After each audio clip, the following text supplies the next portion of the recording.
Chapter 1. 1. Jolly decent of you to give me a lift, Nick.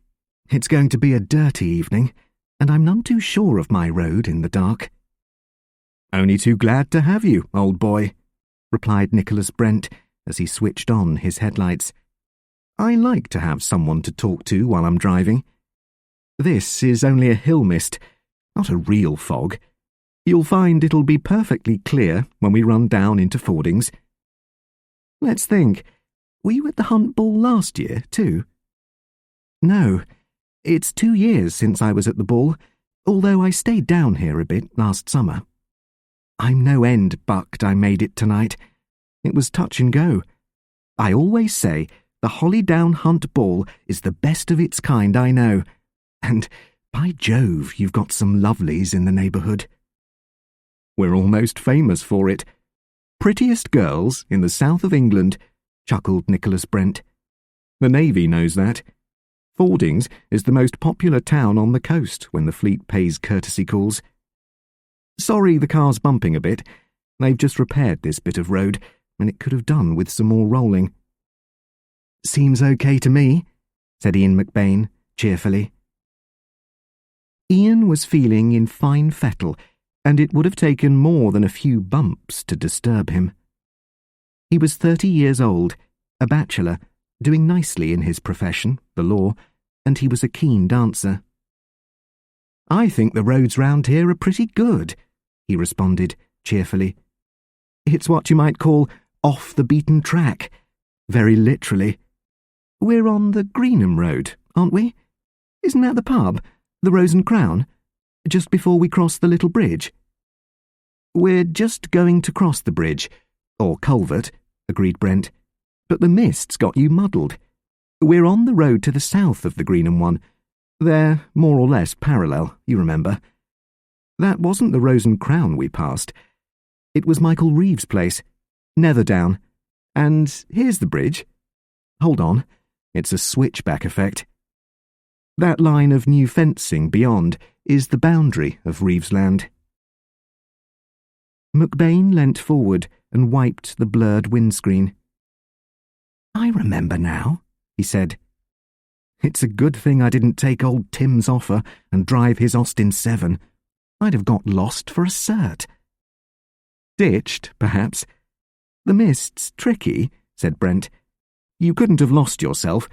Any of these roads takes you to Fordings eventually. This is the Hollydown turn. A pity about the old house going out of the family. It's a lovely property.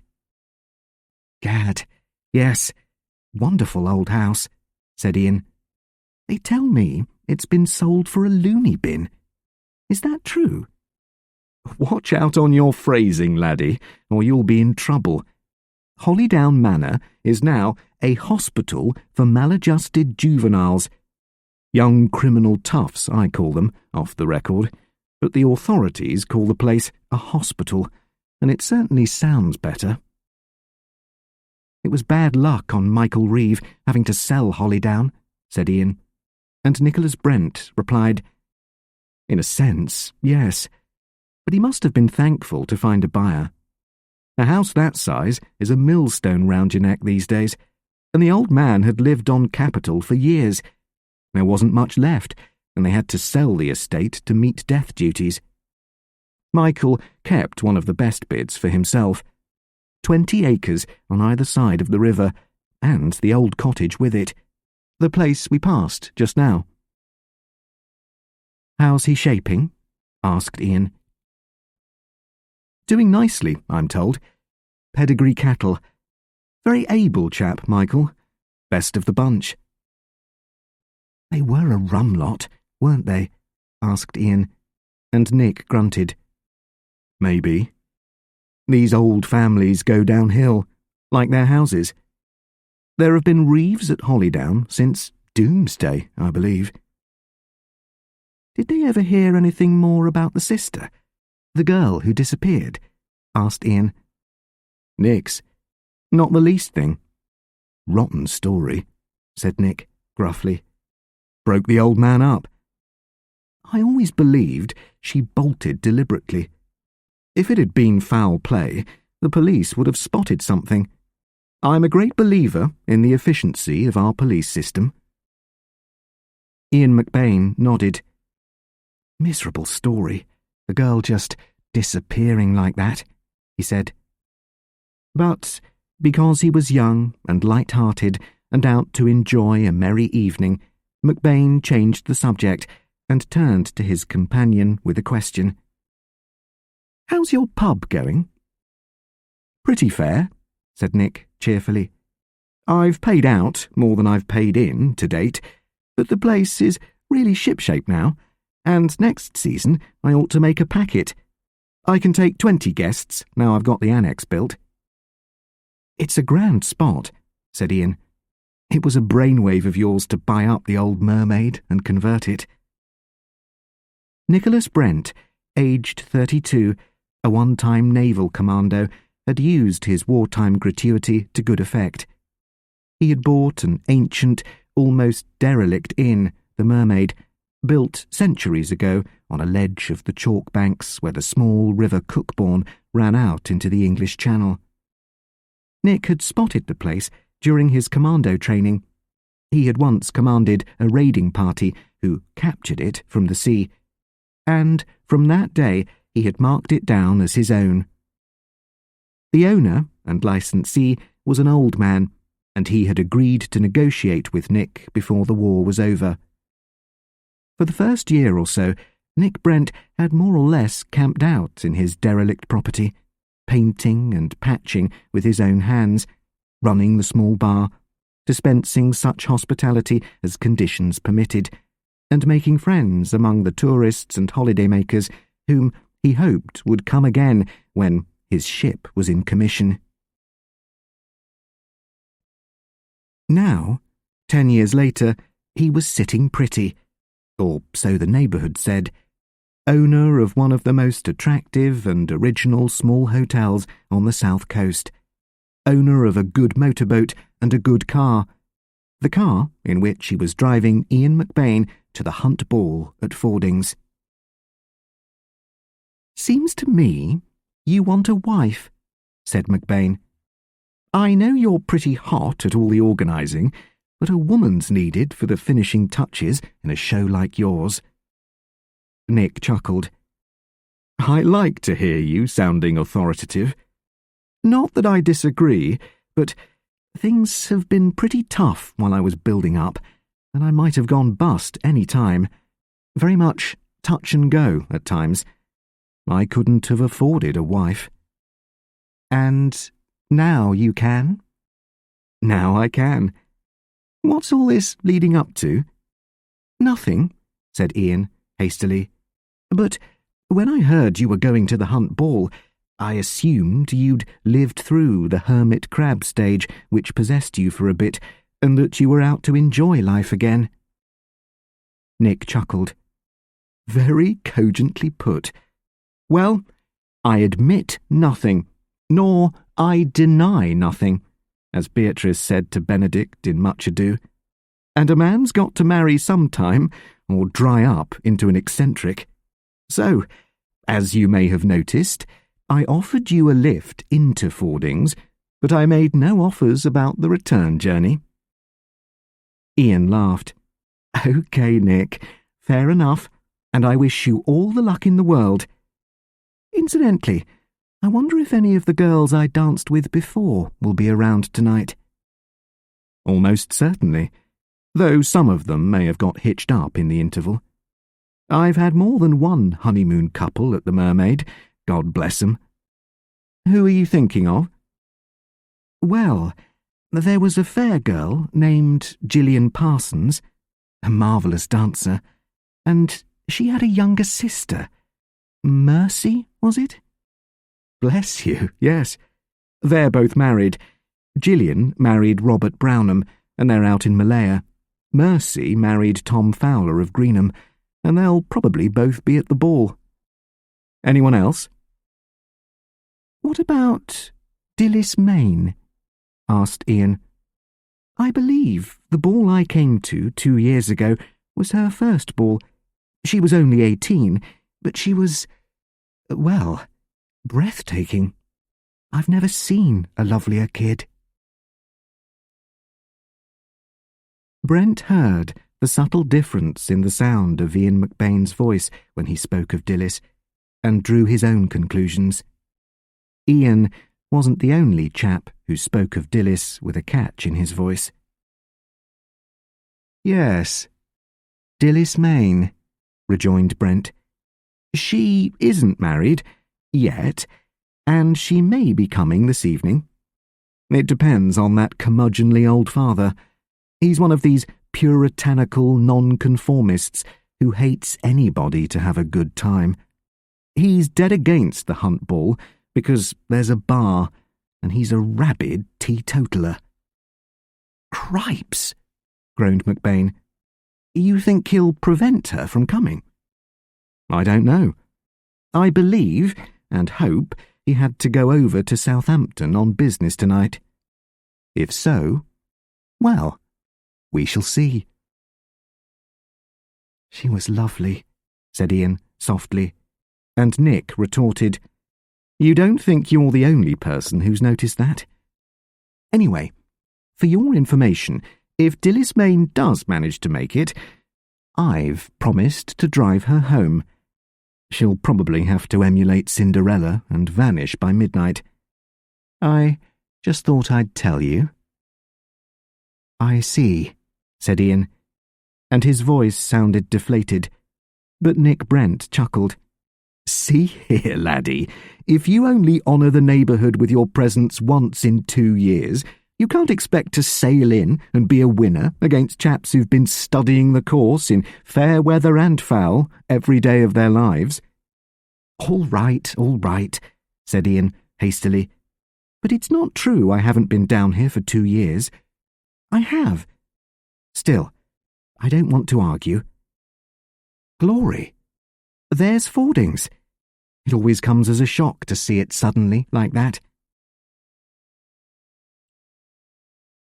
The car had topped the last rise of Bramber Head, the great chalk ridge which jutted out into the channel. Below, the ground dropped steeply to the wide basin of Fairbourne Bay, and the lights of Fordings were stretched out like jewelled necklaces, crossing and intertwining, with coloured lights along the seafront and a blur of chromatic brilliance over the cinema on the pier.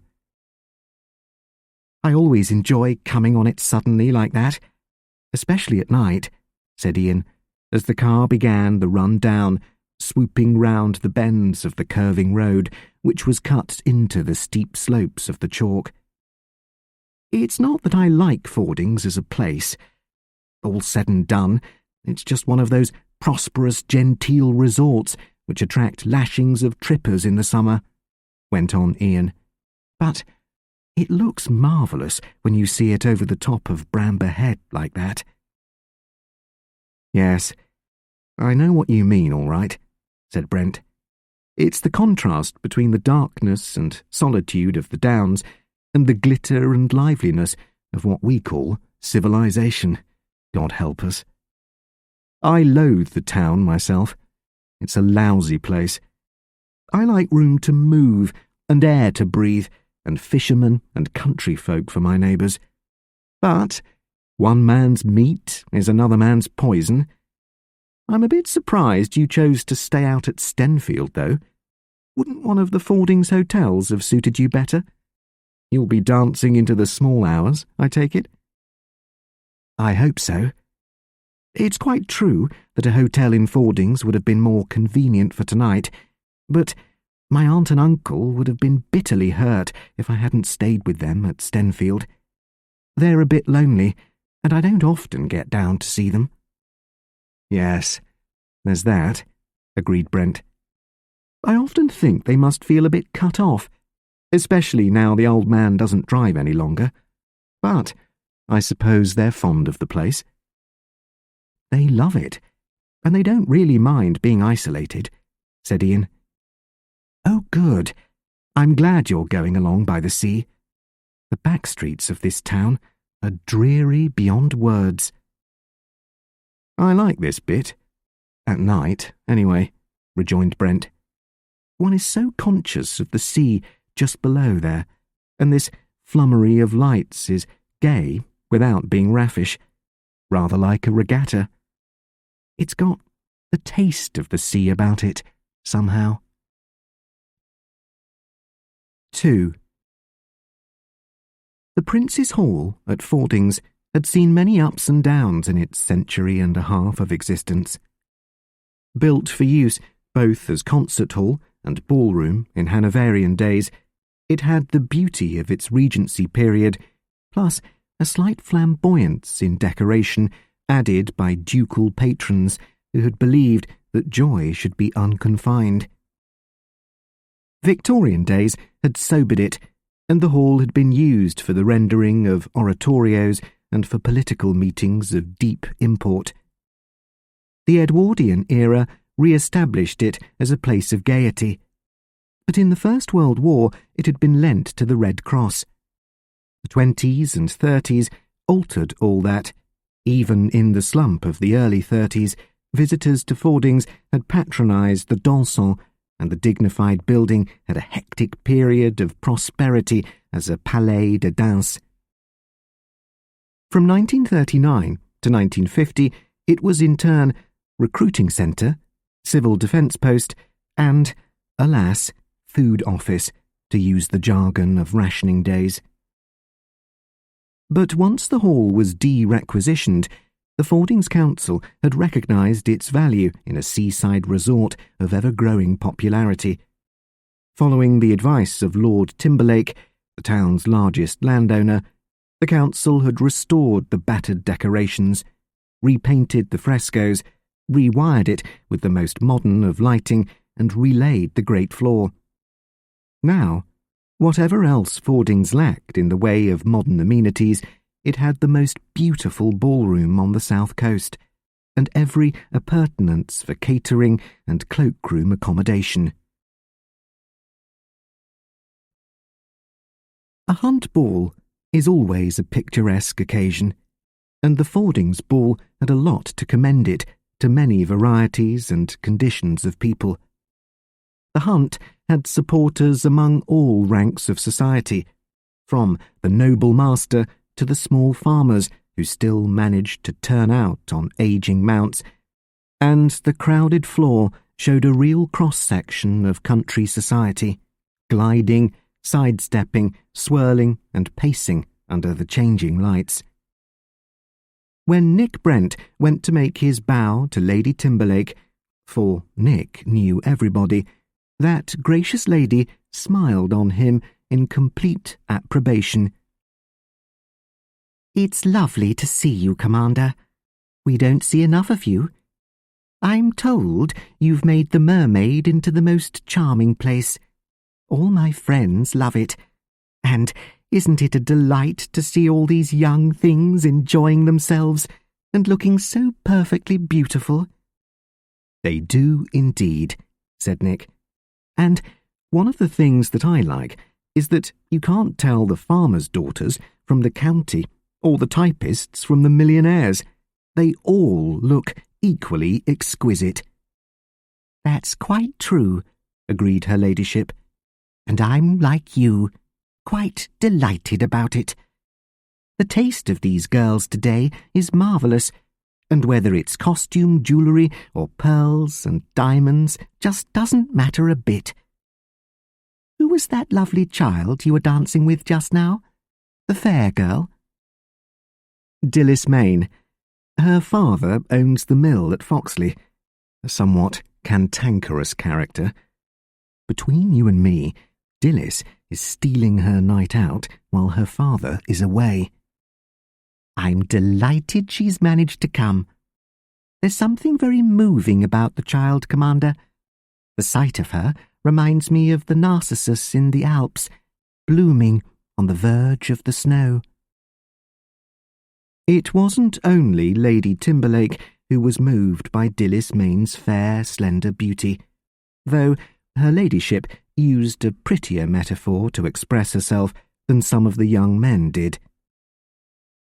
Nicholas Brent, who wasn't given to flights of fancy, was reminded of the petals of apple blossom floating in the sunshine, and Ian McBain found a long-forgotten line of Tennyson running in his head. Petals from blown roses on the grass. Veronica Addington, a dark beauty who had her own following, said simply, "Dilys looks a peach. She's got everything." And her brother Charles just said, "Cripes." Lord Timberlake, resplendent in his master's coat, turned to Geoffrey Elderton, the owner of Blackthorn Place, and said, "That child puts everyone else in the shade. Even young Judith Merrill can't compete. Looks to me as though Nick Brent's making the running." "Isn't he a bit old for her?" queried Elderton. "Old? Fiddlesticks!" exclaimed the silver-haired peer.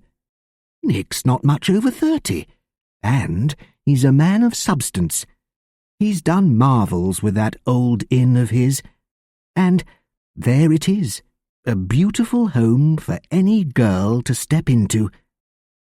Between you and me, I'd like to see her married, Jeff. That father of hers is a cantankerous old cuss, and I'm told he's getting awkward.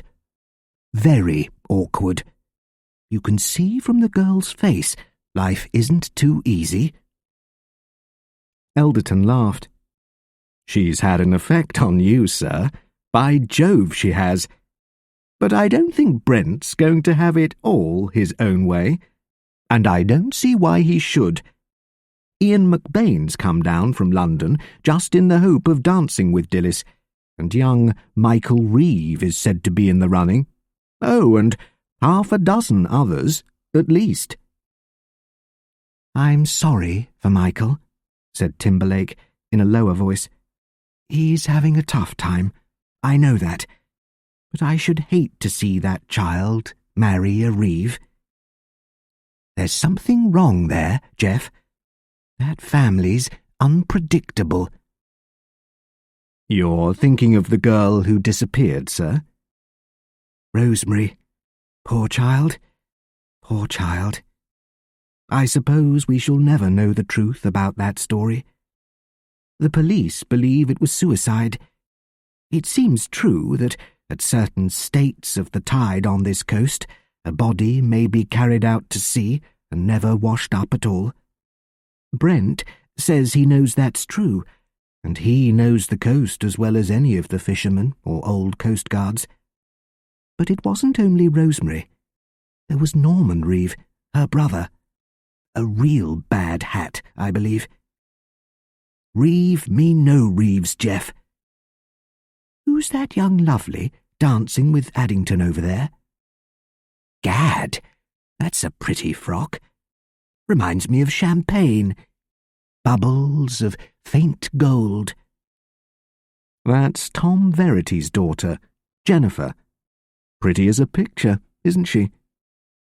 "I think this is where I plunge in again, sir. I'm due for a duty, old-fashioned, with the Honourable Mrs. T." "Rather you than me, but she's a marvel, on my soul she is. She was riding to hounds before I had my first pony, and that's longer ago than I like to remember. I don't think she's missed a single hunt ball this century." "Gad," said Elderton, "she deserves a medal. And I reckon I do, too." 3. "Enjoying it, Dilys?" asked Nick Brent. They had just danced a waltz to the Blue Danube, and Nick had almost marvelled at the girl's exquisite movement and poise. She had seemed to float, as effortless and constant as his shadow, a projection of his own sense of rhythm and music.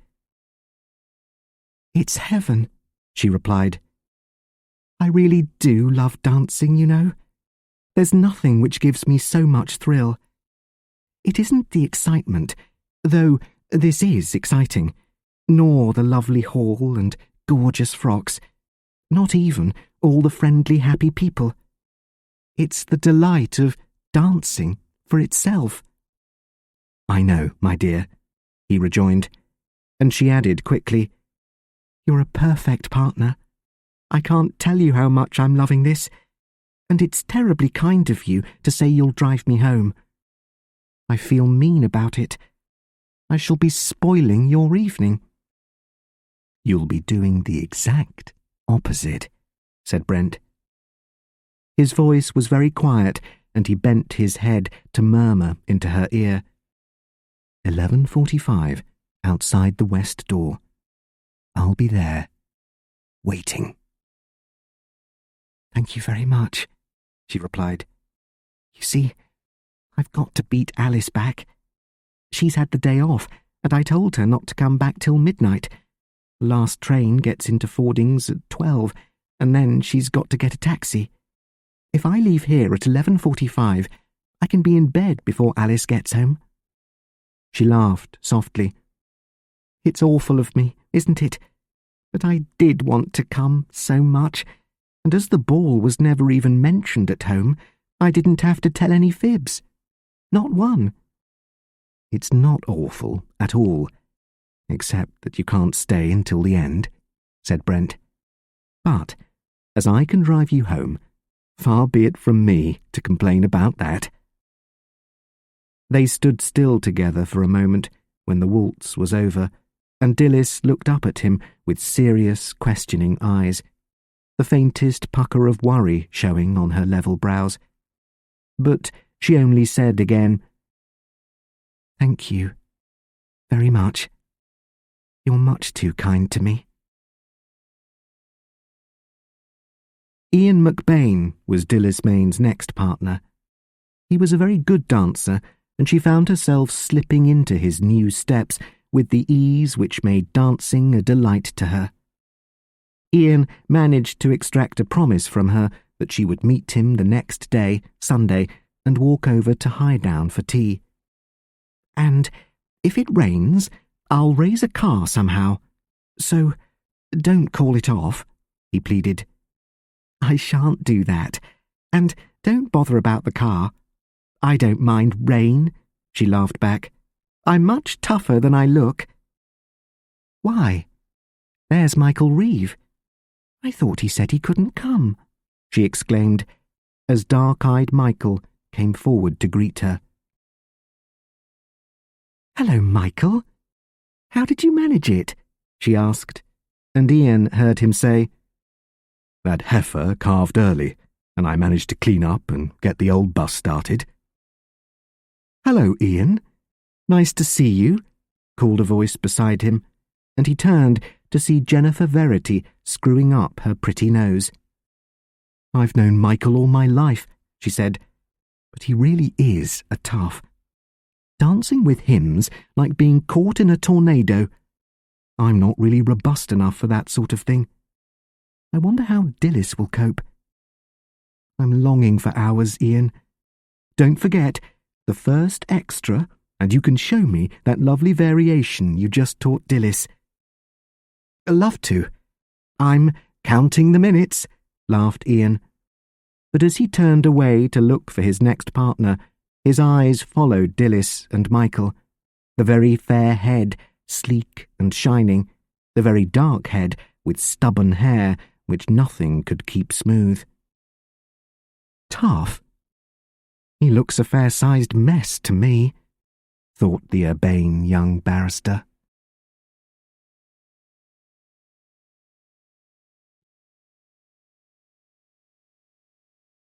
Chapter 2. 1. "I love being driven at night," said Dilys. She was leaning forward a little, sitting beside Nicholas Brent in his big, comfortable car, gazing out at the white swathe cut by the headlights as they drove up the bends of the hill above Fordings. "It's like a secret world, all your own, as though nothing exists beyond your own lights." She laughed a little and added quickly, "I expect that sounds childish to you, but you see, I don't often go out in a car like this one. I trundle round sometimes in Tim's old Austin 7. But this is different. It doesn't sound childish at all. It sounds very charming, said Nick. And if you like being driven, well, you must know that I like driving you, and if ever you'd like to come out, both the car and myself are very much at your service. You're much too kind to me, she said quickly, and I wasn't trying to hint that I'd like another drive. This one, well, it's sort of special. It all happened so marvellously. I never thought I should be able to come. It was just that my father was going to be away, and then Alice said she'd go up to London, and it was as though the chance had been made for me. And then you saying you would drive me back made it quite perfect. I'm only too happy to have a finger in the perfection pie, laughed Nick.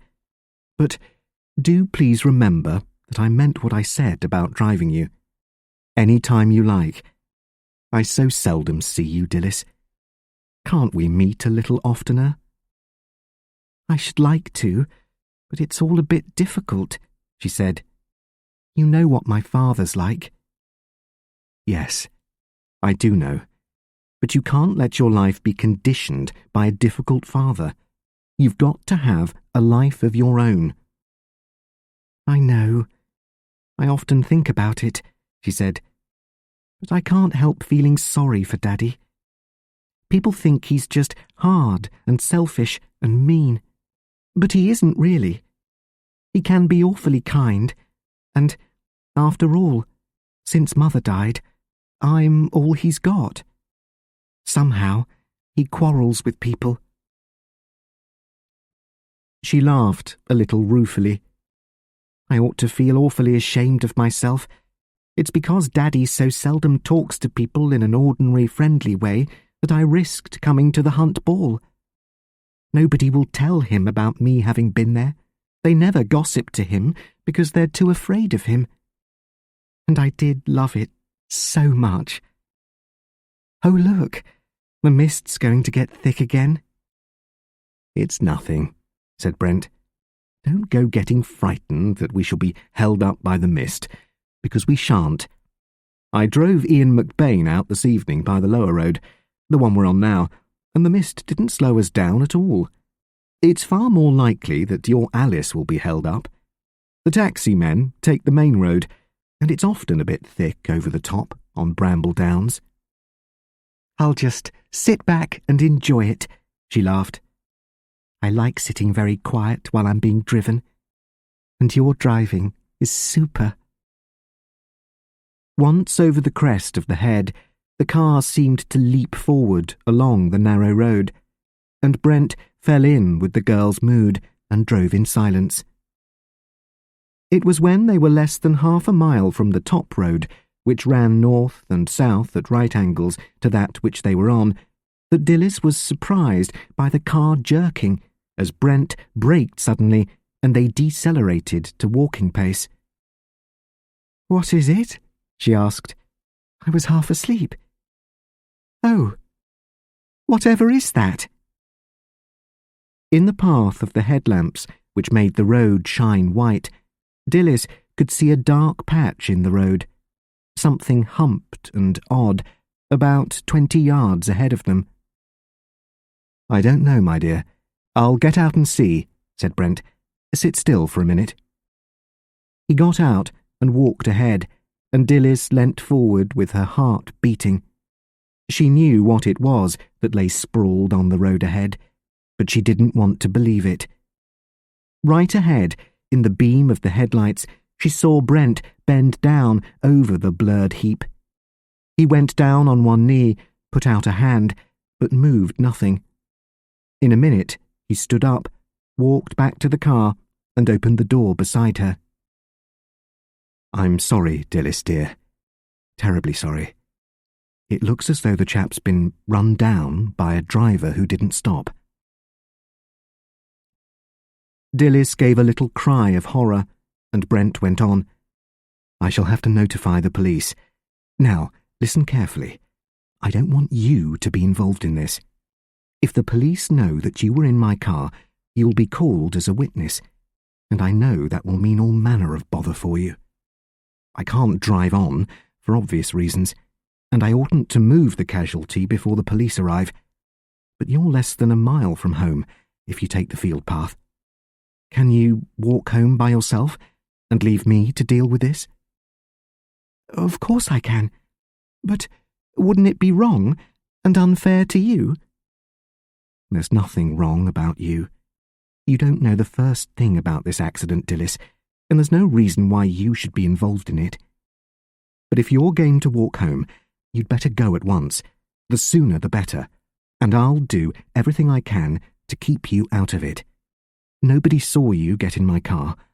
It ought to be all right."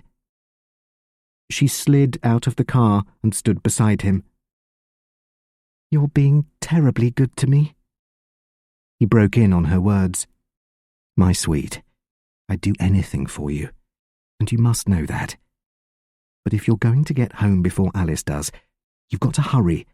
Quick now. What about your shoes?" "It's all right. I've got overshoes. If you're sure I can't do anything, I'll run. I know the field path by heart." "Bless you, Dilys. Off you go, and not a word to anybody. I'll do my best. You know that. Take care of yourself." She picked up her silken shirts and bunched the shining stuff over her arm, and Nicholas Brent walked back with her to a field gate and opened it for her. "The ground's quite dry, so it oughtn't to be difficult, and it's not too dark. Sure you're not frightened?" "Not a bit. I'm used to the dark. And thank you, again." "Bless you. Take care of yourself, my sweet, and get home as fast as you can." 2. Nicholas Brent stood by the gate for a moment until Dilys disappeared into the faint mist. Then he closed the gate and walked back to the car. As he had said, he could not drive on. A man's body lay sprawled across the narrow road, and there wasn't enough room left to get the big car past the body. Neither was it possible to turn. The road was too narrow, and the gate through which Dilys had gone was only a small wicket gate giving access to the right-of-way across the fields. If he backed, he would have to back for nearly a mile before he could turn, and, in the uncertain mist, with ditches on either side of the narrow road, Brent didn't fancy the manoeuvre. But a quarter of a mile back was a path which led to Michael Reeve's house, and Reeve had a telephone. Brent got into the car, drew it in close to the side, switched off the headlights and left the sidelights on, locked the car, and then hurried back along the road, jog-trotting.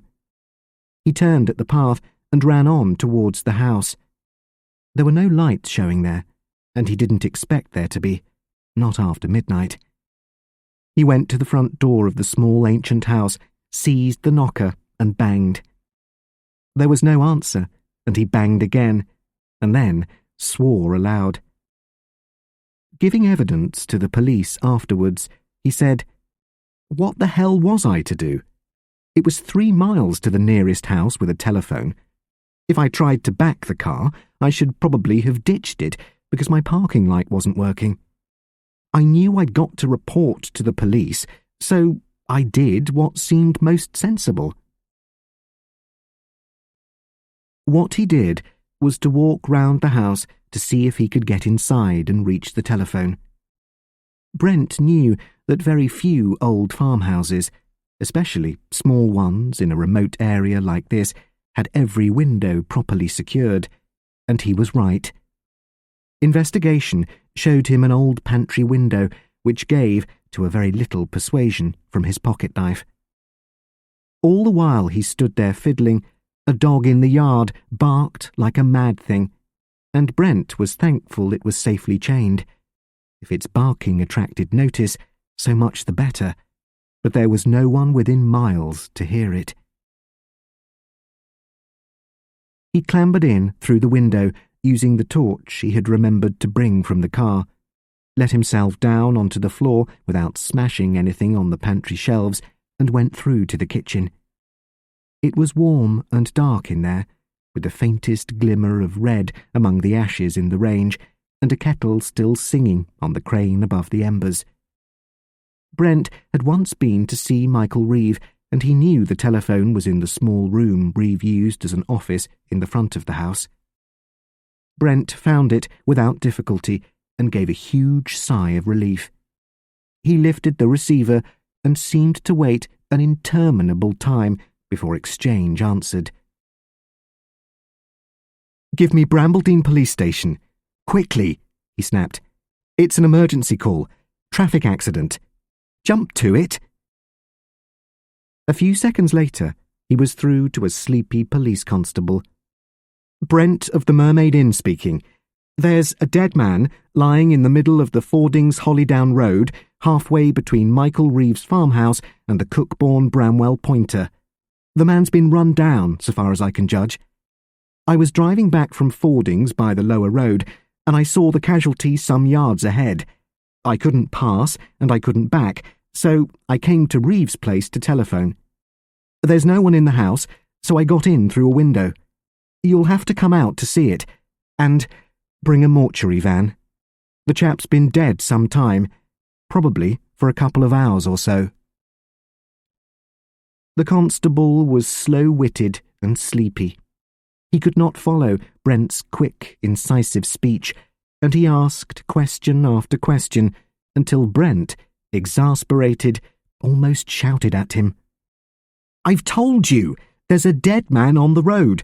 I've told you just where he is, and I've told you who I am and where I am. Get moving and send someone out here. My car's in the road only a few yards from the casualty, and you can't expect me to wait all night." After a few more inquiries from the constable, Brent hung up the receiver and suddenly heard a sound in the front of the house, and had time to realise his own anomalous position, that of a housebreaker in another man's house. Moving too quickly, he knocked down the torch which he had laid beside the telephone. It fell to the ground with a crash, and the light went out, leaving the room in darkness. Almost simultaneously, the door of the room opened, and a furious voice shouted, "What the hell do you think you're doing?" "Oh, Lord, he's drunk," flashed through Brent's mind as he recognised Michael Reeve's voice. But even as he shouted, "It's Nicholas Brent, Reeve. It's all right," and that was as far as he got. He realised later that he had been standing in front of the window in silhouette against the grey night, and the other man came at him like a charging elephant. There was no time for explanation or argument, for both men went down with a crash together. The telephone banged to the floor as a table went over. Then, as the two big men struggled in a wild melee, chairs got mixed up with their heaving limbs. There was the smash of china and thud of books, and Brent realised that Reeves was on top of him with a hand at his throat. Then there was another crash, and something hit Brent's head.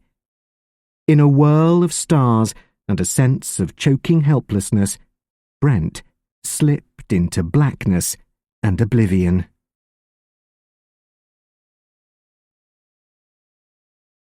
Three. Ian McBain had meant to see the hunt ball through.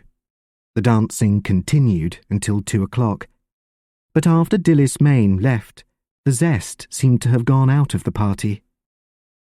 It was Tom Hudson, a farmer in the Brambledene district, who offered Ian a lift. "If it's any good to you, I'm driving back your way, but I'm beating it early, before 1:00.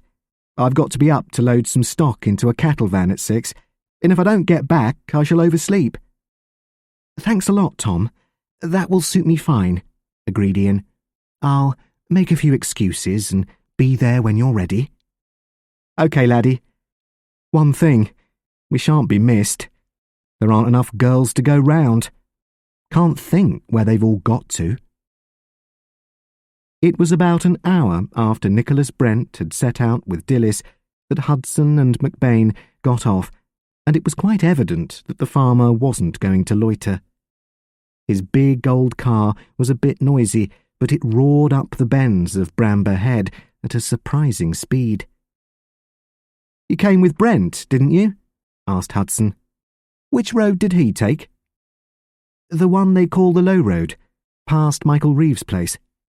"Oh, it's open again, is it? They were doing some work down by the bridge last week. Good-o, we'll go back the same way. You can get moving on the Low Road. None of those damned lorries and plane carriers you sometimes meet on the upper road." Hudson certainly got moving, and Ian McBain had opportunity to reflect that there was a lot of difference between riding in a new car and an old one. Brent had apologised for the bumps, which McBain had hardly noticed. Hudson didn't apologise at all, but Ian McBain fairly bounced in the broken springs of his bucket seat as the old Norroy hurtled at 70 miles per hour along the narrow switchback road. It was Tom Hudson who said suddenly, "That's funny. There's a car parked by the roadside ahead. I wonder if it's a breakdown. Can't be a necking party at this hour. Or can it?" He slowed down and sounded his horn because he was uncertain about the car in front of him on the narrow road, and Ian exclaimed, "Why, that's Brent's car. XYY 2222. What the dickens?" Hudson drove slowly past the parked car, saying, "Yes, it's Brent's, but he's not in it. Good God, what's happened?" He pulled up with a jerk as he saw the body lying in the road ahead, and he and McBain jumped out, the latter saying, "Looks as though Nick's run some poor blighter down and gone to get help. Unless that's Nick's body. No, it's not." In the glare of the Norroy's headlights, the two men bent over the casualty. The man was lying face down in the road, and Hudson said, "I don't know who the poor devil is, but he's been dead for hours. Or that's my guess. And where the hell is Brent?" "Could he have walked back to telephone somewhere?" suggested McBain. "What's the nearest place with a telephone?" "Reeves. We passed it a moment ago. Let's walk back to Nick's car and see if we can make out what happened." They went back along the road, and Hudson said, "I'd better back my own car. It's blocking the road, and if I go back, our lights may help to show the wheel tracks." A moment later, Hudson, after bending over the road in front of Brent's car, said, "Well, that's plain enough. Nick didn't run the chap down. You can see where he braked. Then he backed his car off the road, and presumably he's gone to phone the police. I suppose he saw the poor devil just as we did, went and had a look, realised he couldn't drive on unless he moved the body, and the cops get mad at you if you shift anything, and so he walked back. He couldn't have turned his car here, and it'd have been the hell of a long reverse before he could have turned it." "Where's the nearest phone if he walked on instead of walking back?" asked McBain. "Oh, couple of miles, unless he walked across the fields, and I don't think he'd have done that. There's a side path to Reeves' house only a little way back. It cuts off the big bend round the marsh field. I bet Brent went back to Reeves. Matter of common sense. Wait a jiff, though. Wasn't Reeve at the ball?" "He certainly was, draped round the bar when I saw him." Hudson gave a long whistle. "You're right. But was he still there when we left?" "I haven't the vaguest. I only saw him early on." "Why?" Hudson rubbed his fair head in perplexity. "If Reeve was still out, his house would have been locked up. He lives alone." "Here's a mess, laddie. What does A do now?"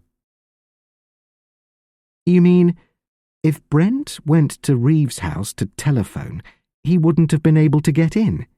He'd have had to walk further back. Where he walked, God only knows. But we didn't pass him on the road, and if he took to the field paths, he may be anywhere. Hello? What's this?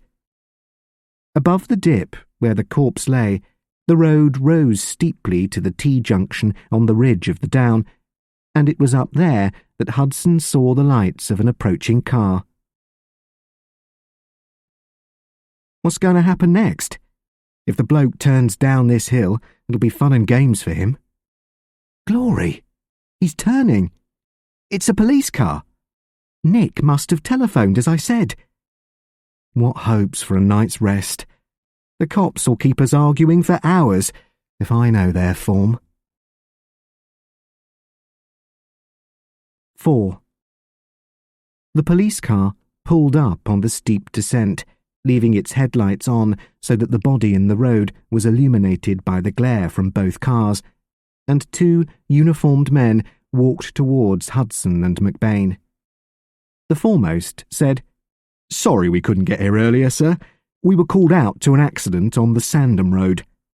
Commander Brent, isn't it?" "No, it isn't, Inspector, although that's Brent's car. I'm Hudson of Greenbanks, and this is Mr. McBain, who's only a visitor to these parts. I was driving McBain back to Stenfield, and I pulled up when I saw the body in the road and Nick Brent's car alongside.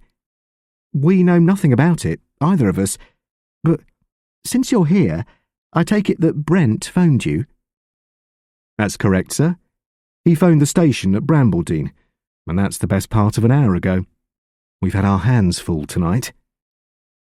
"Not that it makes much difference to the poor devil on the road there," said Hudson.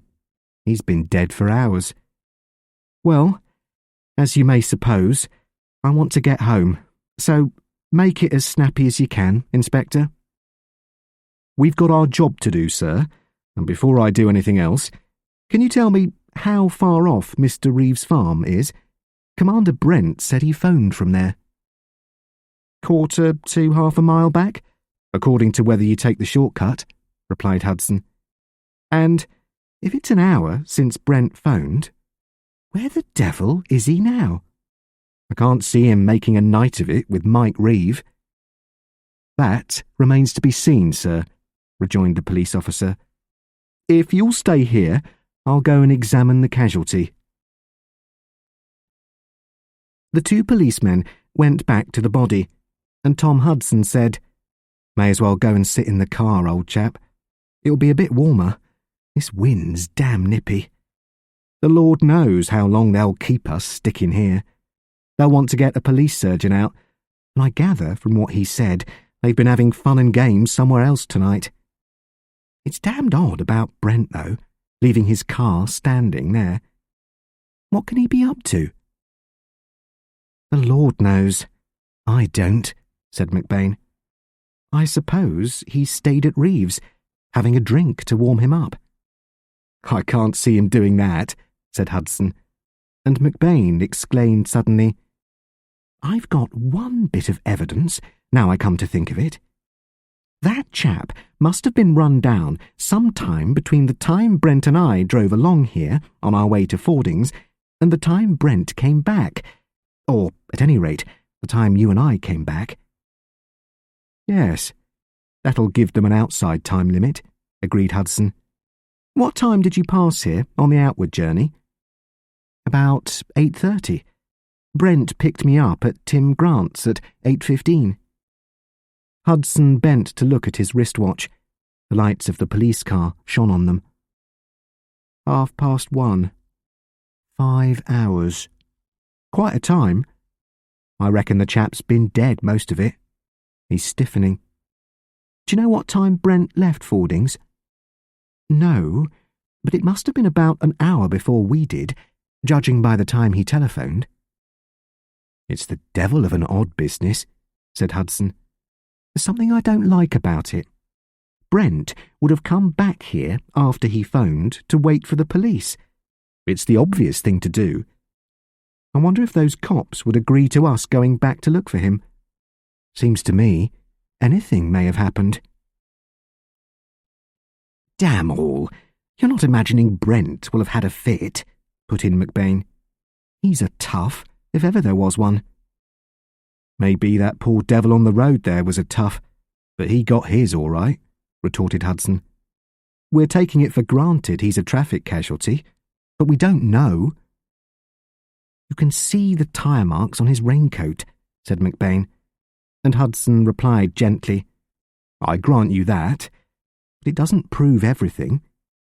I'm going to tell the inspector bloke I'm going to look for Brent. He got out of the car and walked forward to the dip in the road where the two dark-clad policemen bent over the casualty, and Ian McBain realised how macabre the whole scene looked in the glare of the crossed lights. They might be a gang of body snatchers, he thought. Because sitting still suddenly seemed intolerable, Ian got out of the car, and it was he who first saw Nicholas Brent coming up from the direction of Michael Reeves. Brent was walking as a drunken man walks, swaying and uncertain, and there was blood still running down his face and blood on his torn collar and white scarf. By God, he said thickly, I'll see he pays for this. And as McBain put out a hand to steady him, Brent slumped down onto the running board of the car. Who? Demanded McBain. Mike Reeve. Devil take him, retorted Brent. Chapter 3 1. It was some time before Nicholas Brent was able to tell a coherent tale. While he was sitting on the running board of the car, pouring out anathemas, the assistant police surgeon arrived.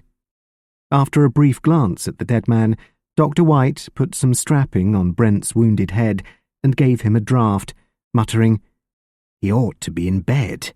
No way to treat concussion, asking a man questions after he'd been knocked out. White was an elderly man, and he had been working longer than an elderly man should, and he hadn't enough energy left to argue with a zealous police inspector and an irascible patient. Might as well tell them what happened and get it over, said Brent. It's the hell of a silly story. While Brent told his story, White went back for a more detailed examination of the casualty, and Brent said, I was driving home from the Hunt Ball. I chose this road because there's generally less mist about down here. I saw the chap's body lying in the road, pulled up, more or less where my car is now, got out and went to have a look. He was obviously dead, and I knew I'd got to notify the police. I also know the police make a fuss if a motorist moves a body, so I couldn't drive on, because there wasn't room to get past, unless I heaved the poor devil out of the road. I decided to walk back to Reeves' place, because that was the nearest phone. Well, as I told you, the house was empty, or, at any rate, no one answered when I knocked, and I got in through the pantry window. Brent eyed the inspector truculently. Housebreaking, eh? But I was on the horns of a dilemma. Remember that. It was my duty to report that I'd found a corpse on the road, and report it without delay. I gave that precedence. I rang the station, and just as I hung up, I realised someone had come in. At the front door, I think it was. Then I knocked my torch over. There's no electricity in that house, and I hadn't bothered to find a lamp, so it was as dark as Hades, and I heard a chap bawl, "What the hell?" It was Reeve, or I thought it was Reeve, and I shouted back, "It's all right, it's me, Nick Brent." But it wasn't all right. The chap came at me hammer and tongs like a lunatic, and next thing we'd tripped up and were having a free-for-all on the floor. Then a bookcase or something came crashing down and hit me on the head, and I was knocked out, blotto. How long for, I don't know, but when I came to, it took me quite a bit of time to sort out what the devil had happened and where the hell I was. When I remembered, I came back here. And That's the lot. Quite enough, too. What you might call a chapter of accidents, sir, said the inspector sympathetically. Now, when you came to, was Mr. Reeve in evidence, or was there anybody in the house? The devil alone knows. Certainly I don't, retorted Brent. I was lying on the floor in the dark with a ton or so of furniture on my chest, or so it seemed to me. I had the deuce of a time getting clear of it, and I made noise enough to wake the dead. If there was anybody in the house, they took no notice. He paused a moment, and then added, I said I recognised Reeve's voice when somebody first bawled at me. Maybe I was wrong. Fact is, I'm a bit fuddled, and my head aches like the devil. Come to think of it, why should Reeve have behaved like a lunatic? Unless he was drunk. Dr. White came back from his inspection of the dead man and put his oar in firmly. Look here, Inspector, I don't want to cramp your style. You've got your job to do, I know that. But you shouldn't keep Commander Brent talking here. It's infernally cold, and he's in no state to answer questions by the roadside. I've seen all that's necessary of the casualty. He's been dead between 5 and 6 hours, as near as I can make it. Fractured skull and multiple injuries. Get the body out of the road, and I'll drive Brent home. He's not fit to drive himself. You can ask him any more questions that arise in the morning. Very good, Doctor. If you'll drive the commander home, his car can stay here. I'll see it comes to no harm. You can see from his wheel tracks that Brent didn't run the chap down, put in Hudson, and Ian McBain added, There's one other thing you ought to know, Inspector. Brent drove me to the Hunt Ball in his own car. We came by this road, and we must have passed this spot at 8:30. There wasn't any corpse in the road then. No. By gad, there wasn't, said Brent. That's quite a point. Seems the hell of a long time ago. Now look here. You come and get in my car, and I'll take you home, said White. If you stay here any longer, you'll have pneumonia as well as concussion, and then the inspector may lose his star witness, and you're not fit to drive yourself. No arguing, now. He held out his arm to Brent, and the latter went with him while the inspector gave orders for the casualty to be lifted to the roadside. The ambulance men had arrived and did the lifting. A moment later, Inspector Turner came back to McBain and Hudson.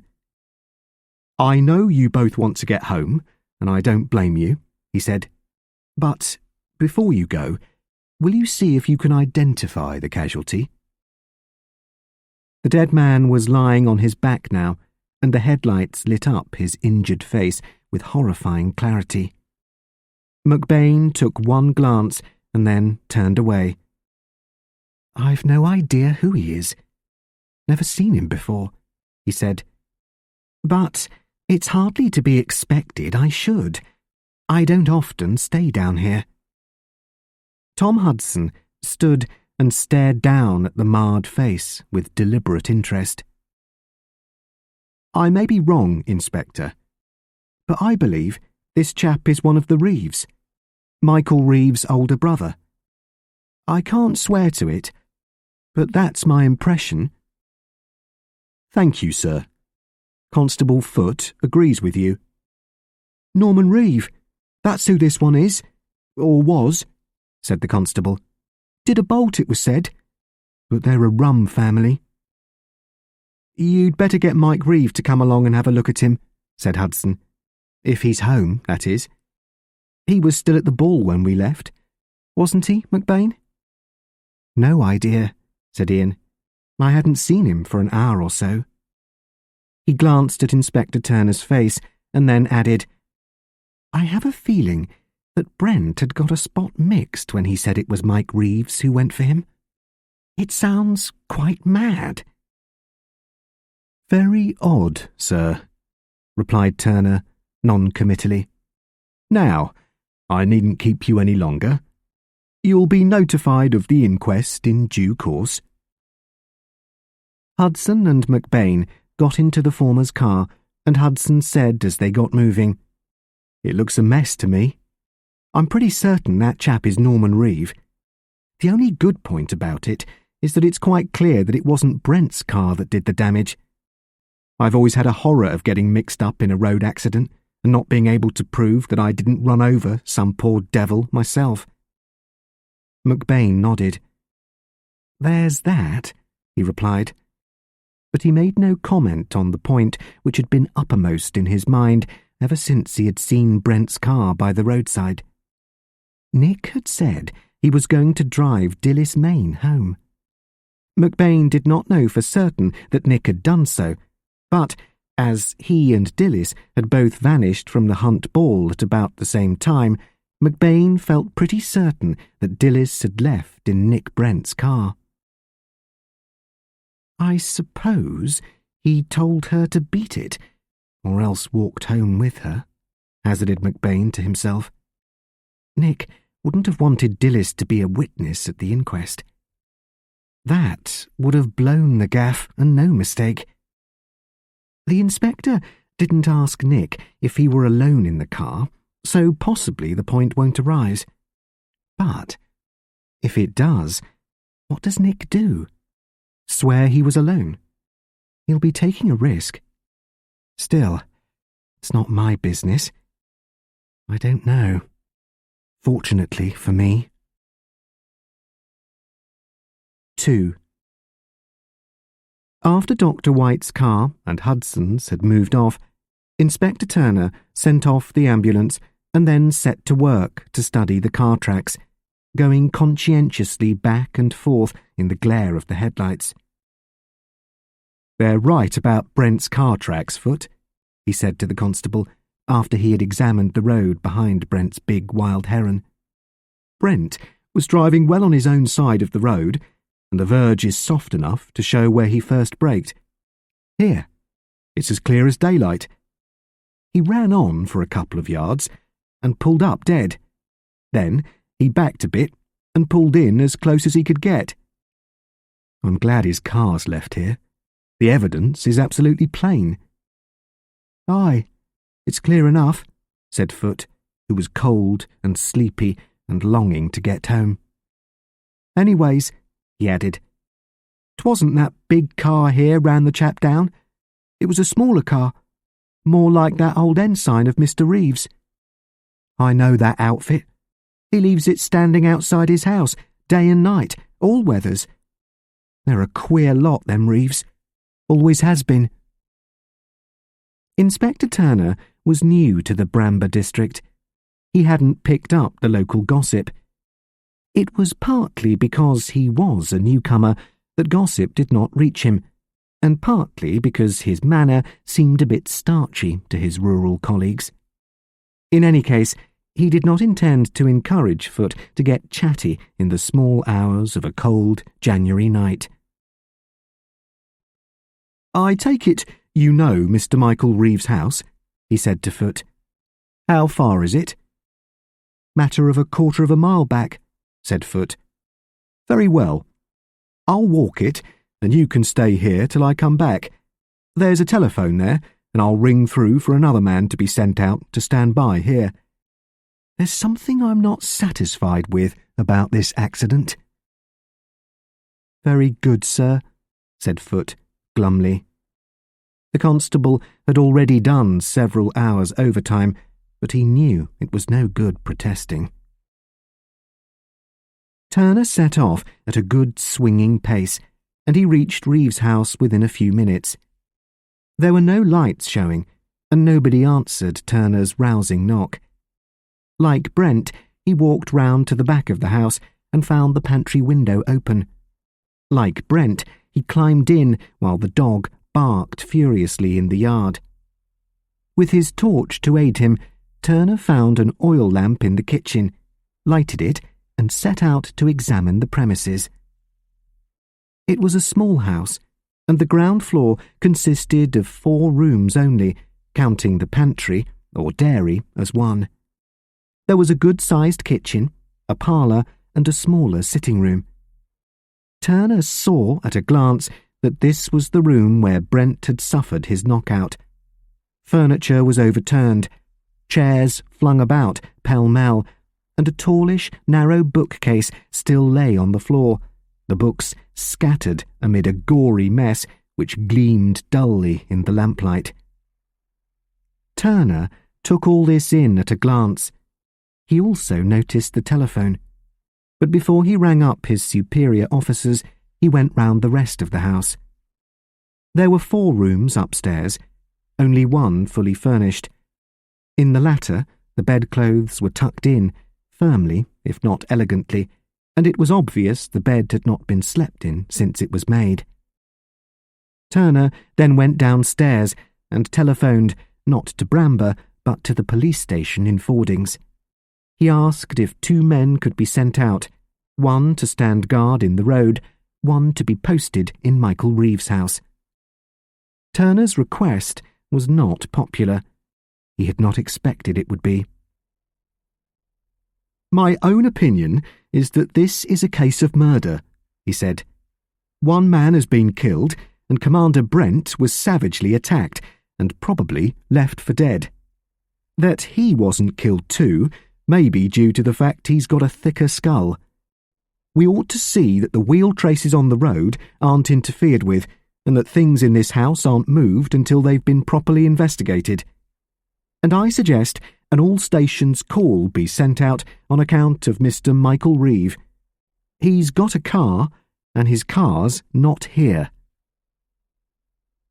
After that, Inspector Turner was promised the cooperation he asked for. He was a careful and ambitious officer, and he cared much more about his job than about his comfort. He had been just going off duty when he was called out to a shocking road accident in which a bus had been hit by a heavy lorry. After that, he had come out to investigate Brent's report and brought Foote with him. Turner decided to stay in Michael Reeves' house until reinforcements arrived, and Foote would have to stay on the road until he was relieved. 3. When Dilys Mayne left Brent, her one preoccupation was to get home as fast as she could, before Alice Ridley got home. Not that Alice would give Dilys away. Alice was stout and good-natured, and very fond of Dilys. But she was a gossip. When Alice got together with her cronies, things just slipped out. And once a good story has slipped out in the country, it's surprising how far it travels in a short time. Dilys only paused once to bunch up her tulle skirts more securely so that she could hurry. She was a country girl, and the dark fields held no terrors for her. She knew the path well. She and Michael Reeve had strolled this way on many a summer evening, and her eyesight was good in the dark. She panted a little as she hurried up the slope of the downland, but once over the top it was easy going, and she ran down the last half-mile, feeling that she had a good chance of winning her race. She could see the old house in the hollow well before she reached it. There was no light in Alice's room, and neither were there any headlights in the lane approaching the house. Dilys slipped in by the back gate, crossed the orchard, and was soon reaching up to the old nesting box where she and Alice hid the key of the kitchen door on occasions like this one. The key was there, and Dilys knew she had won. She opened the heavy old door as carefully as though someone might be listening, and slipped into the warm kitchen, glad of the comfortable smell of wood smoke and the welcoming warmth which still came from the ashes in the range. She knew the big kettle would be hot, hanging on the crane above the embers, where she herself had put it before she went out, but she didn't wait to get a hot drink. She crept up the back stairs as silent as a ghost and went into her bedroom with nothing but thankfulness in her mind. In a trice, she had unzipped her long frock, pulled it over her head, and bundled it into a cupboard. I can send it to be cleaned, but it was worth making it if I never wear it again, she thought. It was fun. Simply heaven. Off with slinky petticoat and nylons ruined by her helter-skelter in the dark, on with her nightgown, and off with the bedspread, and then, an afterthought, off with her modest makeup, the lipstick and rouge and powder whose use her father forbade. Dilys was sitting on her bed, wrapped in a warm, sensible dressing-gown, busy cleaning her face, when the telephone rang. The unexpected sound brought her heart into her mouth, and for some seconds she sat irresolute. Who on earth could be telephoning at this hour? Idiot! Go and answer it, she told herself. It may be father. He's done it before, just to see if I'm really at home. She tied her dressing-gown cord round her, caught up her torch, and ran downstairs, telling herself there was nothing to worry about. She was at home, and everything was all right. "Hello? Who is it?" she demanded, trying to sound sleepy as she spoke into the receiver. She needn't have bothered. It was Alice Ridley.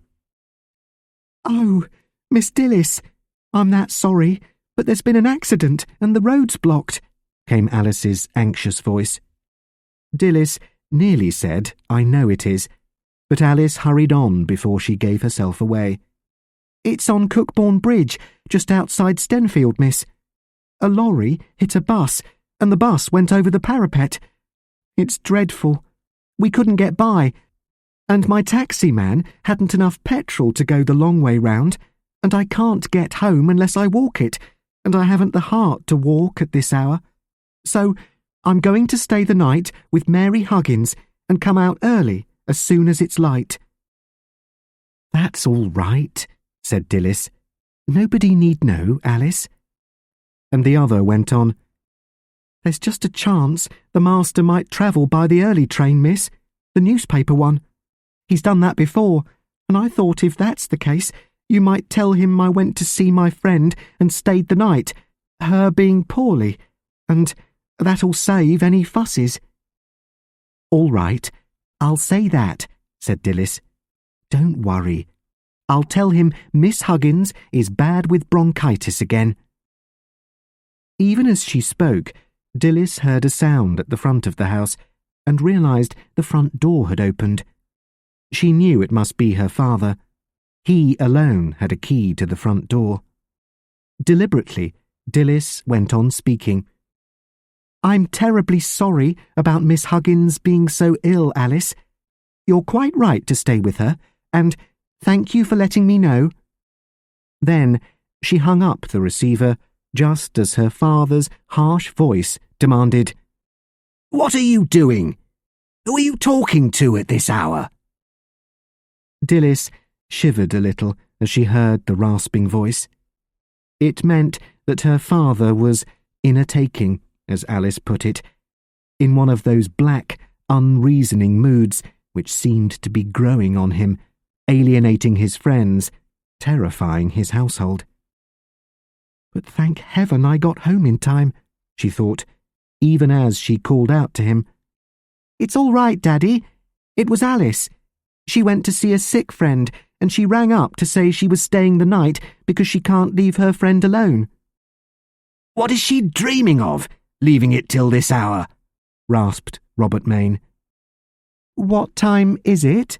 asked Dilys, innocently. She was not by nature a liar, but life with her father was making her more and more adept at the sort of answer which might save trouble. She suddenly realised they were standing in the dark, with only the beam of her torch lighting the room, and she went across to the light switch and put it down. Standing there, in her blue dressing-gown, pushing her tumbled fair hair back from her pale face, she looked like a startled child. I don't know if Alice rang up before. I only just heard the phone," she went on. "Is it very late? And would you like a hot drink or something? You look tired, Daddy." Robert Maine looked not only tired, he looked gaunt and strained and dirty. He was a big man with thick, grizzled hair and weather-beaten face, but now he looked pallid, and there was a stain down one side of his face, and his collar was crumpled and awry. "No, I don't want anything," he said hastily. "Go back to bed, child. It's close on midnight. I had trouble with the car, or I should have been back earlier. I got my business settled quicker than I expected. Off you go, and I'll speak to Alice in the morning. She'd no business to leave you alone in the house." "But I don't mind being alone," said Dilys quickly. "I think Alice was quite right to stay with her friend if the friend was ill. Don't be cross with her. She's such a good soul." She shivered again as she met her father's sombre gaze. Something about his aspect frightened her, and she added quickly, "If you don't want anything, I'll go back to bed. It's cold, isn't it? I expect the kettle's still hot if you want some tea or anything." She slipped past him with a quick, "Good night, Daddy," afraid for a moment that he was going to stop her, and a moment later she tumbled into bed. 4. Dilys went to bed, but not to sleep. Curled up with the bedclothes close round her, her mind worried over events of the past hour. She heard her own voice asking, "What time is it?" and her father saying, "It's close on midnight." It was after 1 o'clock, nearer to 1:30 when he said that. He must have known, thought Dilys. He always knows the time. His watch is always right. Then came the thought, he wanted me to believe he was home by 12 o'clock. Why? What had he been doing? Why did it matter what time he came in? Then, unbidden, a picture flashed across her mind. The picture of a body sprawled across the road, and Nicholas Brent bending over it. In the morning, Dilys told herself, she was being silly. She'd got into a panic because of her stolen evening, because of her own evasions and near lies, and it was fear for herself that conjured up nightmares. That body in the road. It was a man's body. It had been lying less than a mile from Michael Reeve's house, and her father had had a bitter quarrel with Reeve not very long ago. With the dreadful clarity that accompanied troubled thoughts in the small hours, Dilys connected up the two pictures, and then thought of a policeman coming to ask her questions. When did she get home? When did her father get home? How had she got home? Oh, why did I go? Why didn't I stay at home? She thought. And then sleep came on her suddenly, the sleep of the young and healthy, but it was troubled by grim dreams of driving through miles of misty narrow roads, and headlights that lit up a dark body, and a car that bumped hideously as it lurched over an unknown obstacle.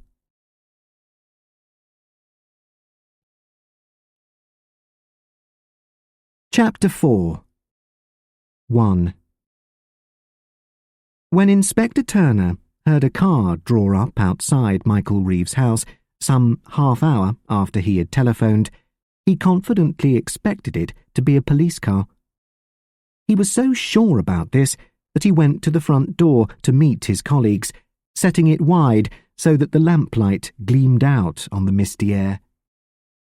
Instead of the uniformed figures he expected, Turner found himself confronting a tall young fellow with a white scarf round his neck and a gleam of white shirt front showing through the top coat the wearer was unbuttoning as he came up the path. For once, the inspector was so taken by surprise that he let the other fellow get a question in first. "What the dickens?" began the newcomer, and then added, "Police? What's happened?" "I hoped you could tell me that," retorted Turner, nettled at being caught off his guard. "Might I have your name, please?" "My name? Use your wits, officer," snapped the other. "This is my house. I'm Michael Reeve, and I don't propose to ask your permission to enter my own house. It's up to you to explain what you're doing here. If there's been a burglary, say so." So calm was the voice, so peremptory the tone, that Turner was taken aback, and Reeve pushed past him into the small hall and stood facing the open door of the room where the furniture still lay pell-mell on the floor. "Hell!" he exclaimed. "So that's it. Burglary and a general bash-around. What did they hope to get?" Turner had had a good look at Reeve by this time. He was a big, powerful fellow, but by no stretch of the imagination could it be said that he looked as though he had been engaged in a general bash-around recently. His dark hair was not the variety to be mastered by hair cream, but it was neatly parted and as tidy as its nature allowed. His collar was uncrumpled, his bow tie in place, and his shirt front clean. In short, if this really was Michael Reeve, Turner had to think again. "If you'll answer a few questions, sir, instead of asking them, we might get things sorted out," said Turner. "I'm here on duty, having had a report concerning events in this house this evening." "So I assumed," interrupted the other, coolly. "Who reported, anyway? The dog or the burglar? It looks a fair shambles to me. Is that blood?" "Will you state your whereabouts during the course of the evening, please?" snapped Turner. Reeve gave a long sigh, as of a man whose patience is sorely tried. "Where do you think I've been? Do you imagine I put on a boiled shirt for my dinner every evening? If you're a police inspector in this district, you ought to jolly well know where I've been. At the Hunt Ball in Fordings."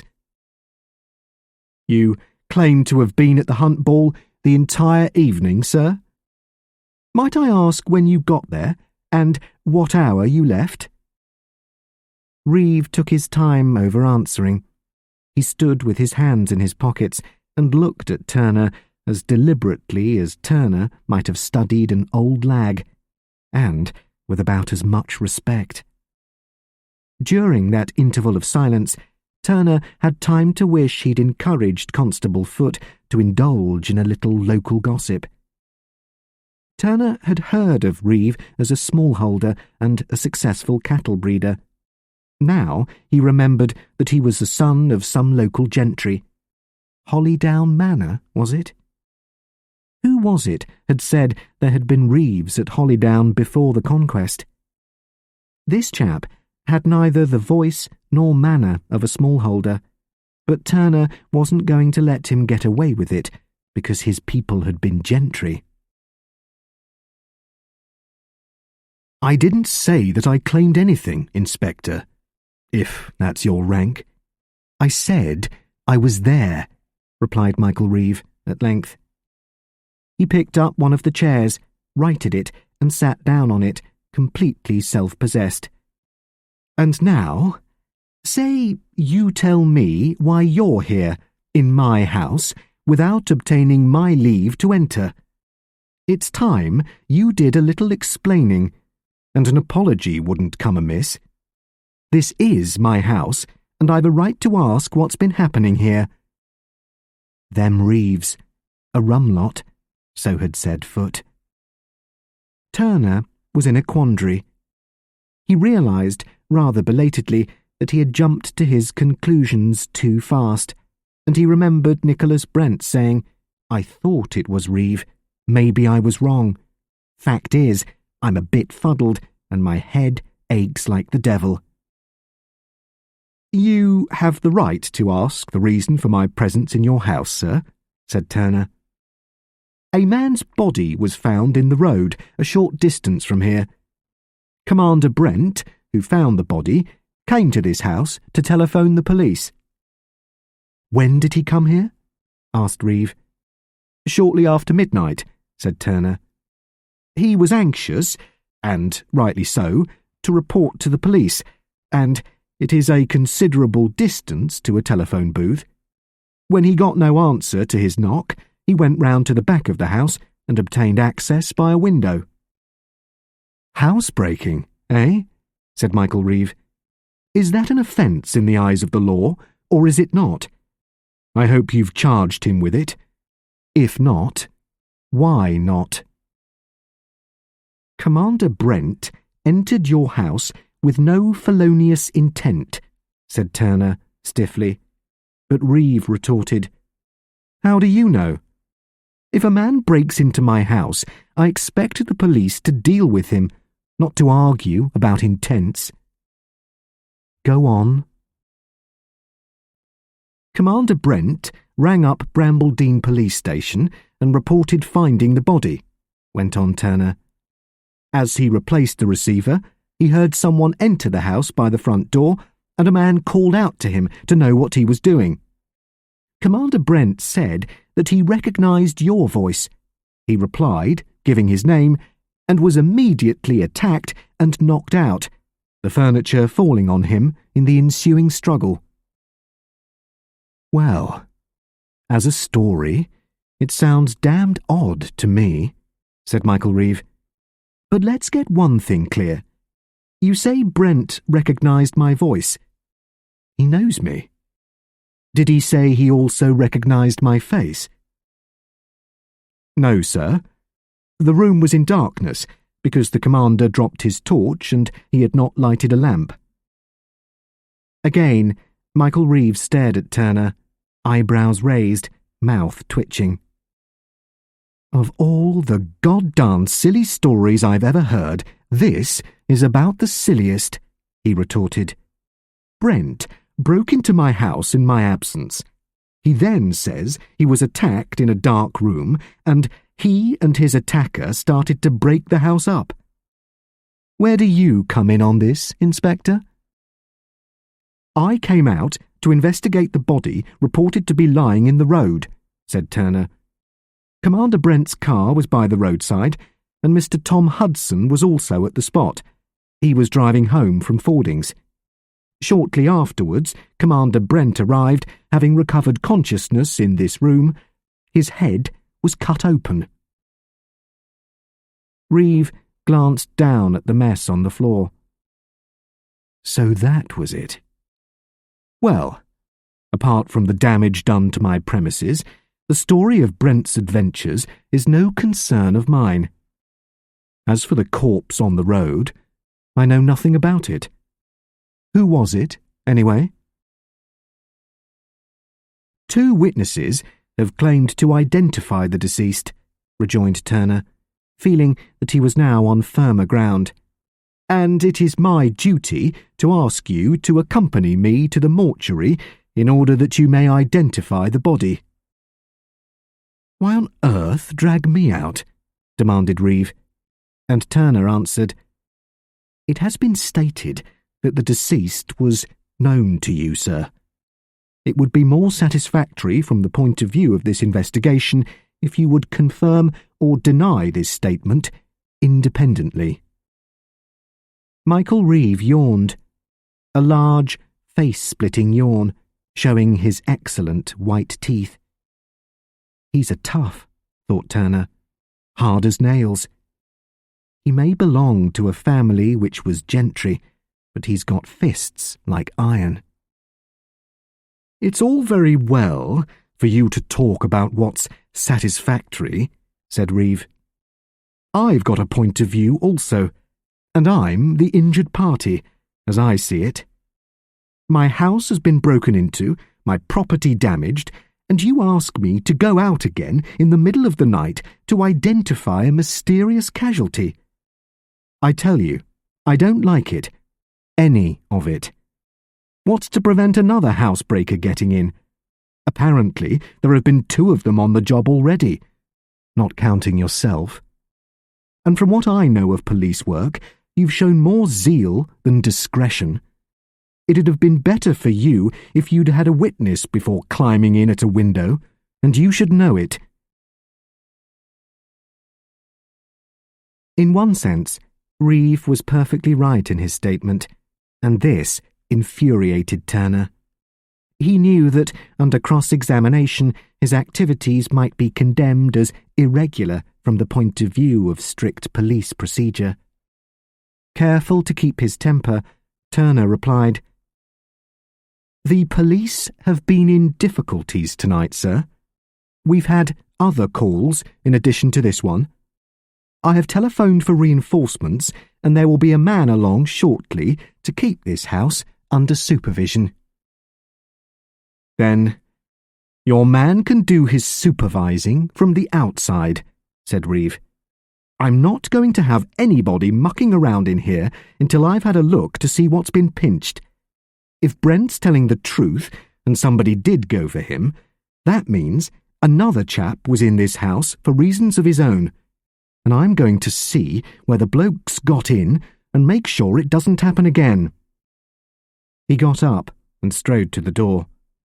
"Seems to me Brent was pretty nippy over getting in. I suppose bloke number 1 left a window open for a getaway."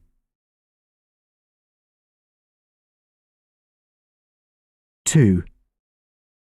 Turner was certainly having a night of it. He arranged for one of the relief constables from Fordings to stand by Reeve's house and keep an eye on Reeve's car. Turner then had to telephone to report that Michael Reeve had returned home and the all-stations alert for him could be cancelled, a matter which brought some terse comments from Turner's chief inspector.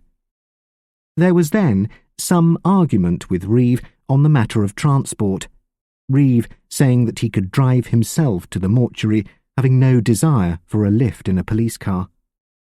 Turner managed to get that one sorted out, and eventually he drove a very disgruntled and supercilious passenger to the mortuary in Fordings.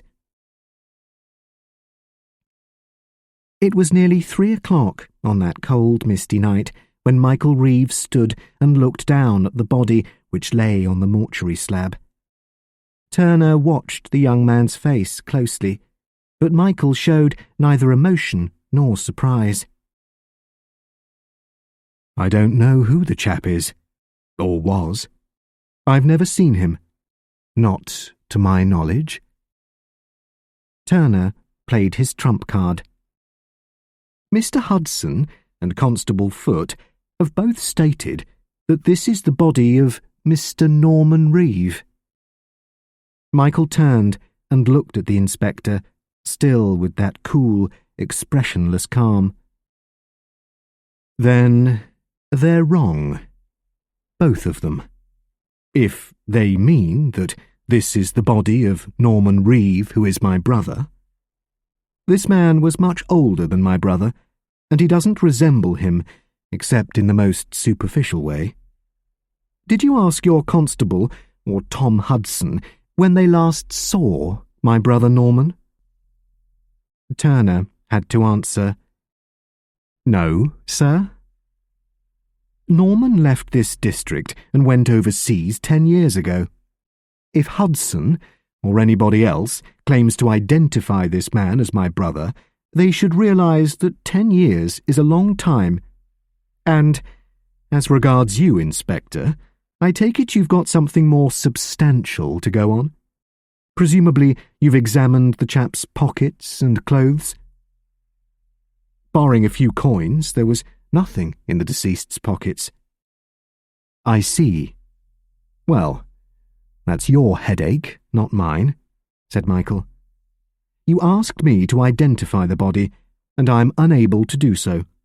I certainly deny that this man was my brother Norman."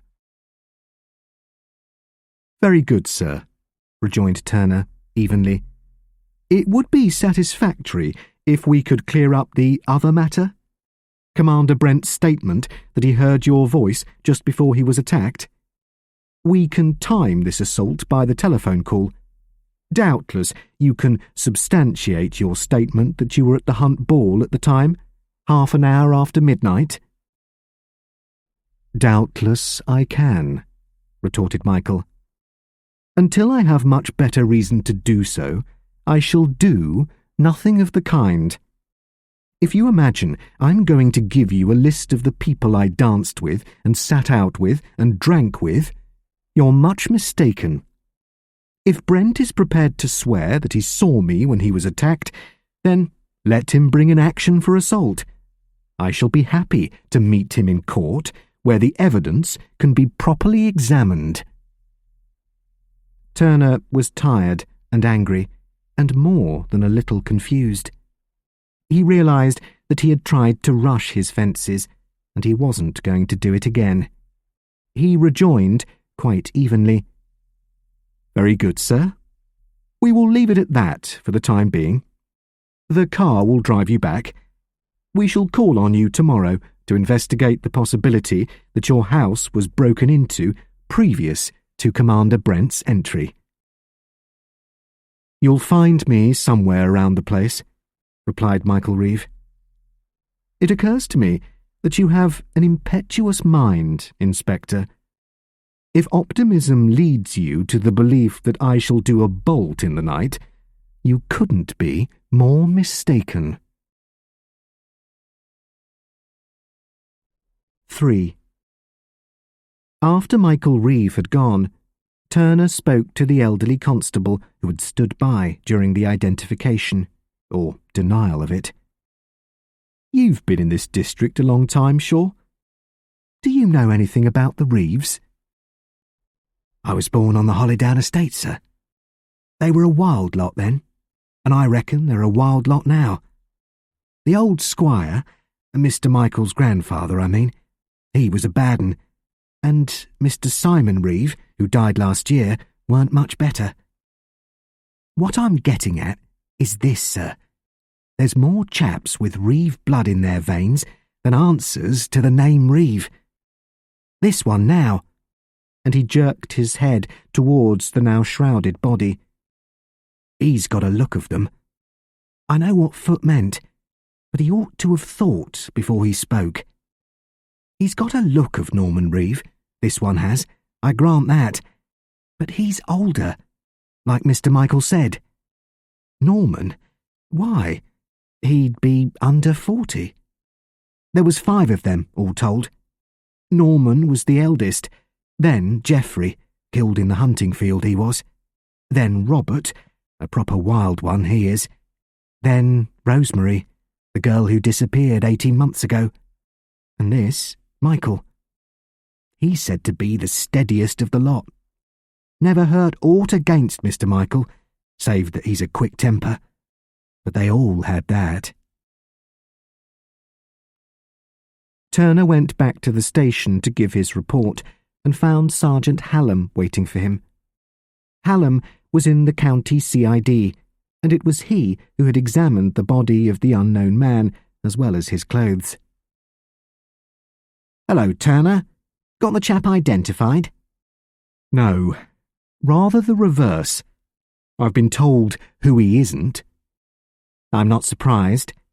When a man's pockets have been emptied and there's nothing on him to identify him, it doesn't seem reasonable that his face should be familiar in the district where the body's found," said Hallam, and Turner looked at him inquiringly.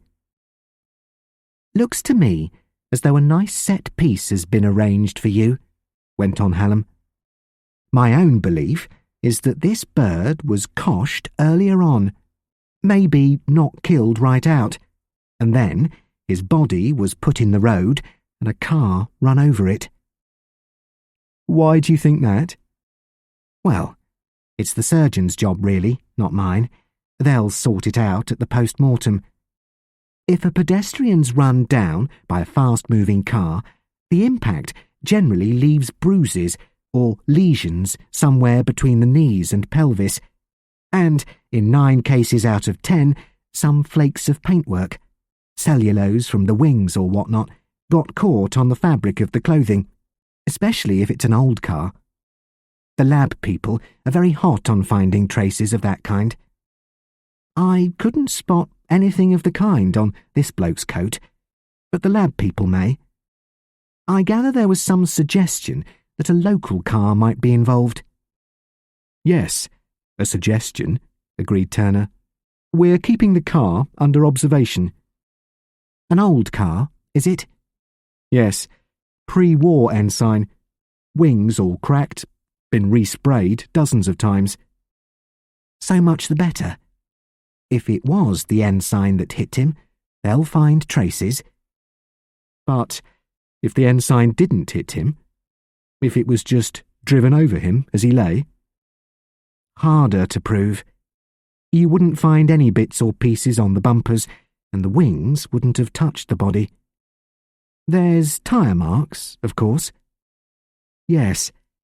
And how many old cars round here have moderately worn Dunlop tyres on a mass-production body of the 1930s? Seems to me it's easier to say what car it wasn't. Not Brent's outfit, for example? Definitely not. If only it doesn't rain in the night. I'm going over that road pretty carefully tomorrow. Or maybe you chaps will do it for me. It's a narrow road with grass verges, and I reckon you ought to be able to get a good idea of what vehicles passed along that stretch last night. There can't have been many. Don't you be so sure, said Hallam. It was the Hunt Ball, remember, and every farmer in the district was on the road. They all follow the Holly down. Lord Timberlake's a popular master, and that road's often clear of mist when the main road gets thick. Maybe there could be another answer to this problem then, said Turner. If the dead man was left lying in the road, someone who was speeding may have bumped over him before they saw him and decided not to stop. But that doesn't explain who went for Brent when he was in Reeve's house. I still think it was Reeve himself. He knocked Brent out and then realised he was in a spot, thought he'd killed him perhaps, and went and poshed himself up and cooked an alibi. Reeve was at the Hunt Ball all right. I saw him arrive, said Hallam. I was on duty there, looking out for a bloke who suspected of pinching stuff from the cloakrooms. When did Reeve arrive? A bit latish. 9:30. I didn't see him again. I was keeping an eye on cloaks. You'd have seen him if he'd come and fetched his coat before midnight, say? Not of necessity. It's not as easy as that, said Hallam. Quite a lot of chaps, the farmers particularly, don't leave their coats in the cloakroom. They leave them in their cars and lock the door. I reckon there's more than one reason for that. They'd tell you it saves time at the end, when it's liable to be a bit of a scrum. That's true, of course, but I believe there's another reason. Hallam chuckled to himself, and then went on. They all get an evening suit, dinner jacket or whatnot. They have to, or they wouldn't be allowed on the floor. But it's only the knobs who run to a top coat of the sort they like to hand over to cloakroom attendants at the Prince's Hall, if you take me. If they leave their coats in the car, it's nobody's business if it's the same coat they go to the stock market in. And anyway, a coat in the car has its uses. Plenty of petting parties in the car park, and these old cars haven't got any heaters. Hallam laughed, an amused, tolerant laugh, as he looked at Turner's glum face. Time you turned in, old chap. You look as though you've had enough of things. You'll feel better able to cope after you've had a bit of shut-eye. But do remember this. The Hunt Ball's an occasion. If you get trying to collect evidence about who sat out with who and whose car they did it in, you'll be asking for a thick ear, and you'll get it, uniform or no uniform. This is a rural district, and you'll have to get used to country ways. Turner went home to his diggings at last. He hadn't liked Hallam's last crack. He considered that a police officer who'd been trained to use his wits in a town was more alert and resourceful than a man whose experience was confined to a rural district, and he resented any suggestion to the contrary. Then he remembered Michael Reeve saying, "If you think I'm going to make you a list of who I danced with and who I sat out with, you're mistaken," or words to that effect. Turner was beginning to realise that perhaps it wasn't as easy as that, as Hallam had said. In fact, at that glum moment in the small hours when depression can get a tired man down, Inspector Turner remembered all the awkwardnesses which Michael Reeve could point out, and he found himself wondering if the army wouldn't have been a better career than the police force. A policeman's lot, well, it didn't seem a very happy one to Turner as he turned, hungry, into bed.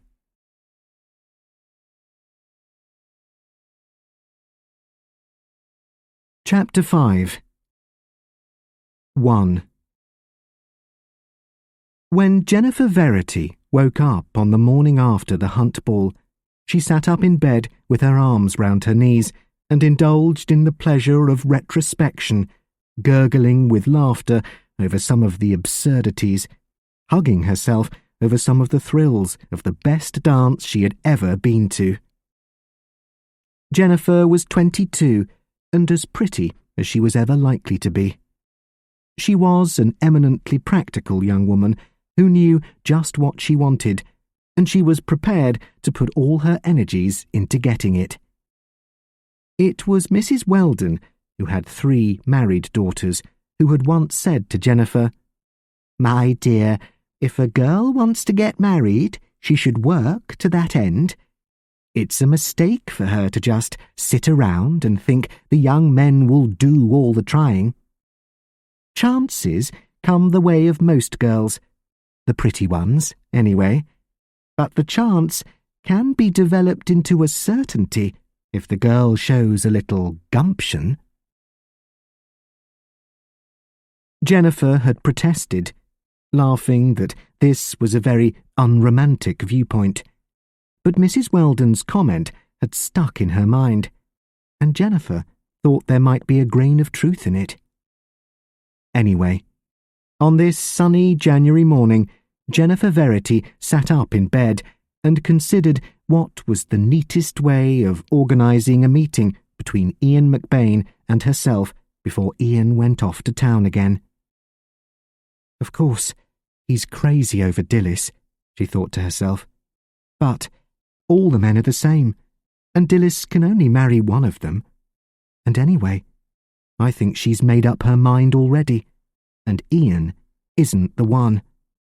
And Dilys wouldn't ever want to live in London, and she'd be no good as a barrister's wife, although she's a darling in her own way.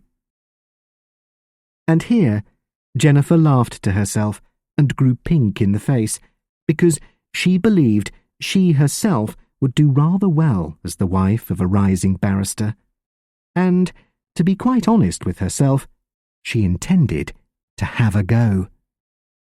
"I'll ring him up and ask him if he'd like to try the new car," she said to herself. "I know he adores driving, and Daddy won't want the car today. Old Barrett's fetching him out to play golf over at Setadine."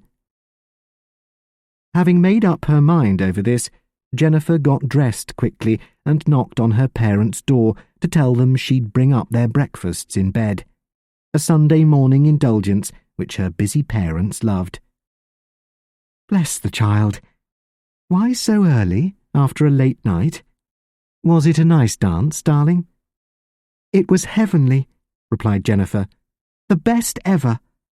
You were so sweet over my frock and letting me wear your pearls, Mummy.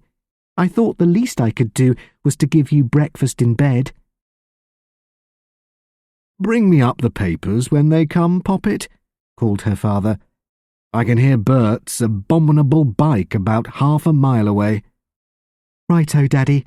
I'll bring them, Jennifer called back. Bert Marling, an employee in the garage at Bramber, added to his weekly earnings by fetching the Sunday newspapers from Fordings and delivering them, for a consideration, in the scattered households of Bramber. Bert's abominable bike was notorious in the district. It made so much row that his clientele were generally woken from their Sabbath slumbers before he knocked at the door with the papers. "Hello, Bert," called Jennifer as he came up the path. "It's quite a decent morning. It was misty last night. Some people must have had quite a time driving home from the ball." "Reckon some people did have a time," said Bert. "There was a chap killed on the low road. They had police out there till all hours." "Goodness, how awful," said Jennifer. "Who was he?" "They don't rightly know, miss, but there's all manner of stories going round. Some says it's murder, and Commander Brent tried to catch the murderer and got knocked over the head. Mr. Tom Hudson saw the body, and that Mr. McBain, who's staying at Stenfield. He was in the car with Mr. Hudson. And I'm told the police brought Mr. Reeve into Fordings in a police car. Reckon the Sunday papers will be fed up not getting the news into today's paper. Too late it was, but they've got a bit in the stop press about the smash on Cookbourne Bridge. Several dead, it says." "Good heavens, how ghastly," exclaimed Jennifer. But Bert was already rushing back to his bike, anxious to spread his grim news in other quarters. Jennifer stood in the hall with the papers in her arms, trying to sort out what Bert had said. A chap killed on the low road. That was the road which ran by Michael Reeves' farm, and Nicholas Brent had driven Ian McBain by that route when they came into Fordings.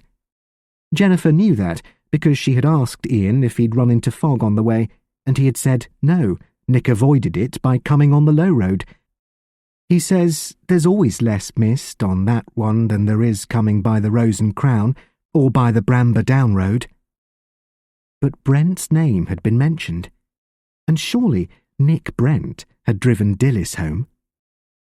Jennifer, who had known that Dillis was aching to go to the Hunt Ball, had herself offered to drive Dillis home, but the latter had said, "No, it'll only spoil your evening. If I do go, I shall have to get home early, and Commander Brent said he'd drive me." Jennifer had laughed to herself a little. She knew that Nick was in love with Dillis, and perhaps he'll persuade her to marry him if he drives her home from the ball. She'll be an idiot if she doesn't say yes, had thought Jennifer, who was only too anxious, in the friendliest way, of course, to see lovely Dillis safely married. And where did Dillis fit into this dreadful story of a dead man on the road and Nick Brent getting knocked over the head? "Jennifer, darling, bring Daddy the papers up," called her mother's voice from upstairs. "You know what he's like. He'll never stay in bed without his awful old papers." "Sorry, Mummy. Bert had got some ghastly story about a dead man on the low road, and I was trying to make out what he meant. Perhaps it's all moonshine." "What's that?" shouted her father as she ran upstairs. "Another road casualty? I told you what it'd be with that treacherous fog last night. That's the last time I'll let you drive into Fordings on a foggy night." "Don't fuss, Daddy. It wasn't really bad at all," retorted Jennifer, "and I expect Bert was making things up. He's as bad as some of your awful papers." All the time she was busy making the coffee and grilling the bacon. Her father was very fussy and insisted on his bacon being grilled. Jennifer worried away at the problem. She thought of ringing up Dillis, but decided against it in case Mr. Main had returned home. He listened to all his daughter's telephone calls on the extension in his office when he was at home, and Dillis's friends had learnt to be very careful about ringing her up. "I'll ring Ian. I can say I heard he was hurt, she thought. After all, with Bert spreading these ghastly rumours, anybody can get worried over their friends. Jennifer needn't have bothered. She had no sooner taken the breakfast tray up than the telephone rang, and Ian McBain was on the line. "Oh, I'm so glad to hear your voice," she cried, quite truthfully. "Our newspaper ghoul has been spreading the most appalling stories of road smashes and sudden death, and I'm full of alarm and despondency, imagining you and Tom Hudson were killed in the fog. Whatever is it all about?" "Oh, Tom and I weren't hurt, though there was an accident. It's all rather a mess, and I don't want to talk about it over the phone," said Ian. "It's terribly nice of you to have worried about us," he added hastily. "If I biked over, would you be at home?" "Yes, of course. And perhaps you'd like to try the new car," she said. "I've been wondering about Dilys, you know. We might catch her. She always goes to church at Stedham. You see, I was told that Nicholas Brent was, well, you know.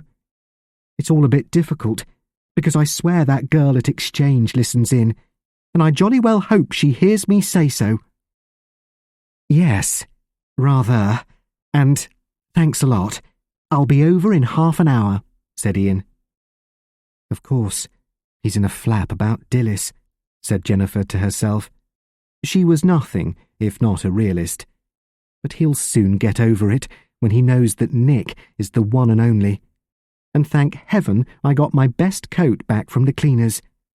That rough oatmeal effect suits my style much better than Mummy's old muskwash.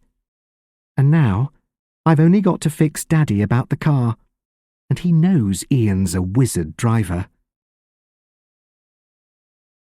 2. Before 11 o'clock, Ian and Jennifer were on the road in the new Humber, and Jennifer felt she had done her best with herself and earned Ian's, "I say, how nice you look." The creamy blanket coat and a little Cossack pillbox hat on her reddish curls looked just right with the gleaming beige car and its chestnut brown upholstery, and Ian fitted the decor very nicely, being clad in pleasant country tweeds and a tawny shirt. "How nice we both look then," laughed Jennifer. "I do like your tweeds. Daddy will always dress in a sort of clerical grey, and I do love nice colours. And now, for goodness sake, tell me what happened last night. I've been feeling awful over it, and having to put the parents off with, I expect it was just Bert's awful lies, in case I let out anything I shouldn't." "I want to tell you," he replied. "What time will they come out of Stedham Church?" "Oh, not before 12. I thought we could catch Dilys up on the hill as she walks home.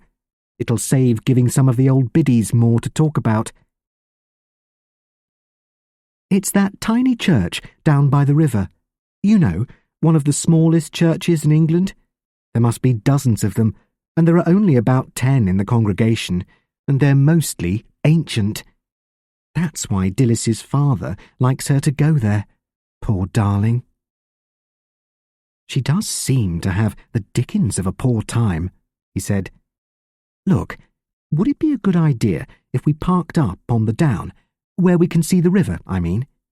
It'll be easier to talk if I'm not driving." "Yes, that's a wizard idea. I'm terribly sorry you're so worried, Ian." "Jolly nice of you. I'm frightfully cheered you could come out. I really am a bit worried. You've got to be so jolly careful whom you talk to in the country. That's one of the things that gets me down a bit in villages. Everybody knows everybody's business." "It's awful," she agreed. "I'd give anything to live in London, but Daddy just won't." Ian handled the car very skillfully, and after a long climb up the chalk down, he turned the car onto the dry downland turf, where they could see the pale waters of the channel gleaming under the wintry sunshine and the curving course of the Cookbourne meandering out to join the sea by the bluff where Nick Brent's Mermaid Inn shone whitely on its chalk headland. Jennifer longed to cry, "Isn't it absolute heaven?" because the world looked so beautiful. But she settled down with a serious face to listen while Ian McBain told her the events of the previous evening. It was all pretty grim, anyway, he concluded. But one of the things I worried over a lot was what happened to Dilys Mayne. Have you any idea how she was going to get home? I know she left early. Yes, she had to. Commander Brent had said he'd drive her. I know that because she said so when I offered to take her back. I'm so glad you know, said Ian. You see, Nick Brent told me he was going to drive her home, but it's important not to tell other people that.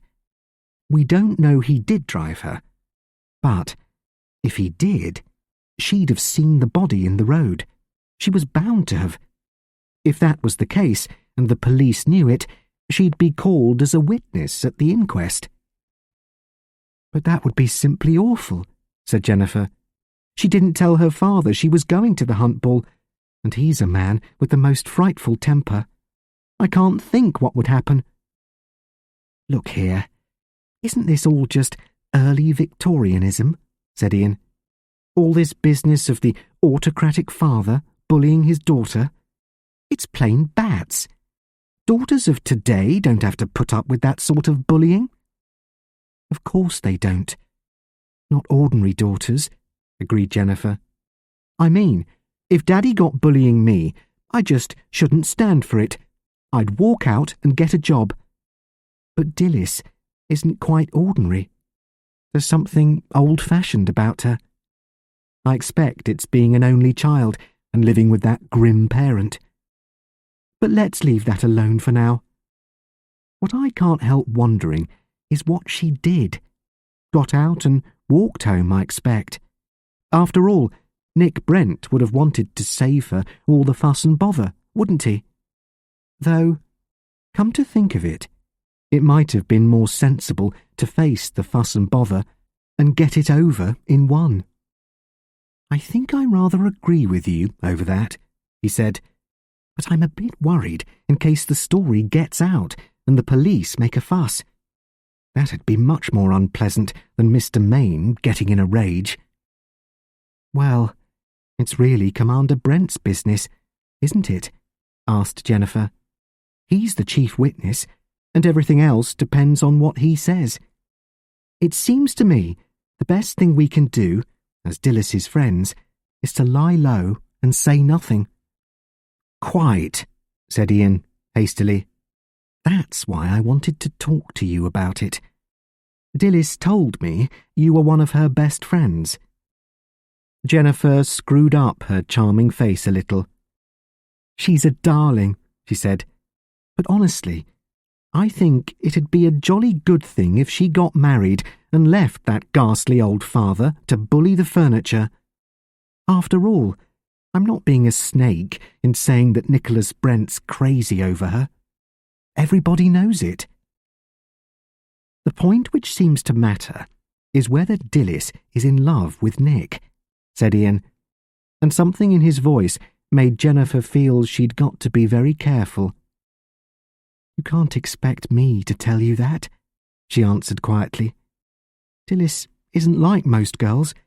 She doesn't rush around confiding in people, not even in her best friends. But do tell me something else about last night. Our ghoul of a newspaper man said that Michael Reeve was somehow mixed up in all this. Is that true? I should say it is. It's the dottiest story, said Ian. My own belief is that Reeve had a poor deal just because the Reeves always seem to be hitting the news or having disasters in the family. They're all a bit mad, she said. But where does Michael come in? Well, the story's bound to be all over the county, so I might just as well tell you, said Ian McBain. And Jennifer said, reproachfully, I'm quite trustworthy. Honestly, I am. That's why Dilys tells me things. She knows I don't go telling other people when I've promised not to." "I'm sure you don't," said Ian hastily. "It's because I felt in my bones that you are trustworthy that I wanted to talk to you about all this. Because it does look like being a fair-sized mess." "That's all right then," said Jennifer. "And that's the nicest thing he's said to me so far," she thought to herself. Ian told her about Brent's appearance, staggering along the road, and his accusation against Michael Reeve. "Not that I believe Nick was really responsible for what he was saying," said Ian.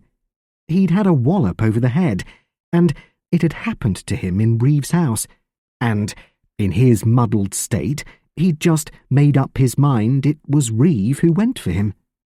The more I think about it, the more improbable it seems to me. But Nick Brent must have been wrong. I know he must," declared Jennifer. "You see, I stayed to the end of the hunt ball, and Michael was there. I saw him in the final gallop. You know they always end up with a gallop. Why, he asked me to dance with him again. I've forgotten what time it was exactly, but it was after you and Tom Hudson had gone. I wouldn't dance with Michael, but that's because he's a rotten dancer. He just doesn't know how. But I know he was at the ball until the very end, and other people will know it too." "Well, that seems to be that," said Ian. "Actually, I did think Brent's story was pretty improbable, and I think he realised it himself, because he hedged a bit at the end and said, 'I thought it was Reeve's voice, but I was a bit fuddled.'" "Didn't he see Michael?" "No. He'd dropped his torch, and he hadn't bothered to light a lamp. The place isn't wired, and he was in the dark." Jennifer laughed. She couldn't help it. "It does sound crazy, all of it. Do you think Nick Brent was a bit delirious? Some people talk an awful lot of nonsense when they're concussed." "Well, I admit that occurred to me. You see, Nick was obviously in a bit of a flap, and I wondered if, when he dropped his torch, he barged into a bookcase or something, and it came cracking down and split his head open. After all, if you're in a dark room and something hits you, you always imagine you've been bashed by somebody." "Yes, I think that's quite an idea," said Jennifer. "I shall be awfully sorry if Michael's muddled up in all this fantastic story. I know he was what Daddy calls a wild fellow when he was quite young, but he's worked awfully hard to get that place of his going, and I do think there's something nice about him, even though he is a rotten dancer." "Well, if he was at the ball right up to the end, he couldn't have biffed Nick over the head," said Ian. "And I have an idea that it was because Nick said Michael had gone for him, and the wild Reeves were to the fore, so to speak, that Tom Hudson went and said he believed the dead man was Norman Reeve. There must have been some sort of resemblance, of course, because Foote, the bobby, said the same thing. But personally, I should have been very chary of identifying a man I hadn't seen for years in conditions like last night's. In any case, the poor devil was bashed about too much to identify with certainty. Tom admitted that later." Jennifer made a little movement of alarm, and Ian said, "Look, I'm sorry. I oughtn't to be giving you the horrors, Jennifer. It's not fair." "But don't you see how frightfully interested I am, Ian?" she cried. "I know all these people. Nick Brent and Michael and you. And if Dilys really has got involved in it, through no fault of her own, she's my friend. I'd do anything to help her out. And it's such an extraordinary story. Doesn't it look as though somebody who'd got a down on Michael might have worked the whole thing?" "Well, that's a jolly interesting idea," said Ian McBain. Believe it or not, the same thing occurred to me. But it seems a bit steep. It involves some awfully cunning planning. But wouldn't it work? Asked Jennifer. She was an intelligent girl, and her wits were working hard. You say the same thing occurred to you, she went on. Do tell me exactly what you mean. You've experience of criminal cases. It's much more likely you can make sense of it than most people. Well, I don't know about that, said Ian, but I'll tell you how I thought it might have been worked. 3. Sitting in the sunshine, having lighted cigarettes for Jennifer and himself, Ian said, You have to assume that somebody wanted to liquidate an enemy. Call the dead man X, as a change from calling the murderer X. Perhaps the whole scheme was suggested by the fact that X does resemble Norman Reeve. Then the idea was to murder X and leave the body somewhere near Michael Reeve's place.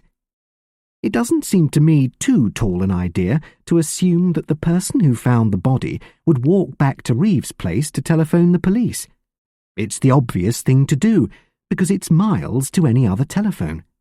So, the murderer hung around by Reeve's place, ready to pretend he was Reeve if anybody came to phone, and make it look as though Reeve were involved in the crime.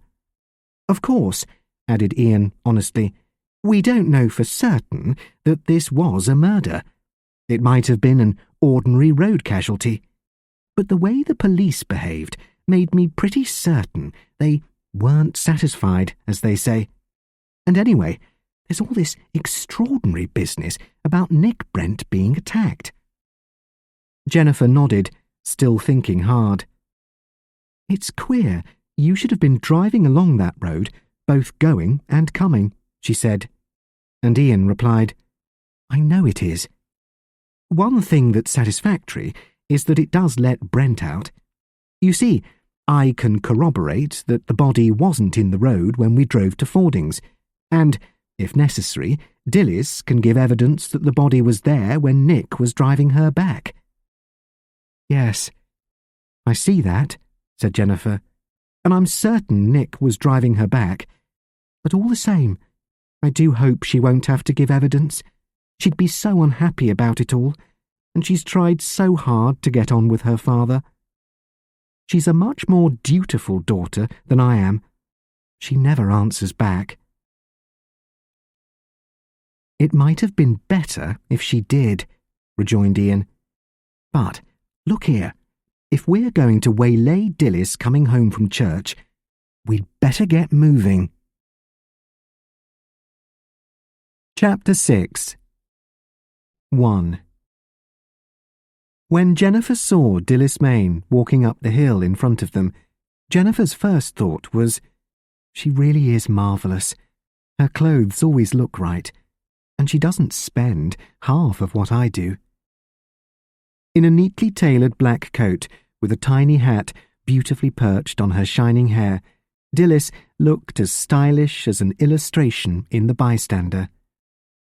It wasn't until Jennifer jumped out of the car and came face to face with the other girl that she saw how white-faced Dilys was and how shadowed her eyes. But there was no doubt that she was glad to see Jennifer.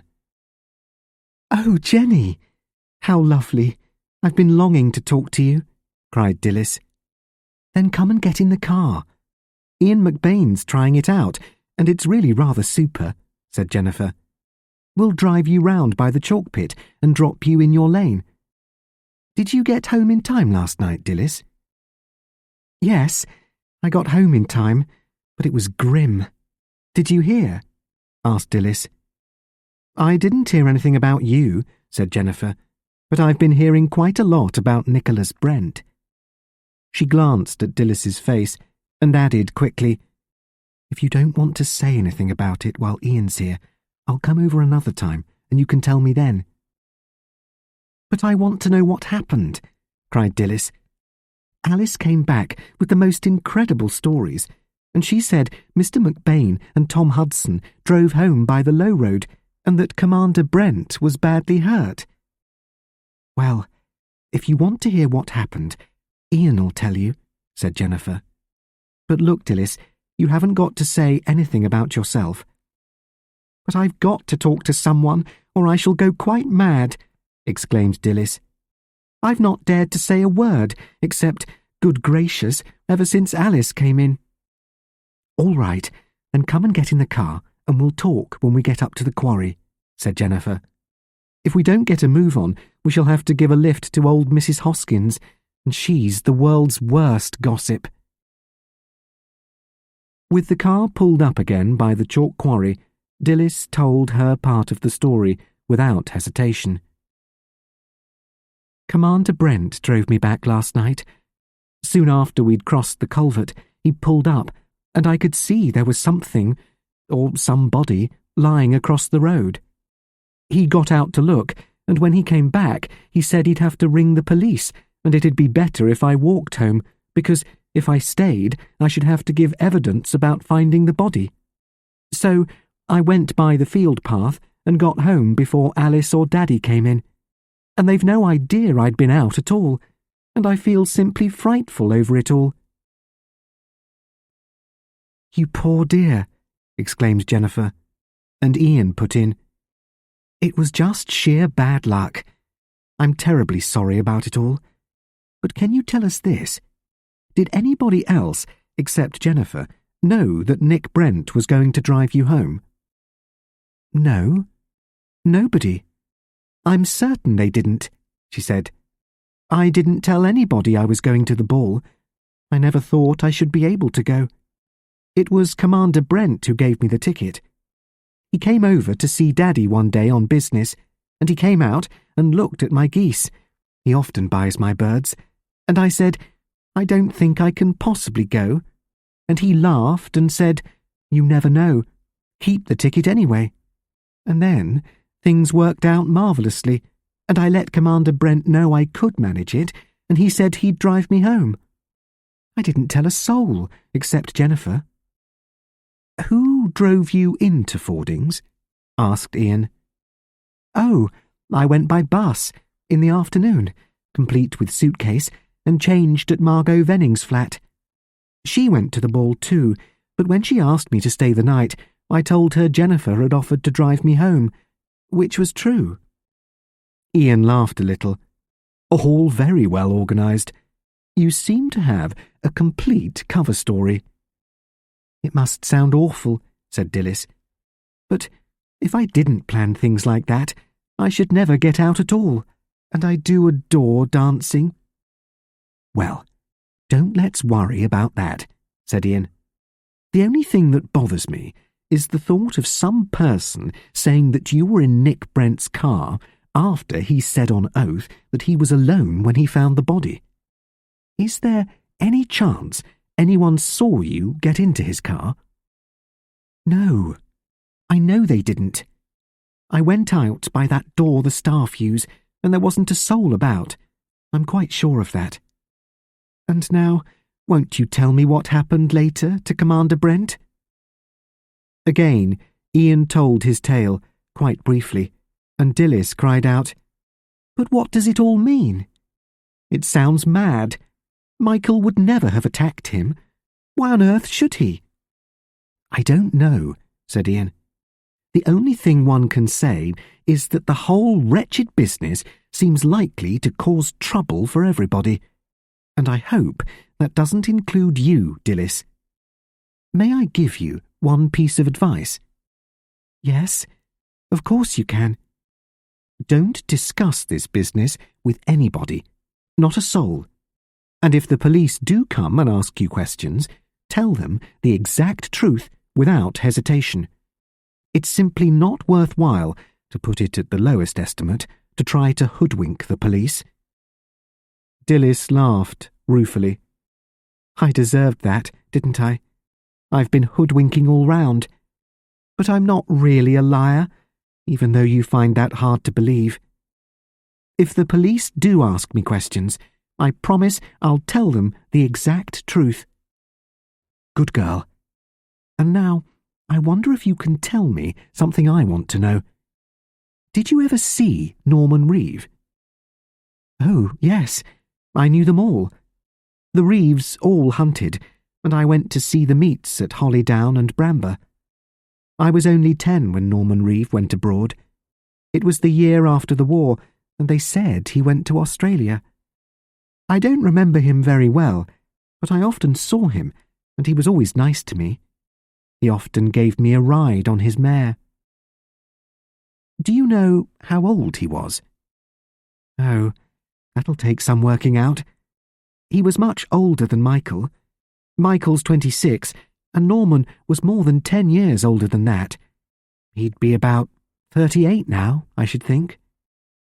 Jennifer put a word in here. "I think we ought to drive Dilys home, Ian.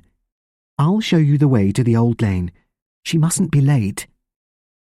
"Goodness, no, or Daddy will be in a proper rage," said Dilys as Ian drove on. "He's still angry because Alice couldn't get home last night. It was awful.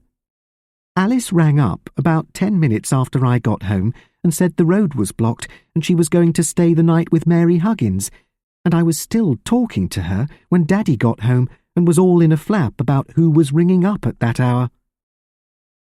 "But didn't you say Mr. Main was going to be away for the night?" asked Jennifer. "Of course I did, but he said he got his business done early and he drove home and had bother with his car or something. Thank goodness he did, or he'd have caught me creeping into the house with my ball dress all bunched up round my waist, and I can't think what would have happened. He was in one of his bad moods anyway.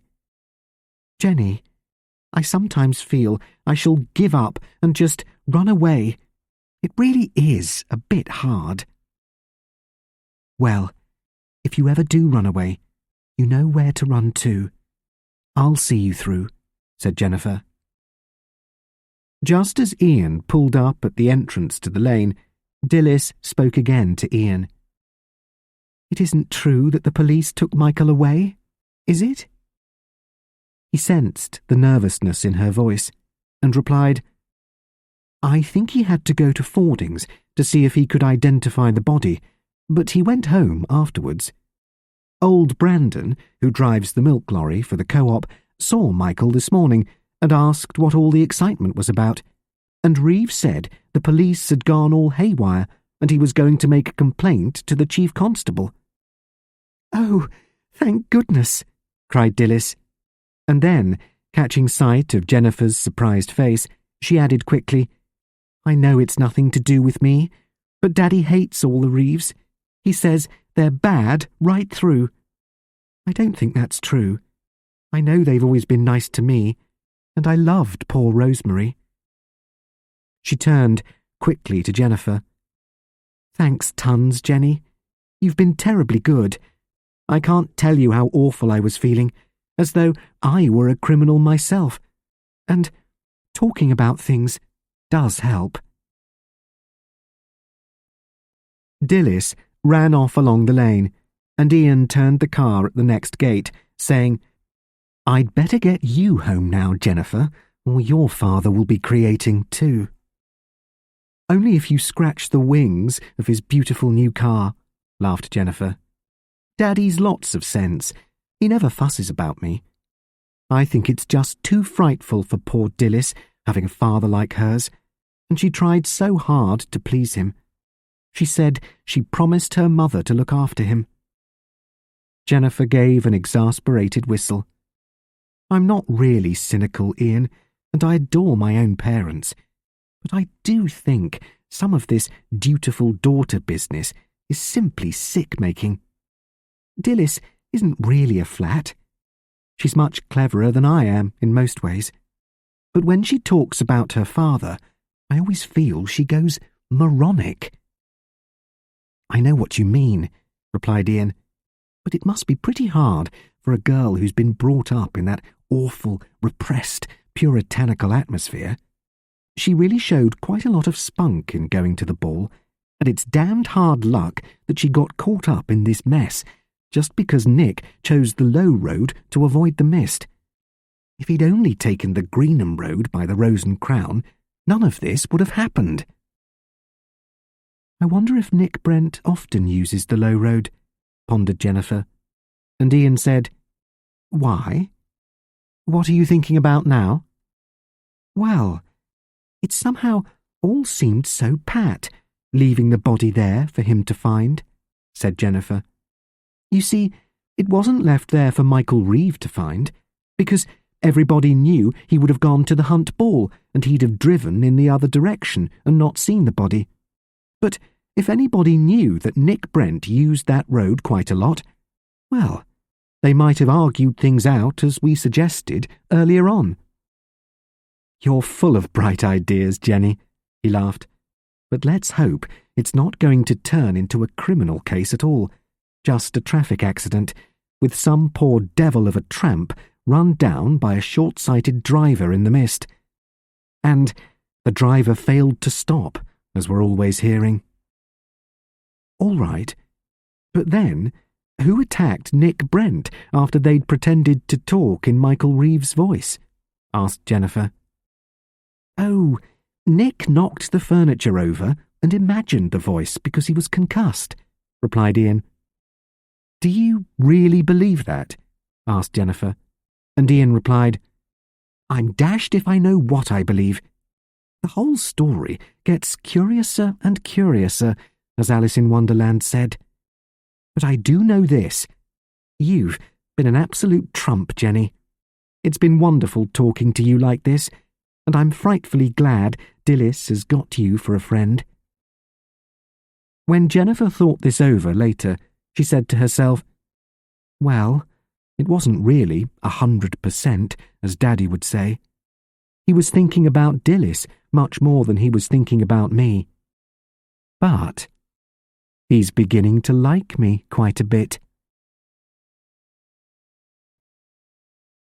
2. After he had had lunch with his aunt and uncle in their pleasant house at Stenfield Green, Ian McBain said, I think I'd better push over to the Mermaid and see how old Nick's getting on, Aunt. He really was in rather a poor way last night. Oh, Ian, dear, must you? Asked Aunt Caroline. We were looking forward to having you so much, and we hardly seem to have seen you. Well, you can't blame the boy, said her husband. It's not often a rising young lawyer plunges headfirst into a case of assault and battery, and anyway, I think he ought to go and inquire after Brent. Couldn't you telephone, dear? Asked Aunt Caroline, but Uncle John replied, Let the boy go, my dear. I admit, I want to know what it was all about, and you can't expect to get all the details over the phone. Look, Aunt, said Ian, how would it be if I stayed another night or two, if you'd like me to? There's nothing on that makes it essential for me to be back in town tomorrow morning. I haven't got to be in court or anything like that, and the old man might be quite interested in this story down here. He's always saying it's a mistake to be purely academic in our job. That'd be lovely, Ian, said his aunt comfortably, and I expect this dreadful story will just turn out to be another traffic accident. Very sad, of course, no matter who the poor man was, but I always think things seem so much more lurid in the middle of the night, and I dare say you were all a bit elevated after the Hunt Ball. Now, don't laugh, dear. I know that a few extra drinks can enliven the imagination quite a lot, and they do say that Commander Brent isn't exactly a teetotaler, you know. When John McBain came to the door to see his nephew off, on pushbike again, he chuckled. One thing, the exercise will do you good, Ian, and there is a spot of sense in what your aunt says. Things do tend to get exaggerated in the small hours, and I shouldn't be surprised if Nick Brent had lowered a few. I don't mean he was drunk. I'm sure he wasn't, but nobody's judgment is improved by either alcohol or hunt balls. Well, Uncle, the corpse wasn't a defect of Nick's judgment. It was damned real, and that inspector bloke seemed to think it damned fishy. Turner, a good man, but a touch zealous, said John McBain. And there's this to it. Turner knows all about the case of that poor girl, Rosemary. The police got nowhere in that case, and my own belief is that they get suspicious at the very name Reeve. My bet is that Turner lost his head a bit because the whole problem last night seemed to involve the Reeve family again, and Turner hasn't been in the district long enough to know all the ins and outs pertaining to that family.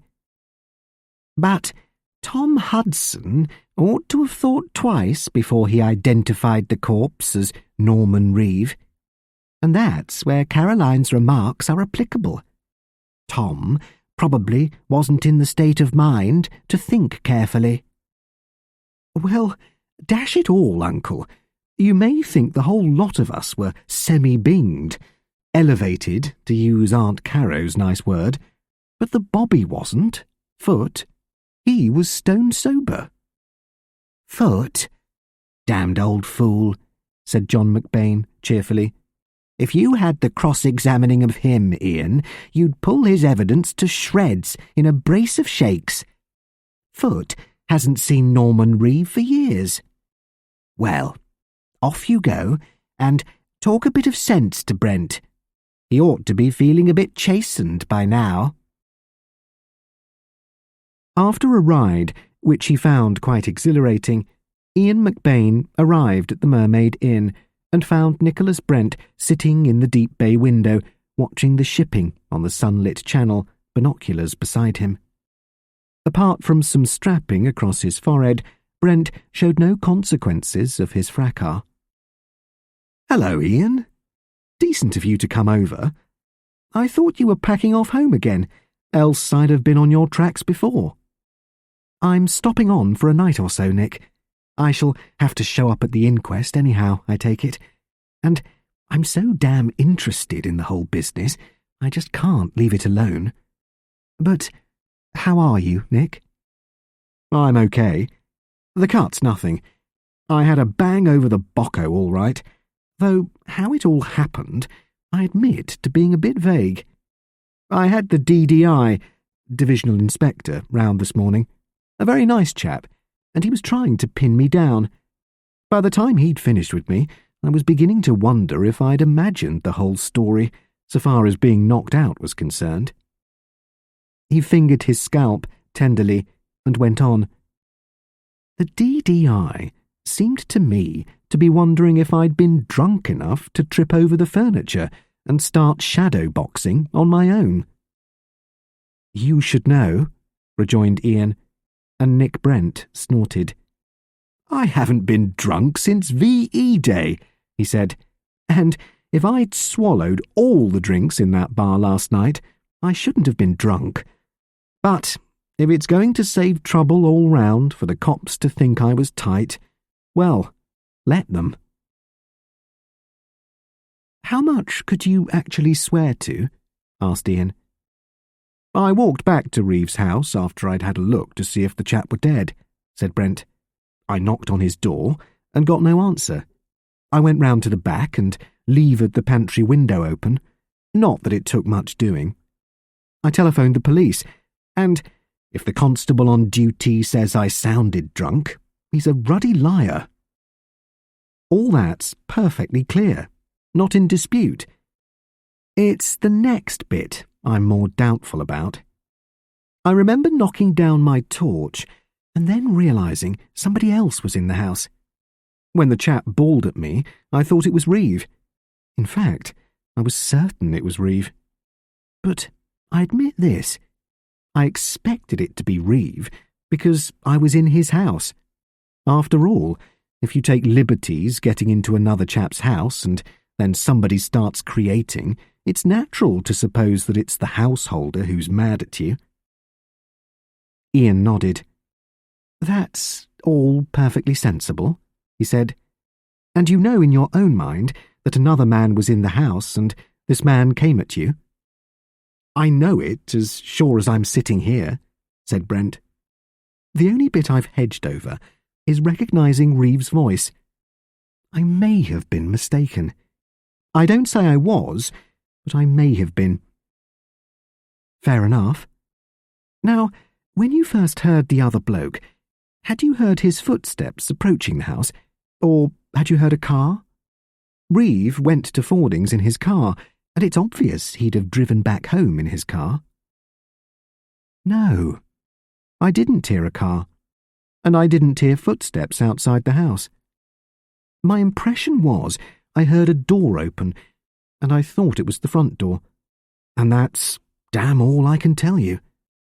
All I can say is the whole business is an infernal nuisance, both to Reeve and to me. As you know, I don't care for Michael Reeve, or for any of his clan, but I'm prepared to offer him an apology.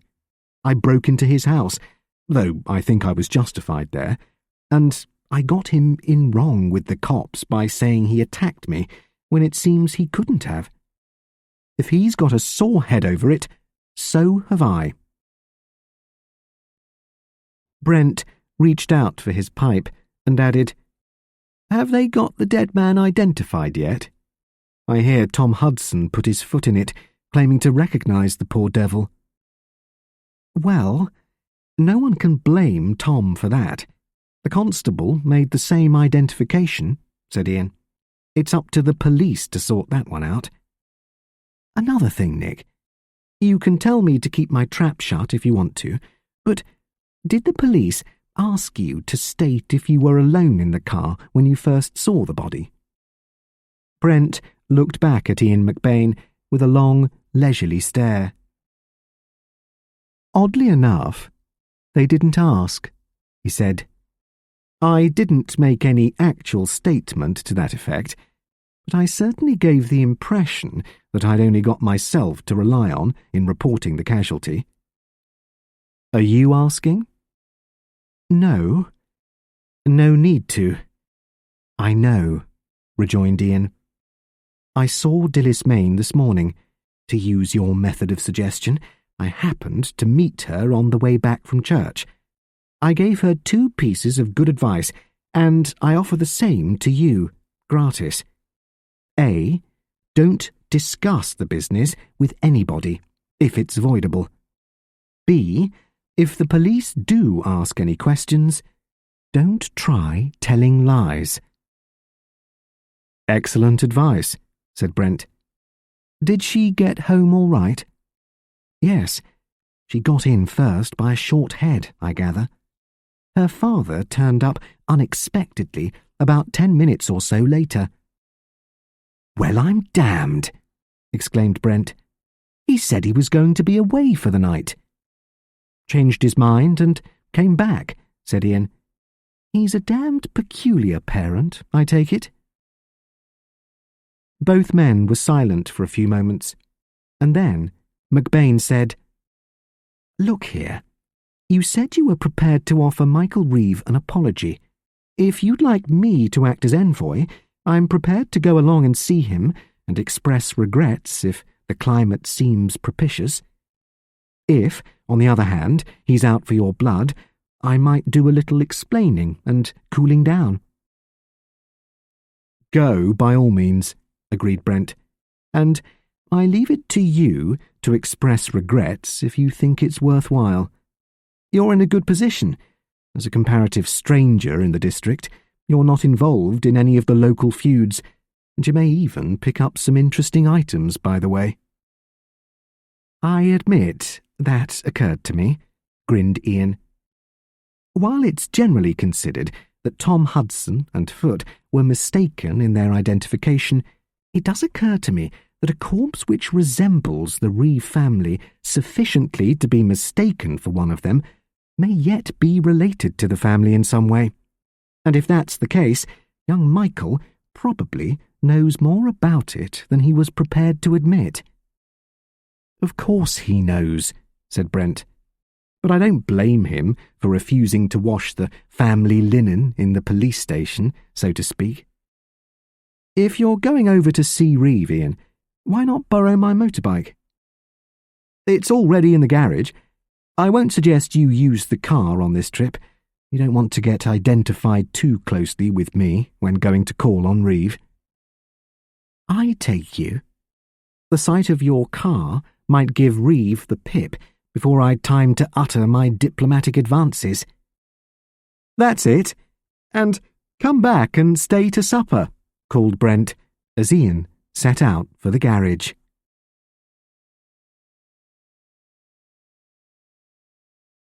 Chapter 7. 1. McBain. Oh yes, I think I know your uncle over at Stenfield. Weren't you at the Hunt Ball last night? I was, and all. Ian was much relieved when Michael Reeve's face looked a little less surly, for when Michael had opened his front door, his expression was almost thunderous. Taking the bull by the horns, Ian went on. Tom Hudson offered to drive me home last night, and, as it happened, we saw the casualty lying across the road just before the police turned up. I was sorry for the poor devil, but I'm also sorry for all the people who've got involved, particularly you, if I may say so. You seem to have had your name taken in vain all round. That's about the first civil word I've heard since I got home to find a particularly obtuse cop on the premises, said Michael. Come in, won't you? I'm interested to know you were the first to find the body, after Brent, if he did find it. Take a pew. Reeve had led the way to the larger of the two sitting rooms, where there was a good wood fire burning in a pleasant fireplace. Ian guessed at once that the beautiful old furniture had come from Hollydown Manor, and he found the small house much more attractive than he had expected to. As Reeve offered him a cigarette, Ian was able to have a good look at the fellow, whom everybody seemed to describe as a tough. Michael Reeve certainly had quality, something that marked him out from the generality of big young farmers. He had a fine, massive, dark head, jutting out well at the back, and clear-cut features. His eyebrows were too heavy, and he tended to scowl, but his eyes were surprisingly clear grey-blue under the black brows. He makes most of the chaps round here look commonplace, thought Ian. But he's got a nasty temper, or I'm a Dutchman.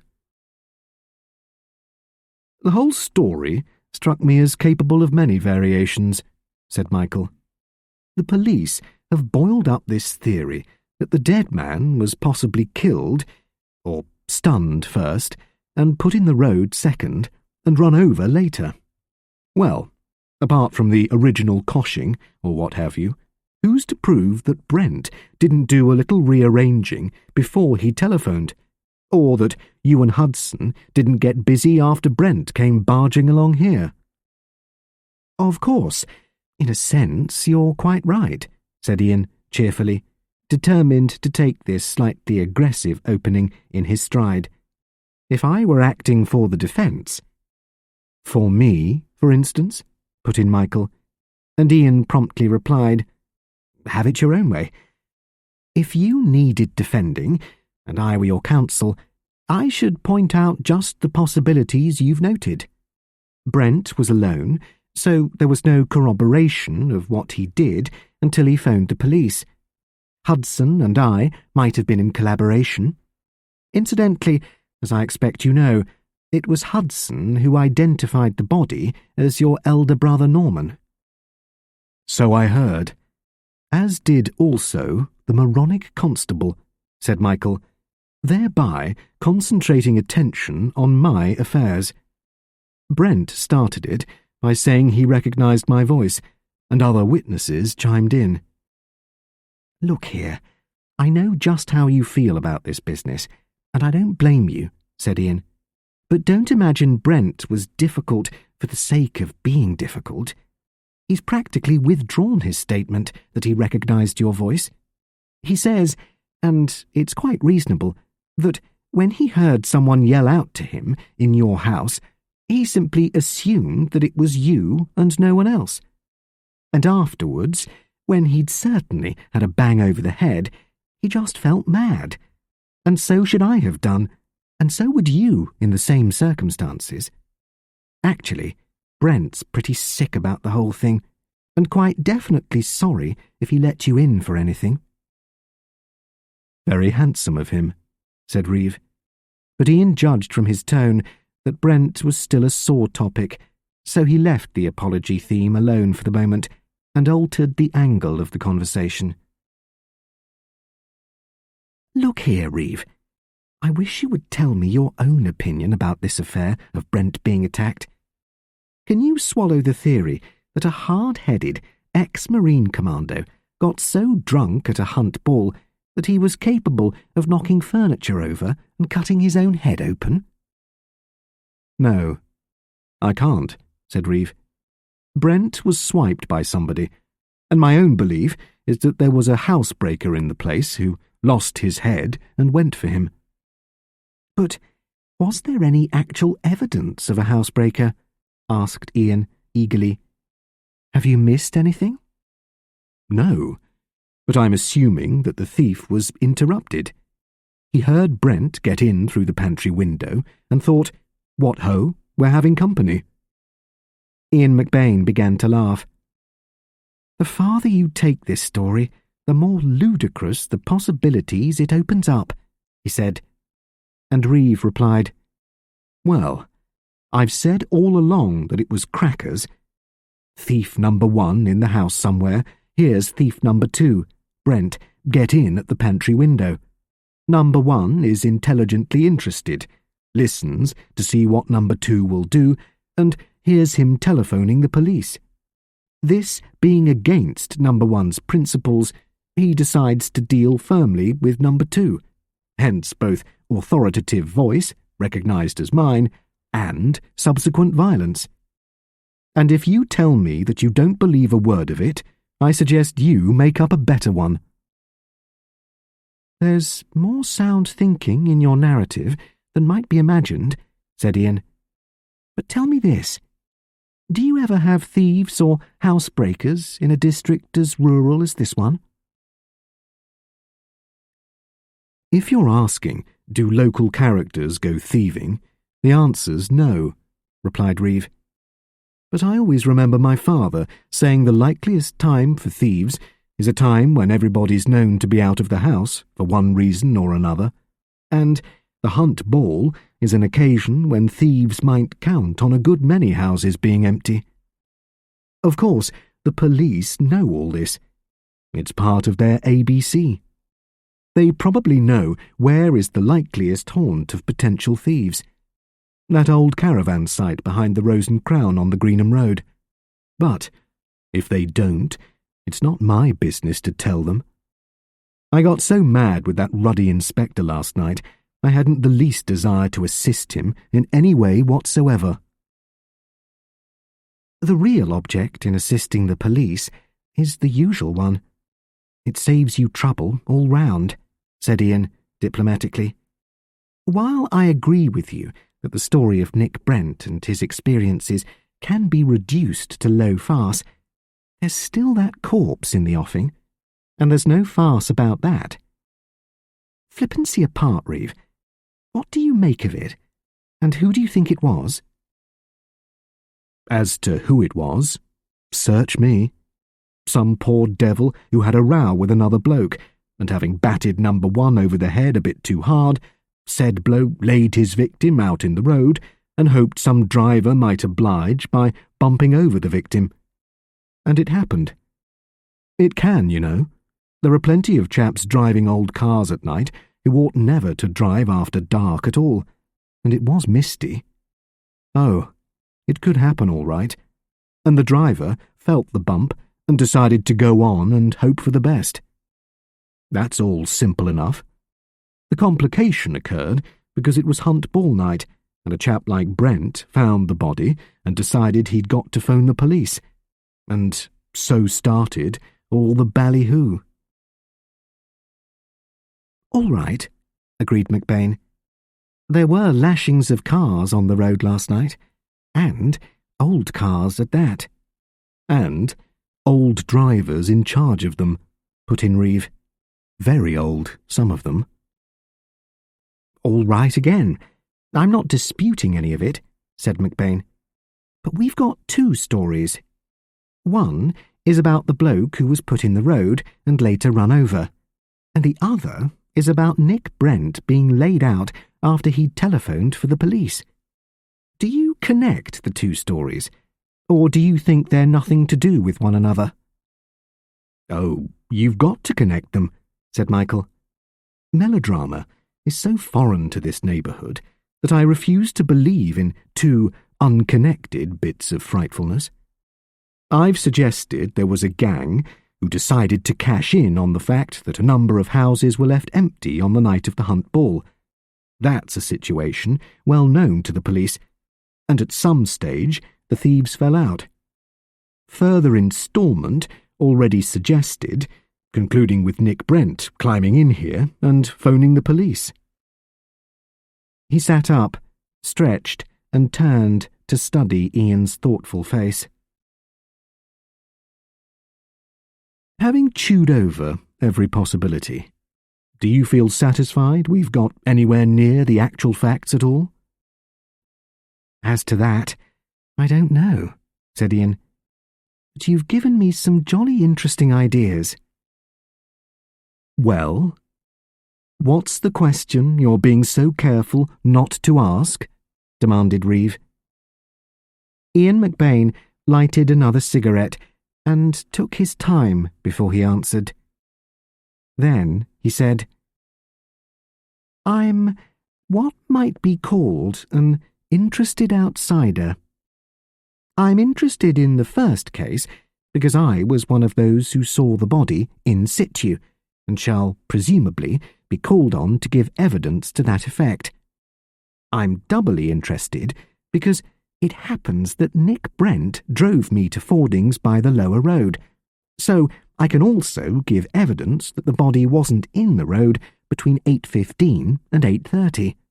And I know, as the police know, that Brent did not drive over the body and then reverse his car off it. The tracks of his big heron were perfectly plain from the spot where he first braked. Lucky for him, said Reeve, dourly. As you say, replied Ian. Well, after that, Brent walked to your house and phoned the police. Up till then, his movements are quite clearly established. You seem to be a clear-headed sort of bloke, said Michael. More so than I am, I admit. Do you mind telling me exactly what you mean by Brent's movements being clearly established? Certainly. I mean this. Brent picked me up at Stenfield at 8. He drove me to Fordings by the low road, and the body was not then in the road. Brent was in evidence at the ball until he left about 11:45, and he telephoned the police, reporting the body just before 12:30. Now, Brent's a friend of mine. Not an old friend, or a particularly intimate one, but I've reason to like him, and I'm glad the evidence is clear so far as he is concerned. Since the whole story seems capable of boiling up a lot of trouble, I should be glad to say the same thing about you that I do about Brent. As I see it, both of you have been involved, through no fault of your own, in somebody else's crime. All on the highest level, said Michael, sardonically, and then suddenly his voice altered.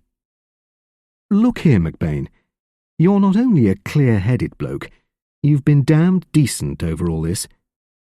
I admit I got in a bait over things. I found a god-almighty sort of police inspector doing the high and mighty, in spite of the fact that it was my house which had been broken into. I was told that Tom Hudson, who ought to have known better, identified the dead man as my brother Norman, which is a damned lie, and, to cut it short, I come of a family who have been notorious for their filthy tempers and general lack of control. I've tried to live here like a responsible man and live down some of the stories. You've heard them. Everybody in the district's heard them. And I'm fed up. Good Lord. Don't imagine I can't see all that. I can, exclaimed McBain. When I said I was sorry about all this, and tried to convey that Brent is sorry too, I was admitting that you'd had enough to make you see red. It's enough to make any chap fed up. And there's this to it. You demanded, what's the question you were so careful not to ask? You've only got to answer one question to get the whole thing tidied up from your point of view. And what's the question? Where were you, exactly, at 12:30 when Brent was in your house, when he thought he heard your voice after he'd telephoned?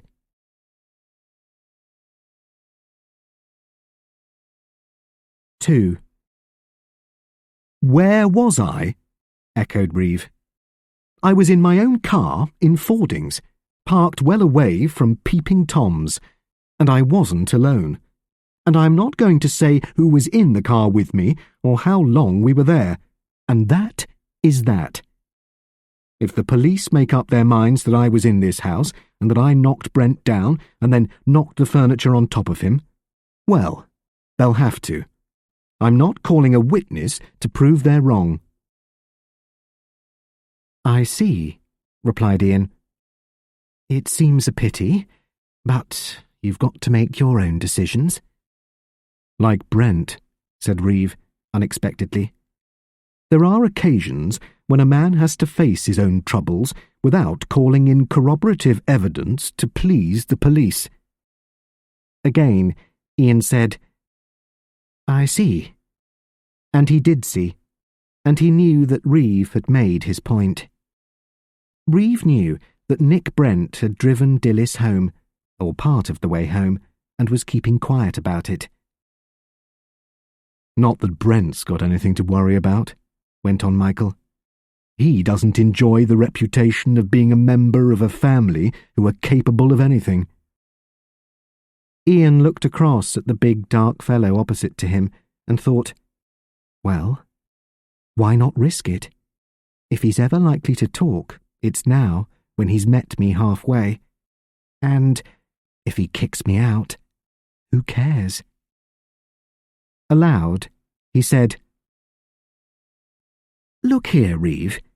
You're quite capable of telling me to mind my own ruddy business if you think I'm trespassing on what's not my affair, but it's you who keeps on bringing your family into it, as though the fact of being named Reeve is halfway towards being suspected by the police.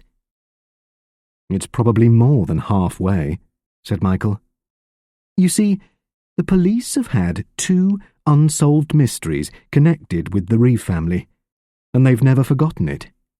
One was several years ago, when a man's body was found in the coppice which borders the manor garden. Apparently, he was a vagrant, and he died of exposure, but they never found out who he was or what he was doing there. And, more recently, my sister disappeared. You'll have heard about that. Everybody in the county heard about it. Well, again, the police discovered nothing. Absolutely nothing. And they were sore about it.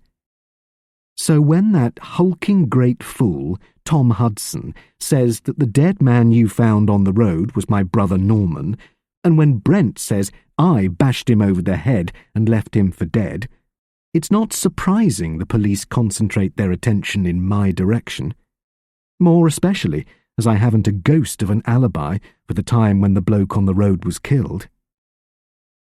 Do they know the exact time he was killed? Put in Ian. No, of course they don't. It's never possible to fix the time of death accurately, unless they examine the body quite shortly after death. You must know that. They take general probabilities, including temperature and degree of rigour. And the probability is that this chap died 5 to 6 hours before the sawbones examined him. That is, between 7:30 and 8:30 in the evening. Well, if it was being run over that finished him off, it looks as though he were killed quite soon after Brent and I drove past the spot where he was found, said Ian. Quite. And there were 2 of you to corroborate each other's doings. But I was by myself from 6:30 to 8:30 in the cowshed most of the time. No corroboration at all. In fact, it's a damned sticky wicket. Well, I don't see that you've got much to bother about to date, said Ian.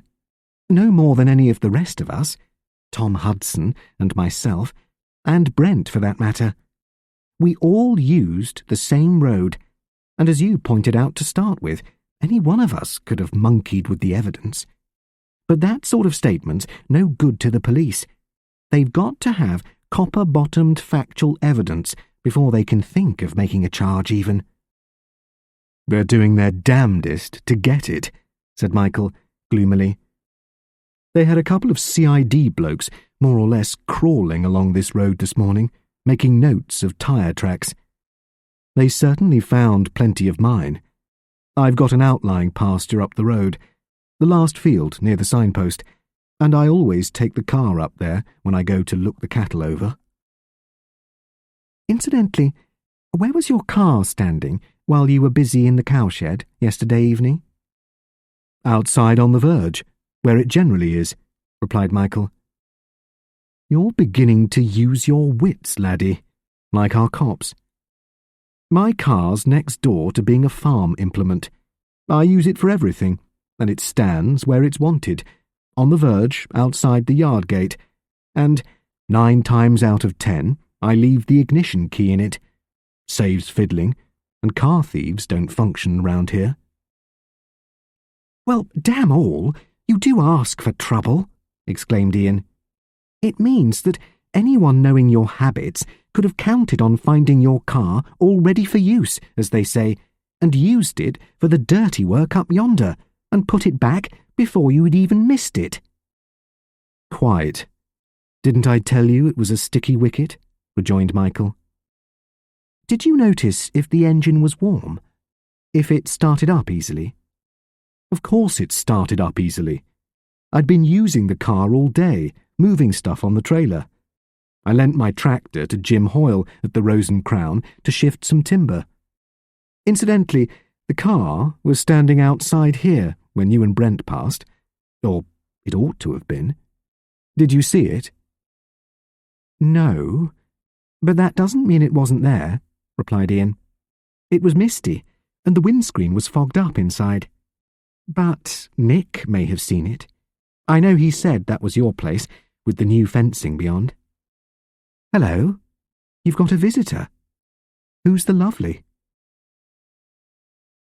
Oh, Lord, that's Betty Hoyle from the Rose and Crown. Her mother comes and does for me. Or doesn't, as the case may be. She didn't turn up today, so I suppose Betty's come to make excuses. Michael got up, adding, I'd better shove her off, and then I'll have to go and see to the stock. It was decent of you to come, McBain. Come in again sometime. How long are you staying?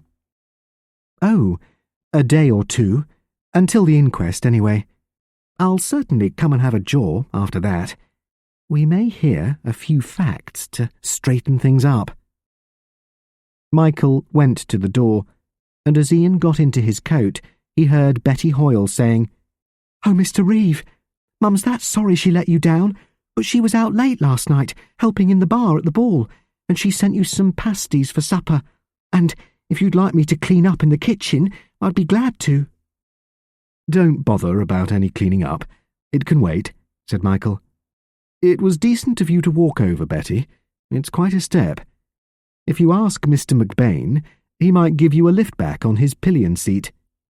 Oh, that'd be lovely. I do hate walking, she exclaimed. It'd be ever so kind if you would, she added to Ian. Betty was a dark, high-coloured wench. Bold and blousy was Ian's reaction, but he was a good-natured fellow. "OK, provided you're used to it and promise not to fall off," he said. "I've never fallen off yet," she grinned, and Ian asked, "Which way did you come? Down the road from the pointer?" "Not me. I came by the bridle path. Cuts off half the distance." "Oh, does it? That's a new one on me. Would the bike do it that way?" "Sure, it's not a bad path," she rejoined. "The gentleman who lived here before Mr. Reeve came, he always came to our place on his motorbike by the bridle path. It's 7 miles return by road, and we're the nearest local." "Sounds a thirsty farmhouse," rejoined Ian, grinning back at Michael. "See you again before I leave," he said, and wheeled his bike out onto the road. "Oh, it's Commander Brent's motorbike," shrilled Betty. "It's posh, isn't it? I've always wanted a ride on this one, but the Commander, he's too highty-tighty. He and Dad are like dog and cat. Trade jealousy, I call it." "How do you know it's Brent's machine?" asked Ian. "Oh, I notice things like that. I'm mad on motors. That's a lovely car he's got, the Wild Heron. Smartest car for miles. He gave you a lift last night, didn't he?" "Noticing girl, aren't you?" said Ian. "It's along at the back, our path, isn't it? Hold tight, we're off." There was no opportunity for conversation as the machine roared up the bridle path. Betty held on like a limpet. She was evidently experienced in this manner of transport, and experienced in other ways besides, thought Ian. When they reached Betty's home, a cheerful-looking pub, Betty promptly said, "Thanks ever so. And won't you come in and have one on the house? It's not opening time yet, and Dad'll be no end pleased to have company." "Well, thanks a lot. I don't mind if I do," said Ian.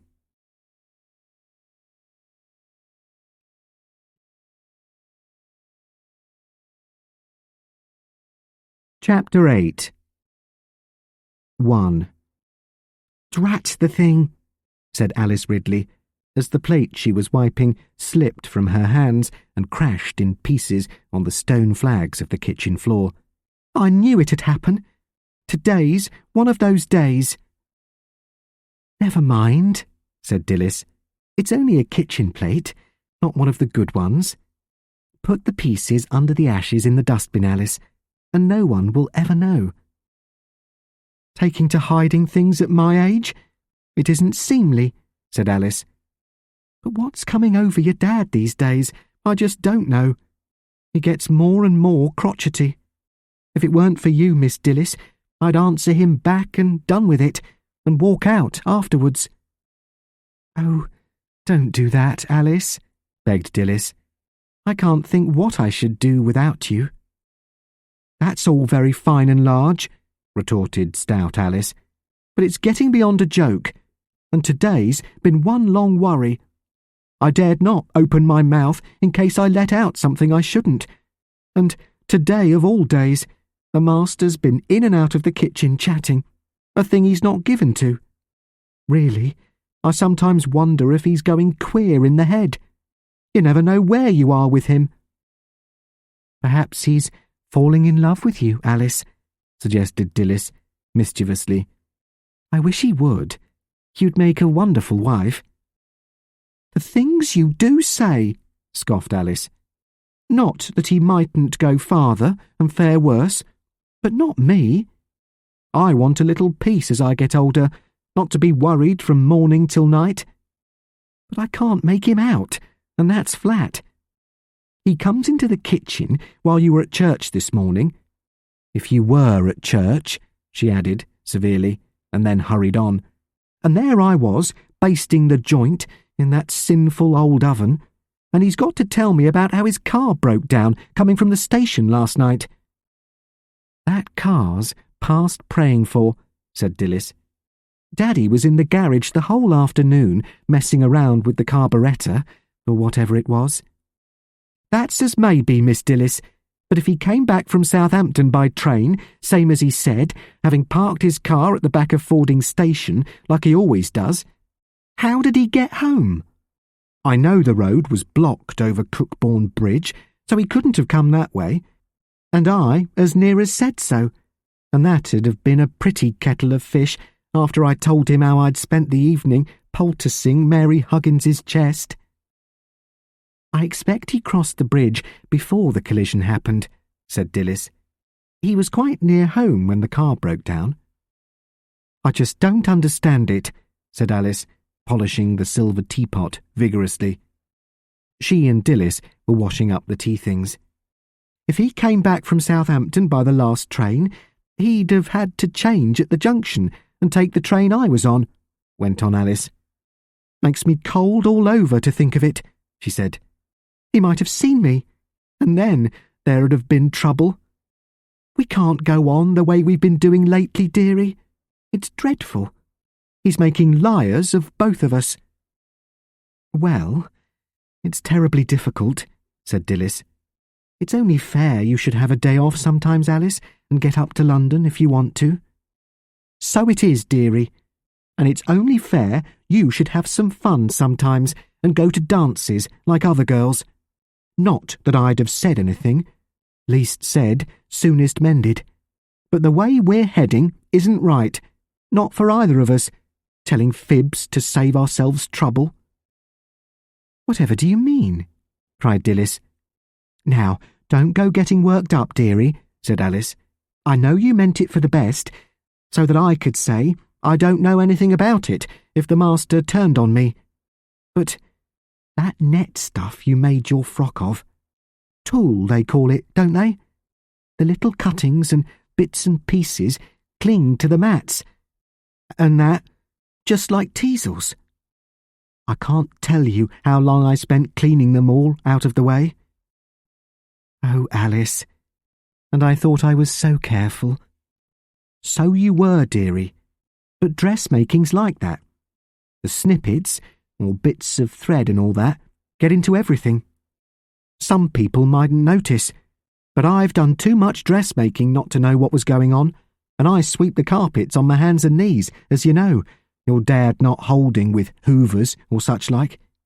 And if you were making yourself a new dance frock, well, it must have been because you were going to a dance, mustn't it?" "And you thought all that out for yourself and never asked me a single question," exclaimed Dilys, and Alice went on. "Nothing like knowing nothing when there's likely to be trouble, and I've never held with the way your dad keeps you away from the fun other girls have," said Alice. "And you know I couldn't help noticing how you never said a word about the hump ball, never said, 'Oh, I do wish I could go.'" "Oh, Alice, what an ass you must think me," said Dilys.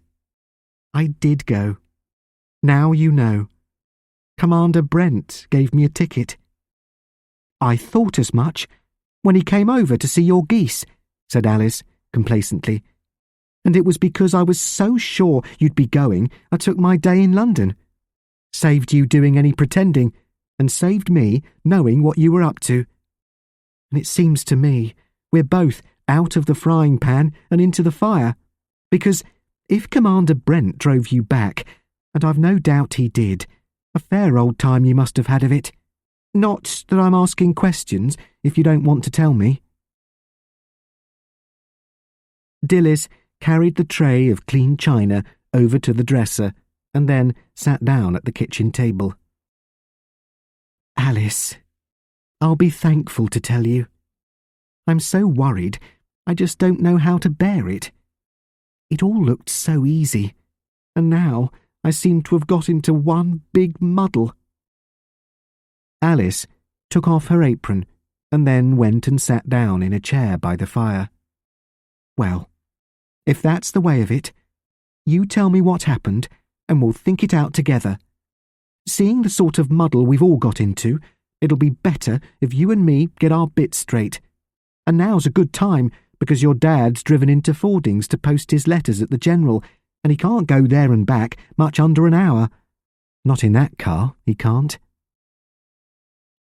Dilys told Alice about her drive back from Fordings the previous night, about seeing the body in the road, and how she had run home by the field path after Nick Brent had said it would be better for her to do that. "Well, that was decent of him, trying to keep you out of trouble," said Alice. "It all depends if there was anybody about who saw you get in and out of his car. I'm certain nobody saw me get in the car at Fordings, and there wasn't anybody about when I got out of the car and ran home." "Let's hope there wasn't," said Alice. "But with such goings-on as there were last night, well, you just never know. There's this story of the commander being attacked by somebody, and who that was, goodness alone knows. Unless it was that Michael Reeve had had a drop too much." "Oh, Alice, that isn't fair," protested Dilys. "Michael never gets drunk. And anyway, he stayed right to the end of the ball. Jennifer was there, and she saw him." "Never's a long time," said Alice. "But let's leave that and get the times sorted out. When did you leave Fordings?" 11:45. I knew your train didn't get in till midnight, so I thought that'd give me plenty of time to get in before you did." "So it should have," agreed Alice. "Now, I reckon it took the best part of half an hour to drive to Flusher's Gate, where you had to get out, and all of 20 minutes running over the fields. Anyway, call it an hour by the time you got your frock off and that. I don't know exactly what time it was I telephoned, but if we say soon after 1 o'clock, we shan't be far out." "When did you hear the master come in?" "While I was still talking to you, Alice. I hadn't hung the receiver up." "Well, it beats me altogether," said Alice. "He said he went to Southampton by train, and if he did that, he must have got back to Fordings by the midnight. It's the only late train there is that stops at the junction. And yet, by the time my taxi man found the road was blocked and I got out and telephoned to you, the master had got back home, with a breakdown and all." "Then he either came back by an earlier train or else drove home by a different road," said Dilys, and Alice sniffed. "And which road would that be? We know he didn't come by the low road." Dilys sat and stared at the stout, practical soul for a moment, and as their eyes met, they each recognised a dawning apprehension in the other's gaze. Then Dilys said, "He could have come by the Greenham Road, past the Rose and Crown. He must have done that, unless he arrived by an earlier train. The only other evening train from Southampton gets into Fordings at 9. I've looked and I know," said Alice. "And you say he got home after 1. Doesn't sound very likely to me." "No, I suppose it doesn't," said Dilys. "So the only other thing he could have done was to come by the Greenham Road. And why he did that, goodness knows. It's the longest way of all if you drive from the station." Alice suddenly realised that the expression in Dilys's eyes had changed from puzzlement to real fear, and the older woman said quickly, "Don't look like that, dearie. There's nothing to be frightened about. It's queer, and I can't make sense of it, but there's nothing to look like that over." "But Alice, I am frightened. I know there was something queer last night. Daddy said something about it being late for you to telephone, and I said, 'Is it? I don't know what time it is,' as though I'd just been woken up, and a little later he said, 'It's close on midnight,' and it must have been nearly 1:30. He must have known, Alice, and he wanted me to believe he'd got in by 12 o'clock. "Well, it's a puzzle, and no mistake," said Alice. "Seems to me he must have come by the Greenham Road. he couldn't have got past on Cookbourne Bridge, and come to think of it, if he got home after 1 o'clock, he couldn't have come by the low road, because they'd got police and goodness knows what out there. She paused, and then added, "Those 3 roads and the river, they're a bit like fingers. There's the main road across the river, and the river itself, then the low road, and farthest from us is the Greenham Road. They're all parallel, you might say, and they all run into Fordings, and they're all connected up our end by the Brambledene Road, which runs down to Cookbourne Bridge." "What's that got to do with it?" asked Dilys. "It's only that I'm trying to puzzle it out, dearie. If your dad drove home by the Greenham Road past that pub he so often complained of, he'd have had to turn right to get home and come by the Brambledene Road, which is the one you'd have come by if all had been well. And I reckon by that time the police were on that road going to see about that accident you nearly got tied up in." "Yes, but why did Daddy want me to believe it was only 12 o'clock?" burst out Dilys. "It just doesn't make sense." "Well, I don't know, I'm sure," said Alice. "He's all against late hours, and maybe he wasn't anxious for you to know just how late he was." "Alice, were there many people on that train you came by when it got into Fordings?" "That there weren't. January's not a popular month for going up to town and coming back by the midnight." "If Daddy had been on that train, wouldn't you have seen him at Fording Station?" "Well, I might, and I mightn't. I wasn't looking out for anybody, only for the taxi I'd ordered. Peak it was, and he drew up by the platform, and I just jumped in and thought, thank goodness, I'm as good as home. And he doesn't waste any time, Peak doesn't. That's a fast car he's got." Alice sat and thought for a moment. Then she said, "I've often thought it was time you spoke up for yourself, dearie. You've carried it too far, always doing the dutiful with your dad. I've been just as bad. Anything for a quiet life and no backbiting. And this time, we seem to have got into a fair old muddle. But he has, too. Seems to me, if he gets awkward, you and I can be awkward too." "Oh, I hate quarrelling and arguing," cried Dilys. "I know you do, dearie, but you've got to make a stand sometime, and if you've any sense, you'll make up your mind and settle down in a home of your own. And do, for goodness sake, see to it that you don't let your husband bully you, all for the sake of peace and quietness." Dilys sat silent, her face cupped in her hands, and Alice Ridley went on. "If you'll listen to a word of advice from me, you won't marry any of them young lads who have got a long way to go before they can make a home for a wife. You marry Commander Brent, dearie. He's got something behind him, and a lovely home which only needs a wife to make it just so."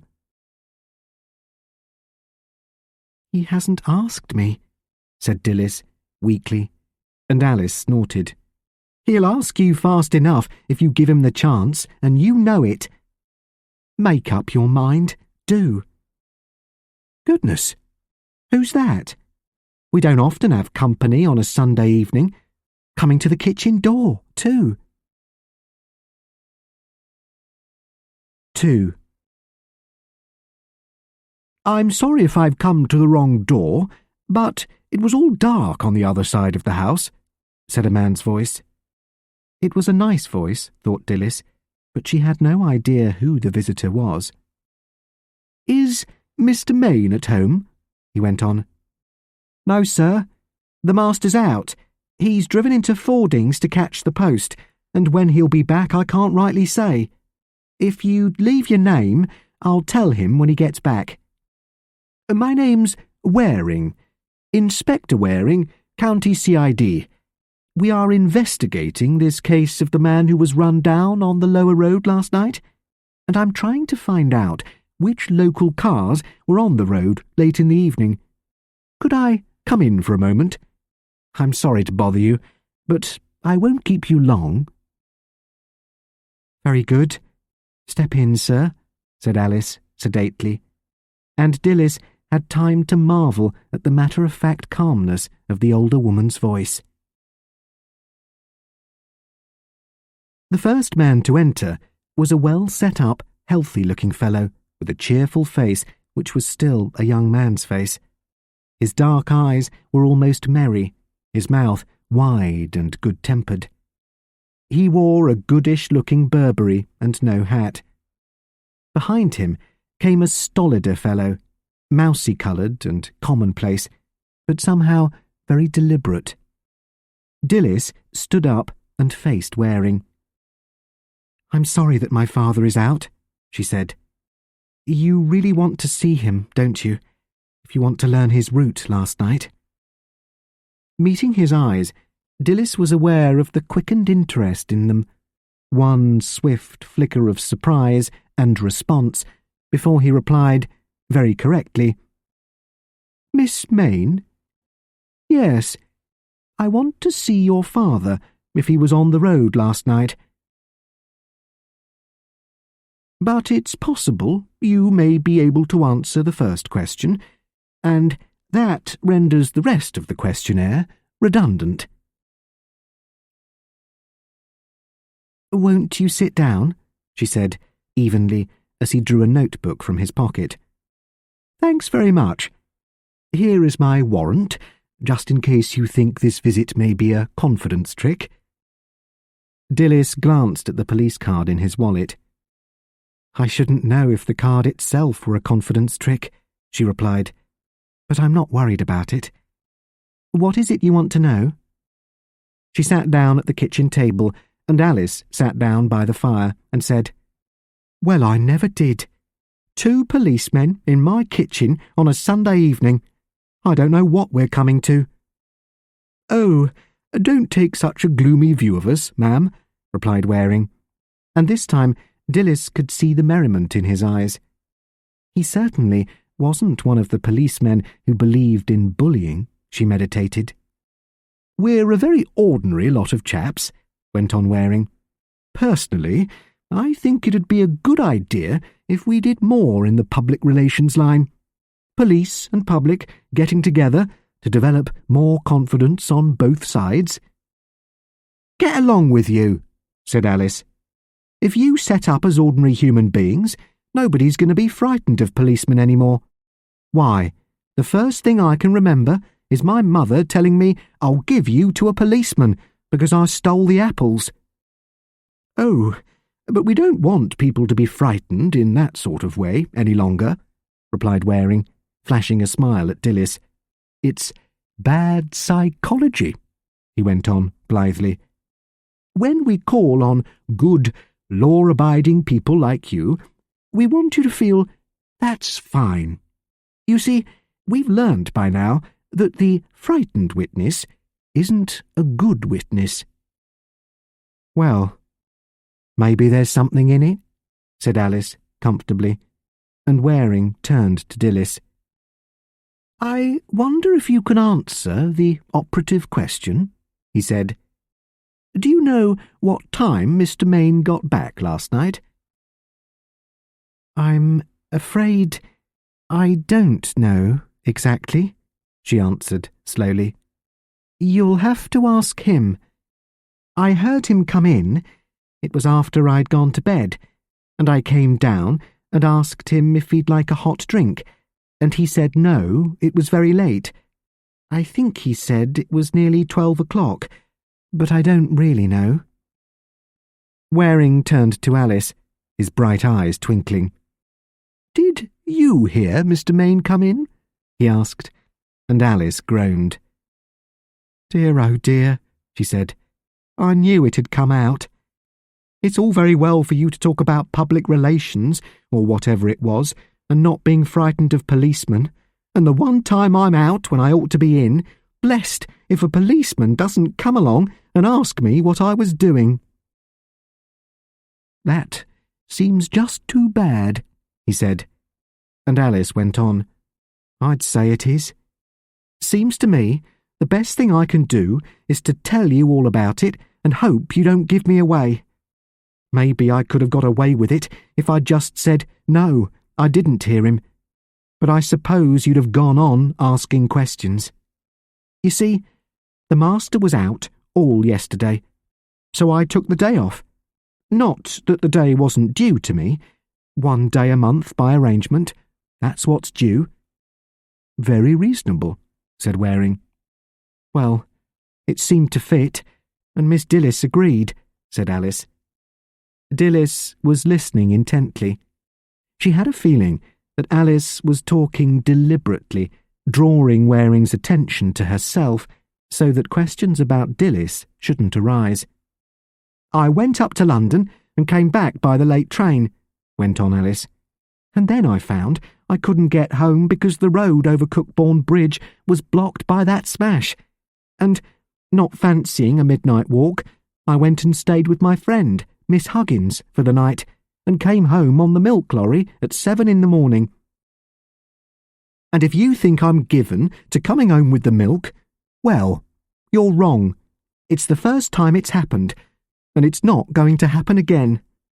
So, I can't tell you what time the master came home, because I wasn't home myself. I knew Miss Dillis wouldn't tell on me, and she didn't." "Of course I didn't," said Dillis. "I told my father that Alice had stayed with her friend who was poorly. You see, my father's very strict," she added, "and he doesn't approve of going up to London and coming back by the midnight train."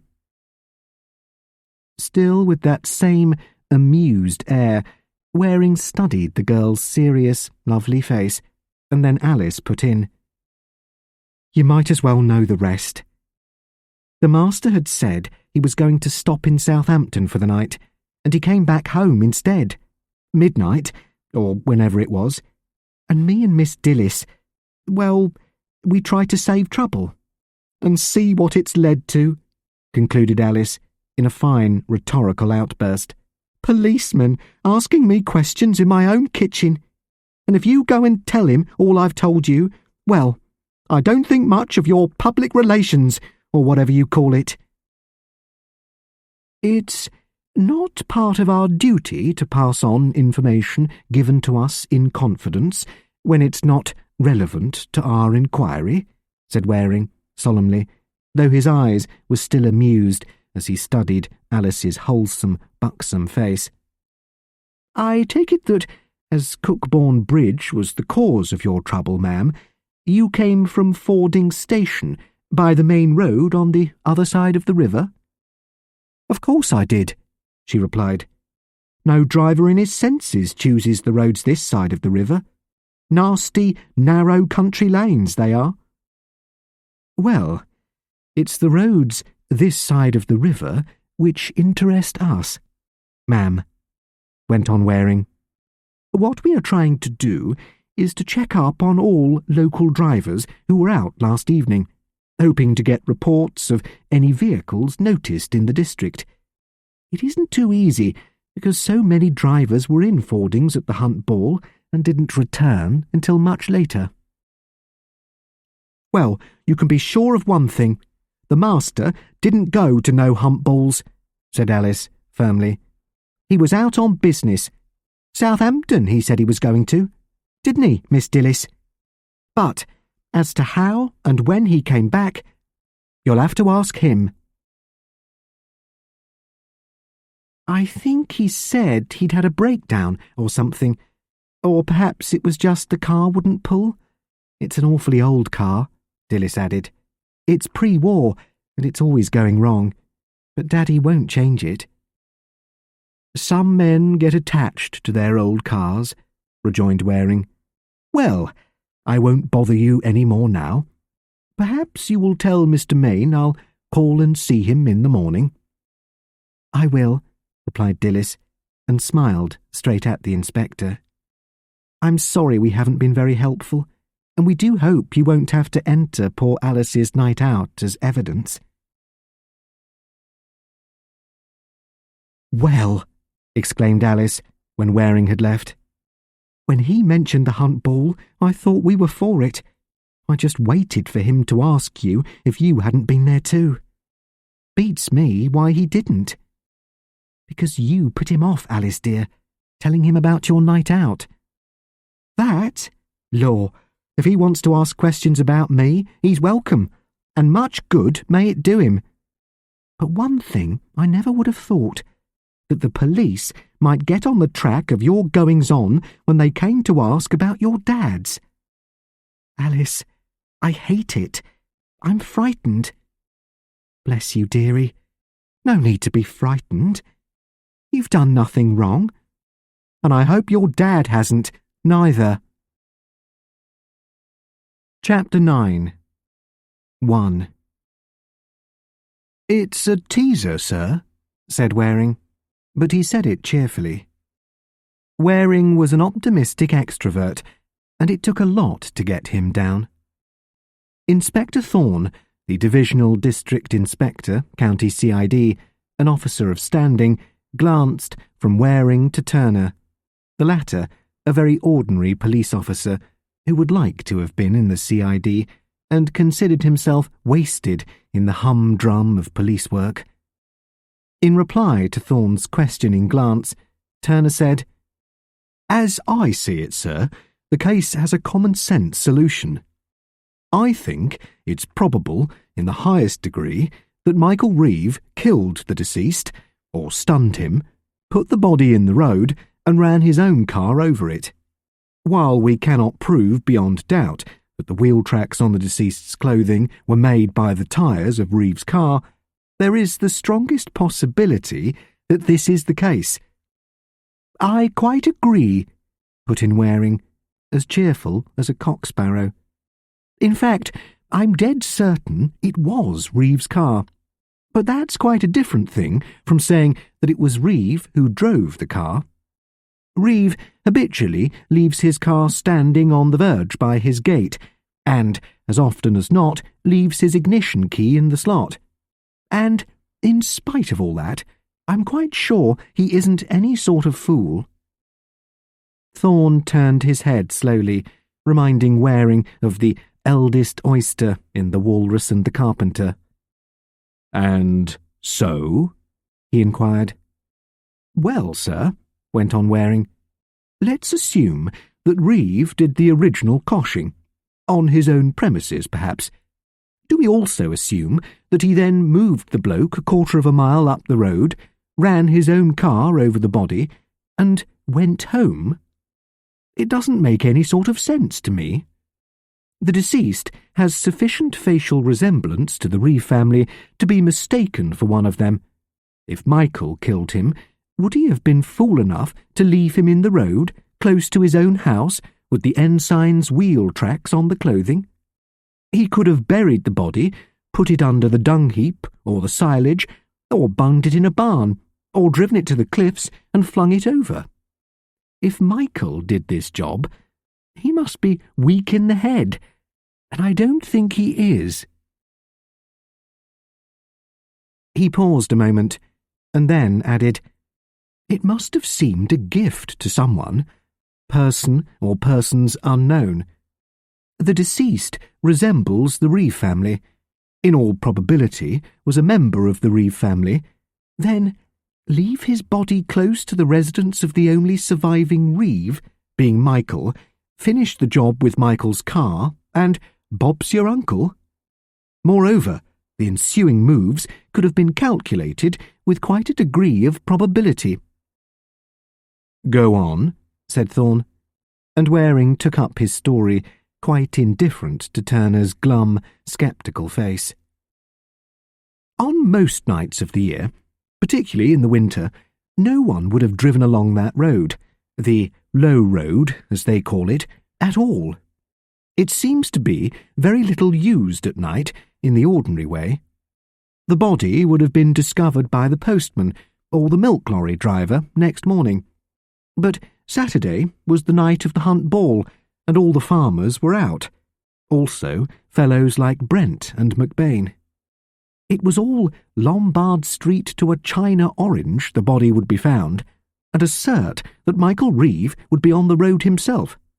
Moreover, seeing where the body was found, it could be argued that if a law-abiding man found the body, that man would probably go back to Reeve's house to telephone the police, because it's the nearest place to go. But if the man who happened on the body had been a bit tight, he might have run over it again before he even saw it, which would have made things even more mixed than they are. Thorne nodded. I admit, the story suggests various solutions, he said, and I think you've got a point when you say that if a law-abiding man found the body, that man would have gone to Reeve's house to telephone, as Brent did.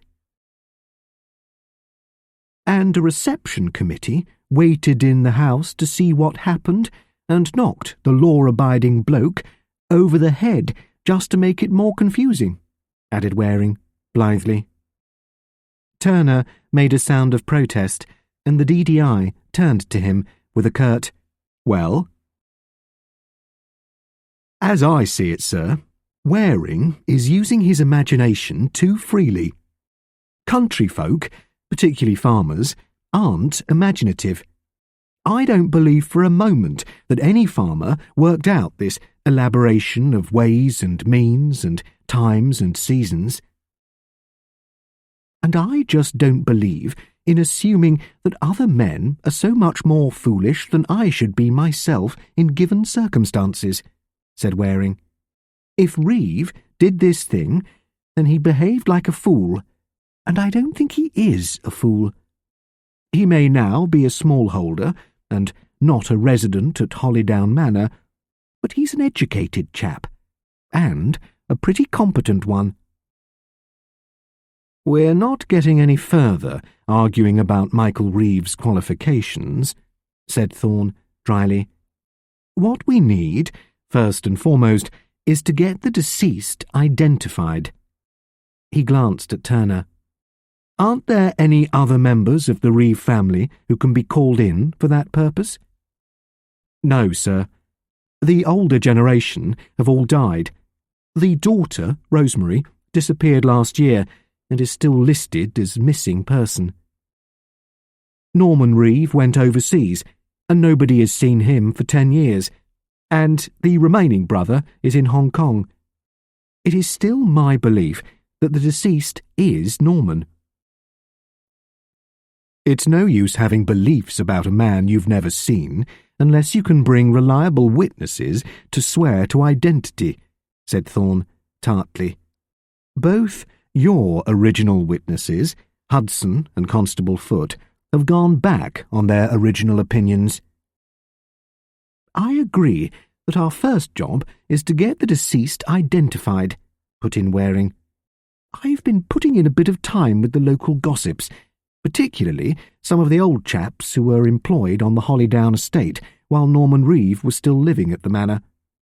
None of them think the deceased is Norman, but I got a suggestion out of an old boy named Ben Grubb, who was once employed in the Hollydown stables. He says he believes the deceased was the son of the old squire, born out of wedlock, and that he once lived on the caravan site behind the Rose and Crown. That doesn't get us much farther, said Turner gloomily. There used to be an encampment of caravans on that bit of rough land behind the Rose and Crown, but they were evicted years ago. There are caravans there now, but they're used by holiday makers who pay rent to Hoyle, the landlord. None of them has ever heard of the Reeves. Quite true, agreed Waring. But Hoyle himself has lived at that pub all his life. He paused a moment, and then added, I'm interested in Hoyle. You see, there's an old bridle path connecting Hoyle's pub with Reeves' land. The path is a shortcut from the Greenham Road to the lower road. It's only a matter of a mile across the fields. Again, the DDI turned his ponderous head and put in his monosyllable. Well? There seems to be a link, said Waring meditatively. Ben Grubb's suggestion gives the caravan site as the birthplace of the deceased. Rosemary Reeve, when last seen, was walking towards the cliffs behind the Rose and Crown. It's rough gorseland, and she often walked that way with her dogs. She was crazy over her dogs, but that day she didn't take them with her. Finally, Michael Reeve's house is only a mile or so from the Rose and Crown if you take the bridle path, and any big tough could shift a corpse for a mile if he needed to. Thorne grunted, and Turner looked exasperated. Still quite casually, Waring went on. Mrs. Hoyle went to the Hunt Ball. She helped in the bar. Miss Hoyle helped in the ladies' cloakroom. Mr. Hoyle stayed at home to look after his own bar, though I gather there wasn't much custom, and Bob the potman served the locals. I don't know, but I have a feeling they might repay a little concentrated attention. And there's Mr. Main of Foxley Mill, added Waring. Where does he come in? Inquired Thorne. I don't know, admitted Waring, but he was out in his car that evening and got home around midnight, though everybody seems very vague about the time. He says he drove over Cookbourne Bridge before it was blocked by the smash and had a breakdown later. I only mention him because he's been at loggerheads with Jim Hoyle, some little argument about Hoyle being open after hours and allowing gaming on the premises. And Main's daughter, who is a poem to look at, was in a flap about something. Very quiet and nicely behaved, but definitely in a flap. I wouldn't mind guessing she was vague about her father's return, because she wasn't there when he did return. Thorne raised his dark eyebrows, looking more saturnine than ever. I'm accustomed to allowing you a bit of licence, Waring, because I've often found that some of your disconnected statements do lead somewhere. But I think you might be more explicit on this occasion. Sorry, sir, said Waring, with his endearing grin. It's a sort of mixed grill. All these people, associated somehow, hiding something, worrying about something. I told you I was interested in the Rose and Crown lot, because the place is only a mile or so away from Reeve's place by the bridle path. Foxley Mill, the Mains' place, is also about a mile from Reeve's place, to the north of it by the field path. Come to think of it, these two paths are probably sections of the same ancient bridle path, leading from the mill to the sea. And if Miss Main and Michael Reeve don't sometimes meet on those field paths, well, it's just too bad. You see, there's a connection, sir, and my local gossips have it that Main and Reeve are at loggerheads. The DDI listened to young Waring's rambling discourse with a patience that Turner found incredible. But Thorne knew from experience that Waring had a lively awareness which enabled him to get the feel of contacts in a case in a manner which had often borne unexpected and valuable fruit. Instead of the curt dismissal which Turner expected, Thorne meditated over Waring's observations, and then said, You certainly have a knack for picking up odds and ends of information quickly, Waring. The next step is to correlate them, if they are susceptible to the process. Yes, sir. The point is that the truth is somewhere if we can only sort it out. One of them, or perhaps more than one, Reeve, Main, Hoyle, Hudson, Brent, McBain, their girlfriends, wives, daughters, families, and dwelling houses. The truth is there somewhere, or the facts which will lead us to the truth. It's in their locality. With a twitch of his shaggy dark brows, Thorne turned to Inspector Turner. Any comment, Turner? Well, sir, I've heard a bit about what's called intuition, or psychic bids, as some of the intelligentsia say.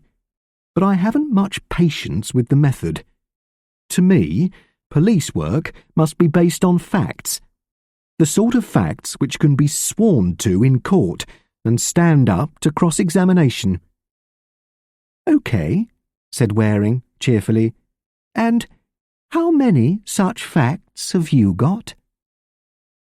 Turner hesitated, and Waring cut in again, quick and purposeful.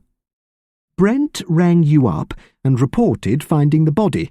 That you can swear to. But was there anybody to corroborate Brent's statement about finding the body? Brent said he heard Reeves' voice after he telephoned, or thought he heard it. Brent was attacked, but can you or he swear to his assailant? Hudson and McBain were by the body when you arrived. You can swear to that. Can you swear to what they were doing before you arrived?" "All that is quite true," put in Thorne. "You have the body of an unknown man, dressed in labourer's clothes, with nothing in his pockets to identify him. The problems are, who is the dead man? Who killed him? Who removed any papers or identifying marks?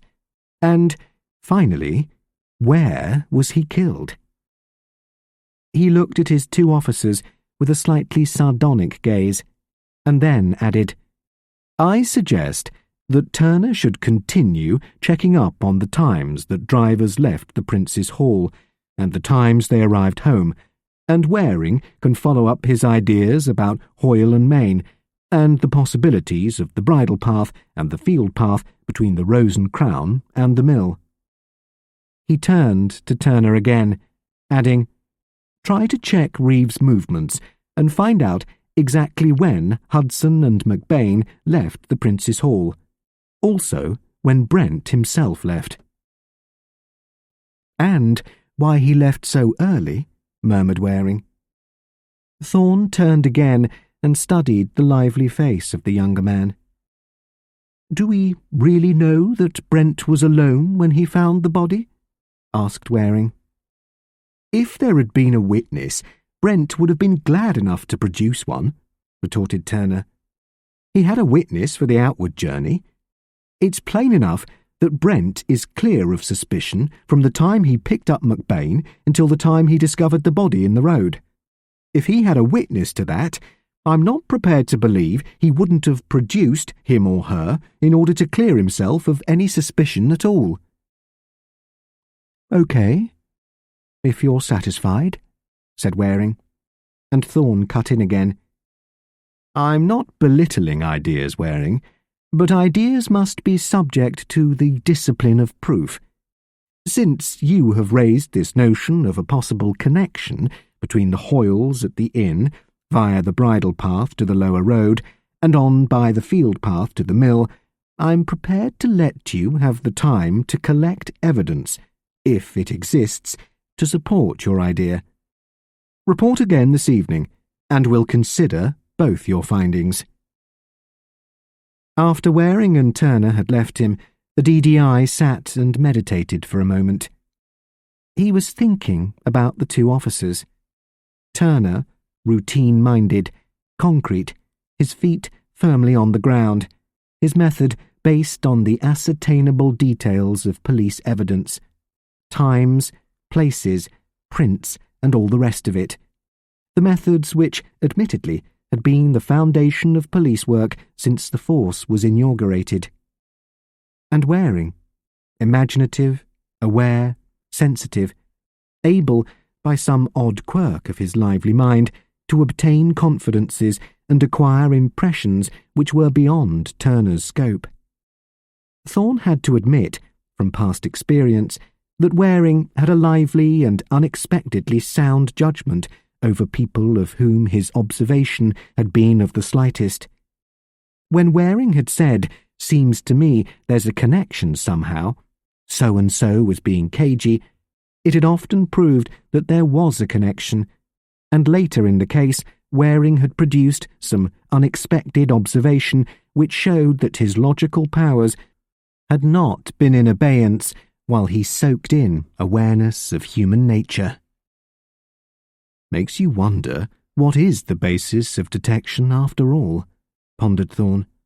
Timetables or human nature? After all, criminals are human, and maybe young Waring's getting back to basic detection. They ought to make a good pair. Turner, with his conscientious routine, Waring, with his awareness of humanity. But it was not Turner's careful facts that exercised Thorne's mind. It was remarks of Waring's. Reeves not a fool.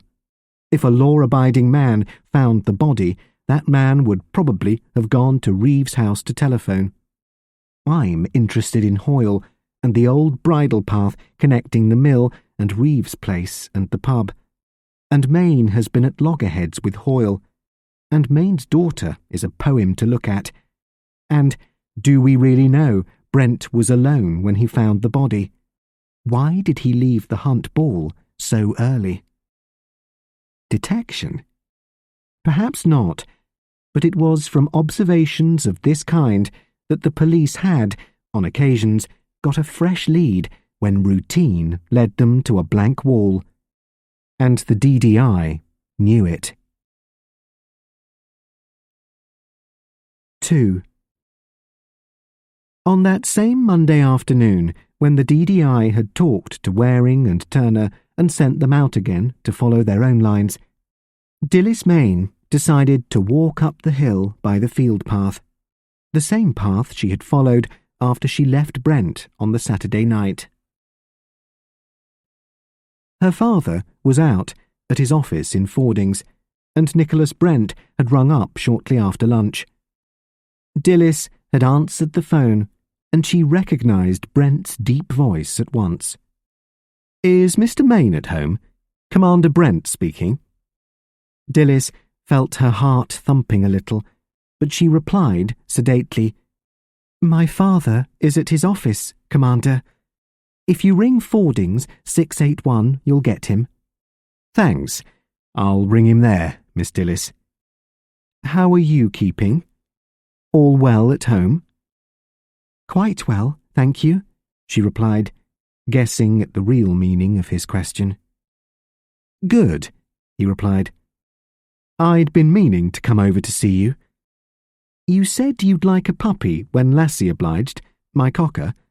She's got a lovely litter. If you'd like to choose one for your own, perhaps you could manage to get over here sometime." "Oh, thank you very much. I'd love one," she said.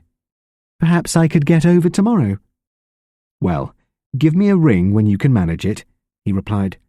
"I could pick you up at the top of the hill and save you the last mile or two over the downs. It's a perishing cold walk with this wind blowing off the sea." "Thank you very much indeed," she answered, and Brent rang off with a quick, "Not at all, it'd be a pleasure. Goodbye." Turning from the phone, Dilys saw Alice Ridley standing by the door, her eyes wide with inquiry. "A fine old taking we're in," said Alice. "I can't even hear the phone go without expecting it'll be police asking this, that or the other. That nosy Parker we had here last night was a bit too bright and noticing for my peace of mind." "That was Commander Brent, wasn't it, dearie?" "Yes. He's promised me a puppy. His pedigree cocker's just had a litter." "Has he, indeed? Those pups are worth a lot of money. No end of prizes that bitch of his has won. They say he knows more about dogs than any of the vets do." She looked at Dilys with her shrewd blue eyes. "All the same, maybe it'd be better not to go traipsing over there just yet. If he's promised you a pup, he'll keep it for you all right. Wait a week or so until there's not so much back-chat being handed round." "Yes, I think it'd be better," said Dilys. "Anyway, I was going to walk up the field path this afternoon. I must have dropped my pearl brooch last night. I can't find it anywhere, and it might have dropped off while I was running." "Goodness, that brooch of your mother's?" exclaimed Alice. "There'll be trouble with your dad if you've lost that. And let's hope it didn't come off you know where. Where all the trouble was?" "I don't think it can have," said Dilys. "They'd have found it. Tim says they searched the road by inches. Anyway, it's much more likely to have come undone when I was running. I'd got my frock all bunched up round my middle, and I could easily have got the brooch unfastened." "Well, if you're going, for goodness sake, go now," said Alice. "It'll be half dark in an hour or so, and I never did like that old path anyway. It's too lonely, and that bit between the big gorse bushes always gives me the miseries." "Why, Alice? It's a lovely path." "Maybe it is, dearie, but I've never forgotten how that poor girl Rosemary went by that path. The last day of her life it was. I saw her, and I've never forgotten it." "But Rosemary was seen after that. They saw her from the inn, walking towards the cliffs." "So 'twas said. And I think your dad's right over one thing, when he says those Hoyles are liars, the whole pack of them. Well, it's no use talking, but if you've got to go, go quickly while it's still daylight, and don't you stay out too long. I shall get imagining things if you stay out after dark." "But Alice, I've never heard you say things like this before," protested Dilys. And Alice replied, "Maybe you haven't, but things have never been like this before. Police all over the place, and a murderer around somewhere. I don't like it, any of it. So, you be careful, and don't go asking for trouble." Alice broke off and walked to the door. Then she paused for a Parthian shot. "We don't know who it is. Remember that. It might have been anybody."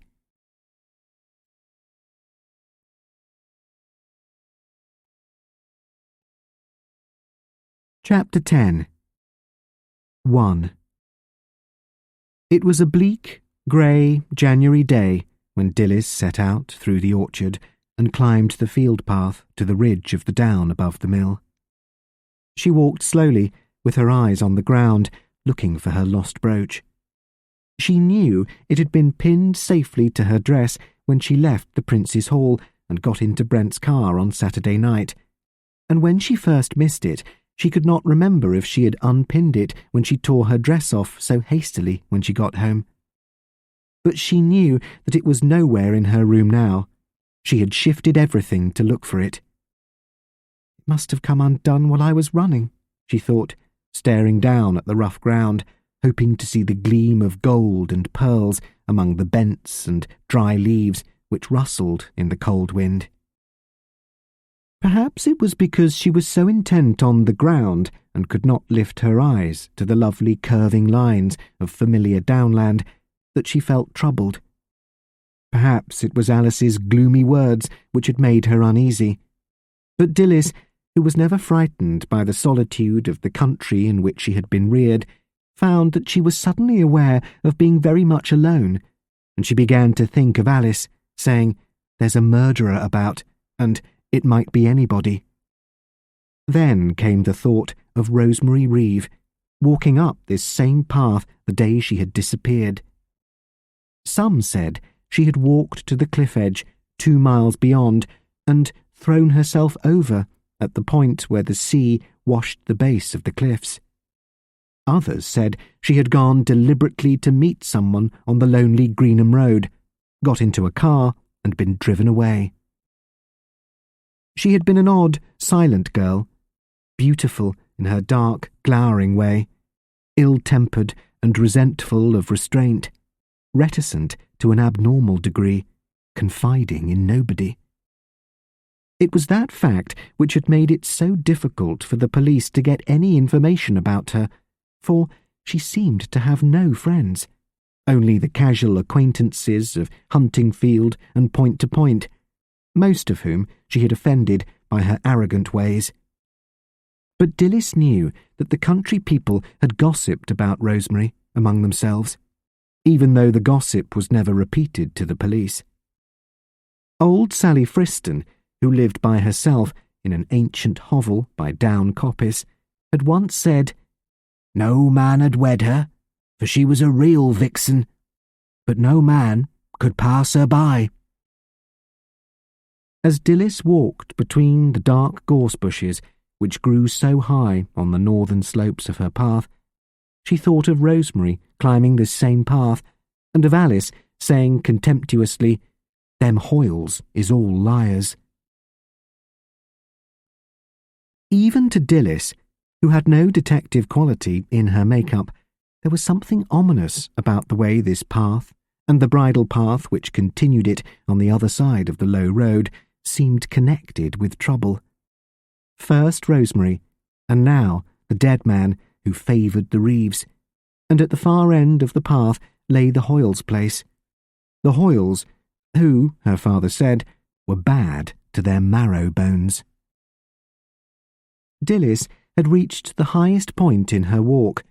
The ground sloped downwards now towards the low road, and she realised with a shiver that she could see the dip in the road where the body had lain, and away to the west the warm tiled roof of Michael Reeves's house. It was at this spot, she remembered, that she had paused to pick up her tulle skirt again, and to bundle it more securely so that she could run down the far slope, and she could almost feel the tug of her slender shoulder straps as she had struggled with the wind-blown folds of frock and cloak. If I did drop it, it was probably here, when I was wriggling, she thought to herself, and went down on her knees to hunt more closely. It was then that she heard a footstep behind the thorn hedge which bordered the path, and she felt a moment of panic. Into her mind there flashed the thought, not of a murderer, but of a detective with bright, amused, observant eyes. Young Waring, asking her, "Are you looking for something? What is it, and when did you lose it? And why did you come this way?" 2. It wasn't a detective. It was Michael Reeve. When Dilys heard his voice, she was so much relieved, she cried out, "Oh, Michael! I'm so glad it's you. I seem to have got the horrors, and I keep on expecting to see policemen behind every gorse bush." She heard him crash through the hedge, careless alike of damage to the fence and damage to himself, and he said quickly, "Some of them are still around there, on the road and the bridle path. Let's walk back over the top. Then they won't see us, and we shan't see them." "Is this what you were looking for, Dilys?" He held out his hand, and lying on his hard brown palm, Dilys saw her brooch. "Michael, wherever did you find it?" "Further down, not far from the road. I started along the path, thinking I might meet you, and then I thought I'd better not meet you. You know what they're all saying, don't you?" "How should I know?" she asked unhappily. "I've hardly been outside the house except to go to church yesterday." A moment later, they were over the ridge, hidden by the gorse bushes, and Dilys cried out, "Michael, who was he? The man they found in the road?" "Not who they said he was. Not my brother Norman," said Michael. He seemed to tower above her, dark and brooding against the dark, brooding gorse, which showed never a gleam of yellow on this chill midwinter day. "You've got to believe that, Dilys. He's not my brother Norman. As to who he is, let them find out. I don't know. I don't know anything about him, who he is, or how he got there. Do you believe me, Dilys?" She stood and looked at him, her face tilted up so that her eyes met his. His face was tanned brown, square and hard, his eyes black and shadowed, unhappy under heavy brows, his lips compressed and jaw set. Michael, for his part, looked down at her tilted, heart-shaped face, and marvelled again at the exquisite, petal-like texture of her skin, silk smooth and untouched by the biting wind, pale as apple blossom, with faint shadows under eyes, which were blue as violas were blue, blue like harebells, blue like the wild hyacinths he had seen her gather under the beech trees in Maytime. "You know I believe you. I've always believed you. And believed in you," she replied steadily, "no matter what people said." "But what does it all mean, Michael? Was it only by chance the man was killed just there, and that people say he was like your brother?" She saw his face lighten as he spoke, as though the brooding shadow were lifted from his eyes, and his tense lips eased into the curves which she had so often thought were unexpectedly gentle in his hard, square, nut-brown face. "Of course it wasn't chance," he said. "It happened like that because somebody is trying to down me, trying to tie a dead man round my neck as they tied the albatross round the ancient mariner's neck." "But why?" she cried, her eyes wide with distress. "Because I'm the one Reeve left," he said. "You know, Dilys. It's no use pretending you don't. The whole county hated us. Hated my father for his disregard of other men's rights. Hated my brothers because they cheated and swindled. Hated my sister for her pride because she wouldn't be pitied and wouldn't show pity. And the hates passed on to me because I've stayed here and tried to make a decent thing of my life here, instead of bolting abroad as my brothers did." He broke off and looked down at the girl's troubled face. "Oh, my dear, it's not fair to plague you with all this." "But I want to know," she cried. "I want to understand what's happened and why it's happened. Michael, why was it that you quarrelled with my father?" "I didn't, Dilys. He quarrelled with me. Someone told him that you and I were friendly, and that we sometimes met on this path. Anyway, your father came and warned me off. That was fair enough in its way, considering what he thinks of my family. But he started in on Rosemary, and I couldn't stand that." "What do you think happened to her, Michael? I've never asked you before, but now, with all this horror happening, so close here, I've started wondering again." "You're not the only one," he said dryly. "I don't know, Dilys. I've never known, and honestly, I didn't want to know. Rosemary, she was a law unto herself. She lived in a world which you don't know about, and if she took her own way out, well, it's better not to know." He looked unhappily down at the girl's pale face and added, "Rosemary got herself involved with so many men round here that none of them dared talk. They all kept mum, and thank God for it." "Do you think this?" She made a gesture with her hand towards the road, hidden behind them by the ridge of the down. "Is anything to do with what happened to Rosemary?" "I don't know, Dilys. How can it be? And yet, I keep on asking myself, and every answer opens up some more hideous possibility." He stopped, frowning again, his eyes full of trouble, and then went on, "I don't want to worry you with all this, Dilys.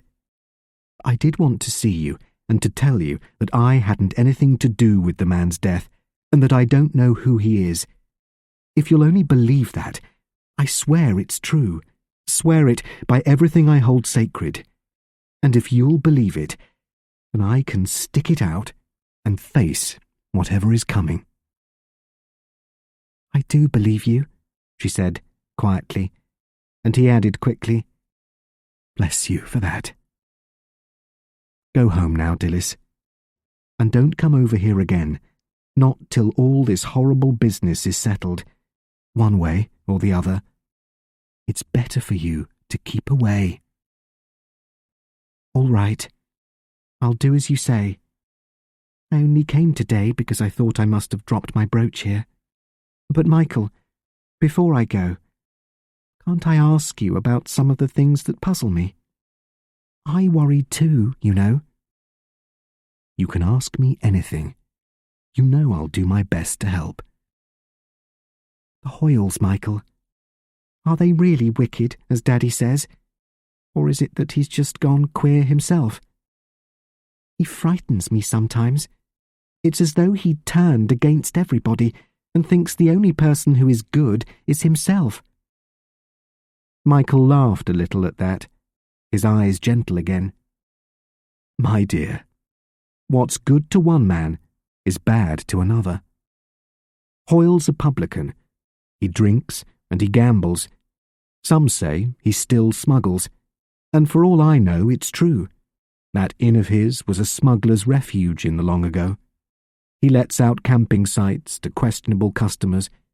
Everything he does seems poisonous to that father of yours. Hoyle's not all bad, but I do think there isn't much he'd draw the line at if he were up against it. Do you think he's connected with all this trouble? Again, I don't know, but I think it may have started way back among the riffraff who used to camp there. But don't you worry about it, Dilys. It's nothing to do with you. I should hate to think you'd got involved in worries because you'd been friends with me. She looked up at him again, her eyes wide and questioning. It's not only because I'm friends with you. Didn't you guess when you found my brooch? No, he cried, his voice almost violent. I didn't guess anything, and I'm not going to guess. Go home now, Dilys. Sometime, when all this is done with, I'll come and talk to you again. Goodbye now, and bless you. With that, he strode off up the down, and Dilys, clutching her brooch, turned towards home.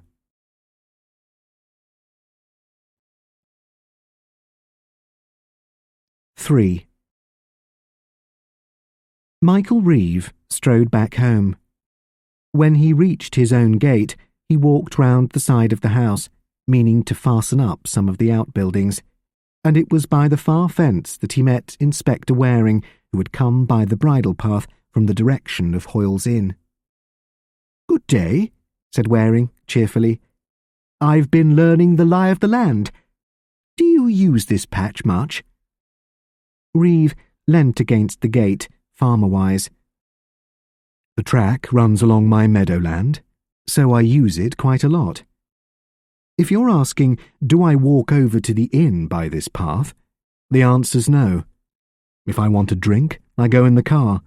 It's quicker, and no farmer walks for the sake of walking." "Got a motorbike?" asked Waring, and Reeve laughed.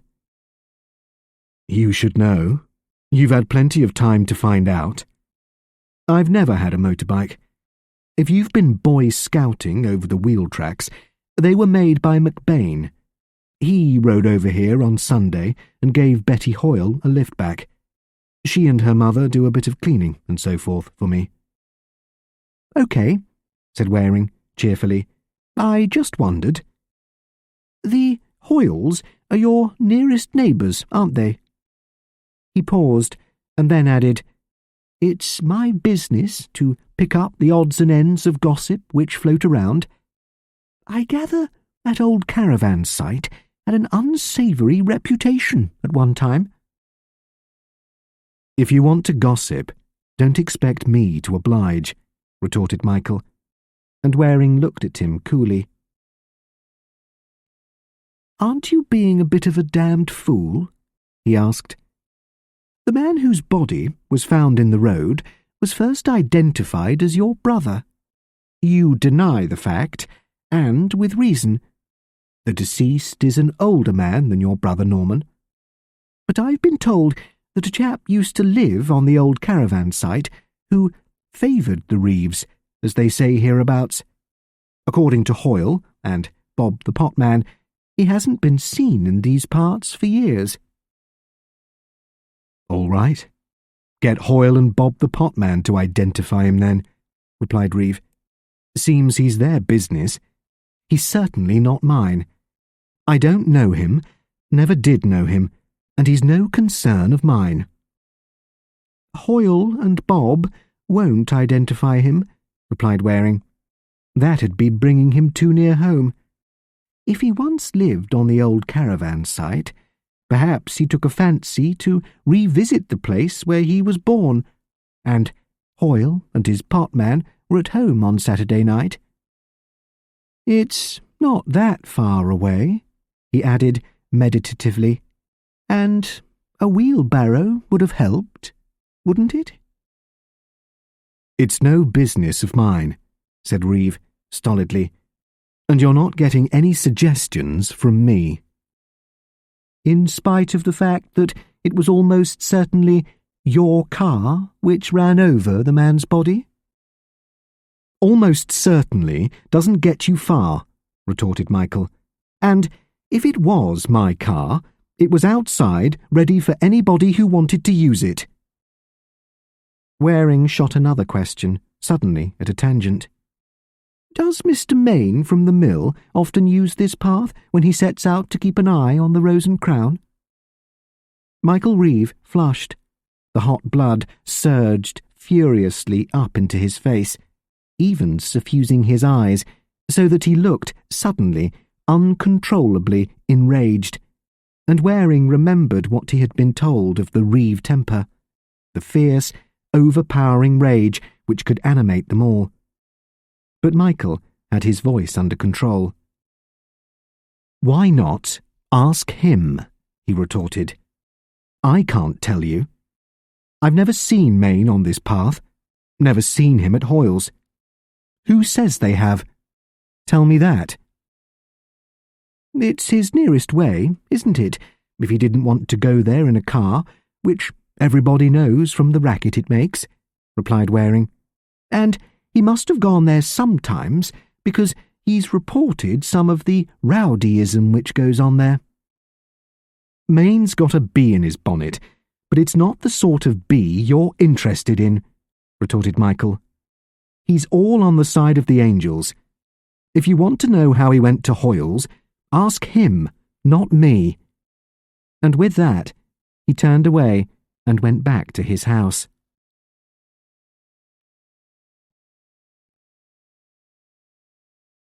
IV. Waring walked back by the bridle path towards the Rose and Crown. He was getting more and more interested in this case, gradually sorting some sort of pattern out of the confusion of contacts he had made, working out the association of characters and the connections of roads and byways which made a whole of the scattered units in this sparsely populated countryside. They were all tied up together.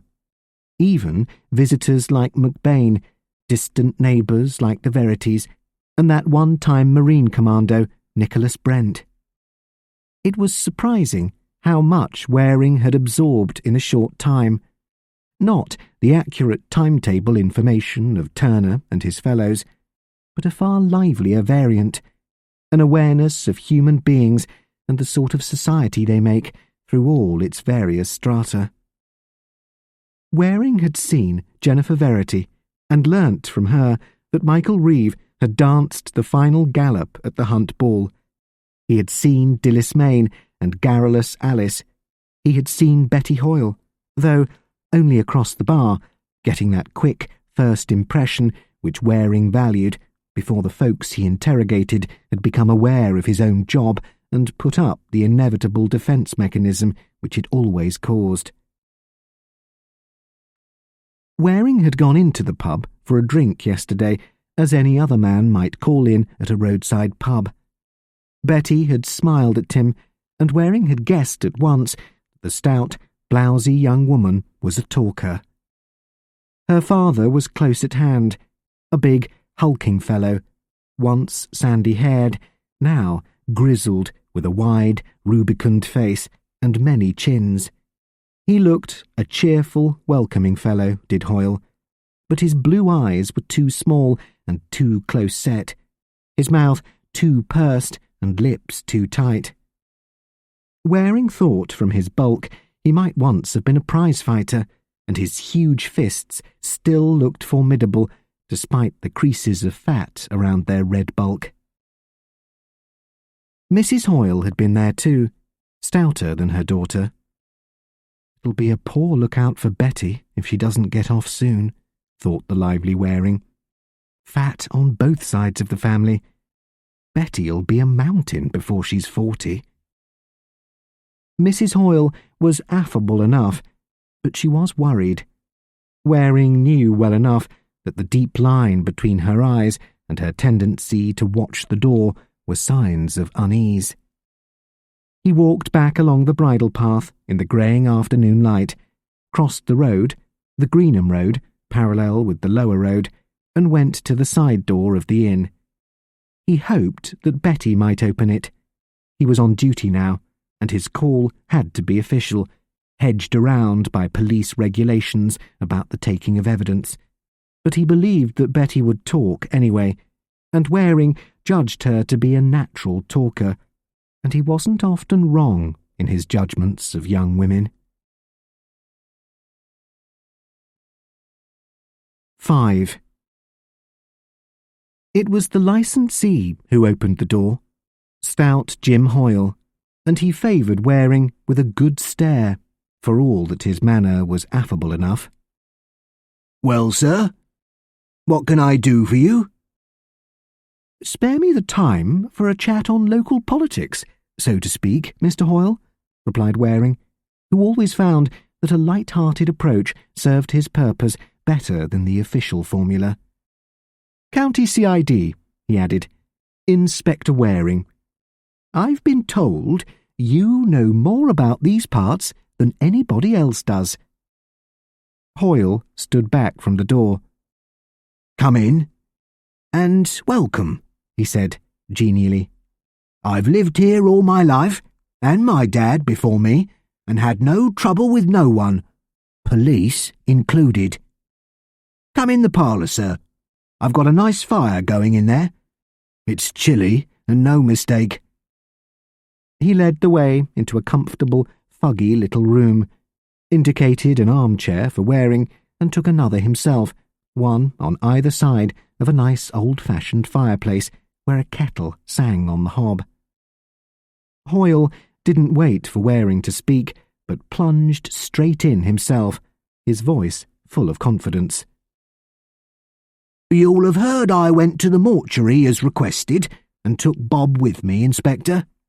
Bob, he's worked here around the best part of his life. Born out yonder, he was."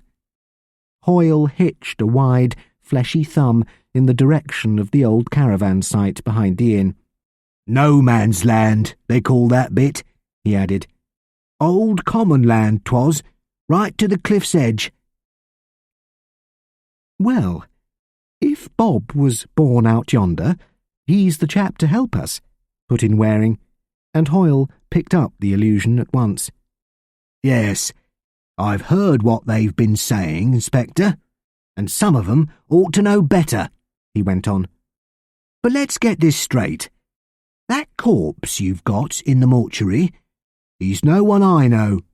Never set eyes on him, so far as I can tell, nor Bob hasn't neither. But you can talk to Bob yourself later. Now, I know what Mr. Hudson said, and Foote too, and I'm not saying it wasn't an honest mistake, but that was never Norman Reeve. A sight older than Mr. Norman, he be, and a smaller man. Them Reeves, they're all sizable, like Mr. Michael, and like the poor young lady who disappeared. A fine tall girl she was." "Do you know Ben Grubb?" asked Waring, and Hoyle chuckled. "Aye, I know Ben Grubb. 83 years old, Ben be. Spry enough, but going a bit childlike at times. Remembers what happened 60 years ago a sight better than he remembers last year. Now, I call to mind the chap Grubb had in mind, and so do Bob. Stan, we called him.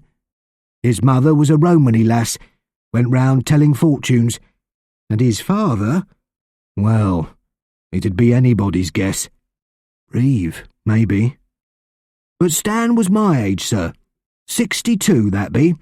Served in the First World War, same as me. And that chap in the mortuary may be older than Norman Reeve, but that's not saying he's over 60. The stout licensee broke off for a minute, and then spread his hand out towards Waring, a nice, confident, confiding gesture.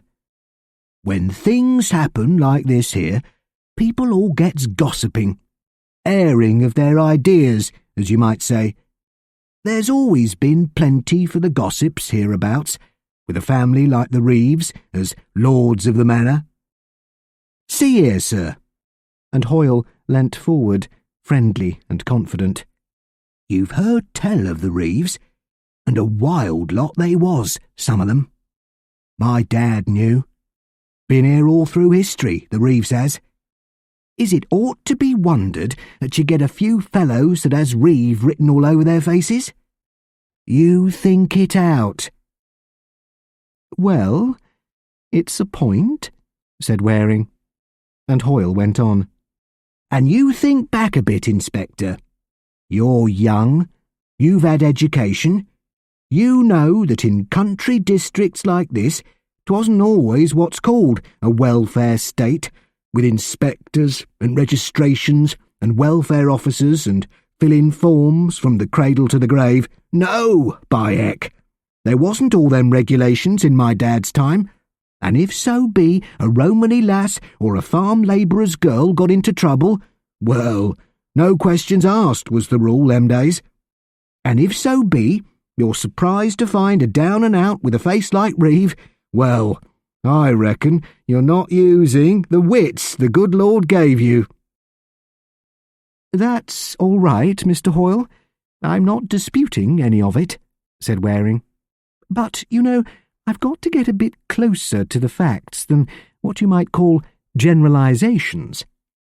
A man has been killed, murdered, and not very far away from this place. He was killed on Saturday night, when you and your potman were certainly about these premises, and when most of the farmers were on the roads. Do you expect me to believe you haven't used your wits to guess a bit nearer the mark than you've admitted so far? Hoyle rubbed his hands together.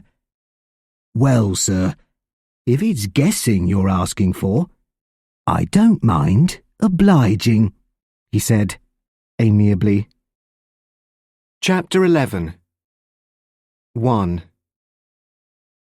And maybe a good guess'll bring you nearer the truth than all that stuff Turner and the rest put down so careful in their notebooks, went on Hoyle.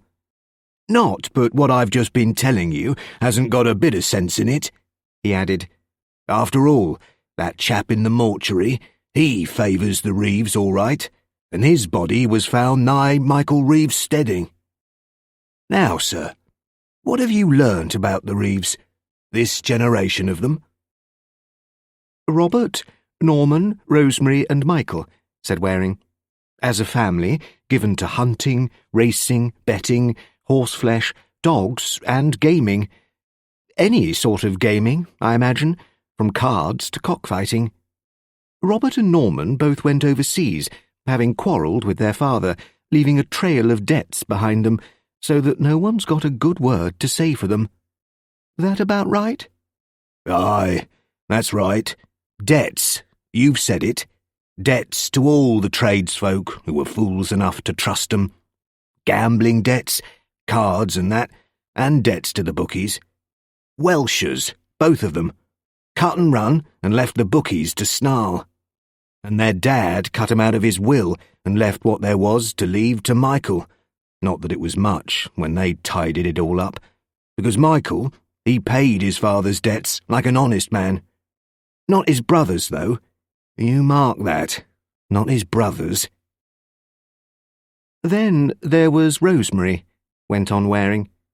She disappeared, and you were one of the last to see her, Mr. Hoyle.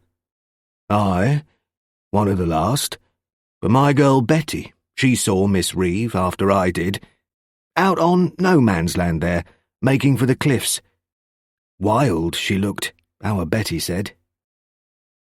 What do you think happened to Rosemary, Mr. Hoyle? I reckon she threw herself over the nest there. Full tide it was, and blowing great guns. Storm blew for 3 days.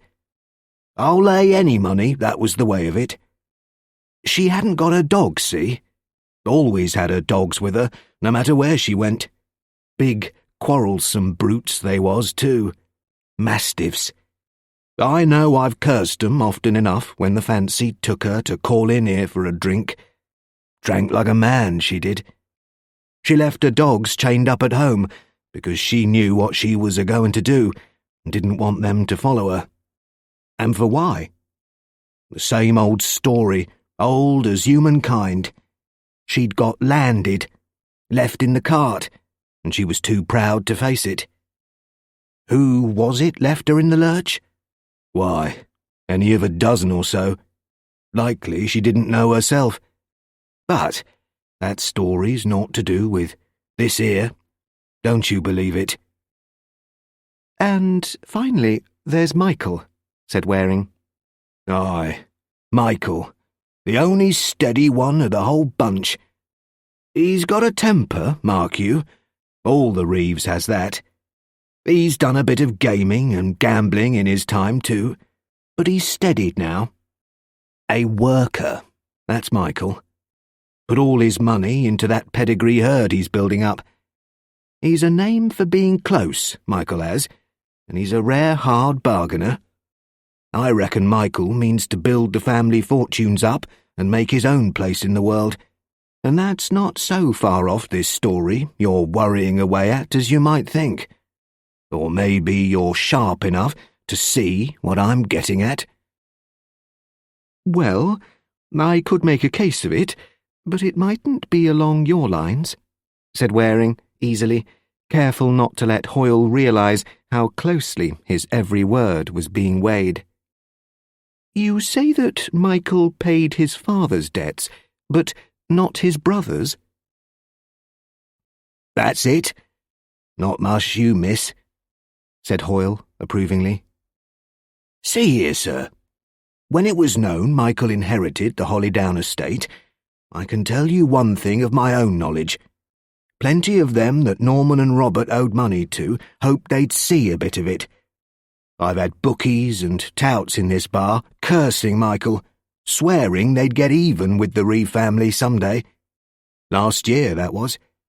Why, after the last of the flat racing at Sewell's, some of them came into this bar trying to tap me to find out how Michael stood. Not that I could name 'em, but it's a fact, and I've got witnesses. Bob heard 'em, so did my missus. And if it's a guess you're wanting, I reckon my guess is as good as the next. Some of 'em swore to down the Reeves, and this was their way of doing it. Well, it's an idea, said Waring. But how do you think they found such a convenient victim? The dead man who was enough like the Reeve family to be identified as Michael's brother. You think over what I've said, and maybe it wasn't that hard, said Hoyle, his shrewd, calculating blue eyes staring back at Waring. We've a saying round here. There's more Reeves around Hollydown than answers to the name Reeve. Aye, and more than I could tell you. And if a fellow favours the Reeves in his face, likely he'll have their temper in his blood too, if you follow me. Go on, said Waring, and Hoyle chuckled. Aye, I'll tell you. Only guesswork, maybe, but it's got a knowledge of human nature behind it. I reckon it's human nature led to this here peck of trouble. Original sin? Queried Waring, who was much entertained by the conversation. Aye, original sin, as Parson used to say, replied Hoyle.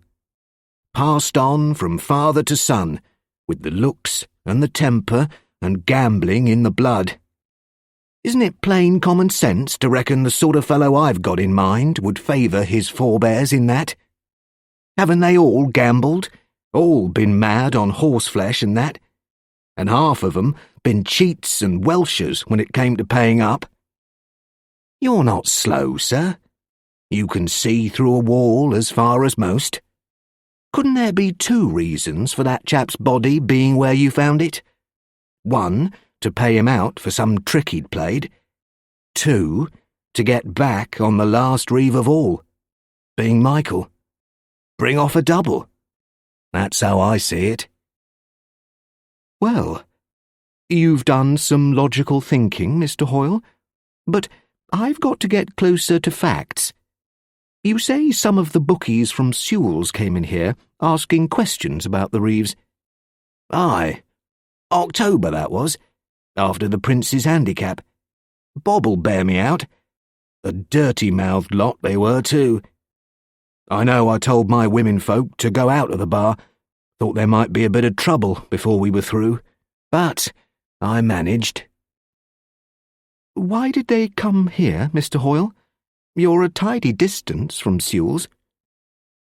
Because this is the nearest public house to Reeves' place, replied Hoyle. Not another licensed house for miles. The Mermaid's the next, but I reckon they didn't fancy raising a row with Commander Brent. He's got a short way with rowdies. And if you want to know who they were, well, you go and ask some of the police at Sewell's. They keep an eye on such gentry. No use asking me their names. I don't know them. Never go racing yourself, Mr. Hoyle? Never's a long time, said the publican. I've seen most of the classic races in my time, but these days I have to stay around and attend to business. My wife's not so young as she was, and she don't like being left in charge of the bar any longer. And that girl of mine, well, she's not that much sense. Let's get back to Saturday evening, Mr. Hoyle. What time did Mrs. Hoyle go out, and your daughter? You'd better ask em, replied Hoyle. He raised himself ponderously and walked to the door, shouting, You there, Liz? Come here a minute.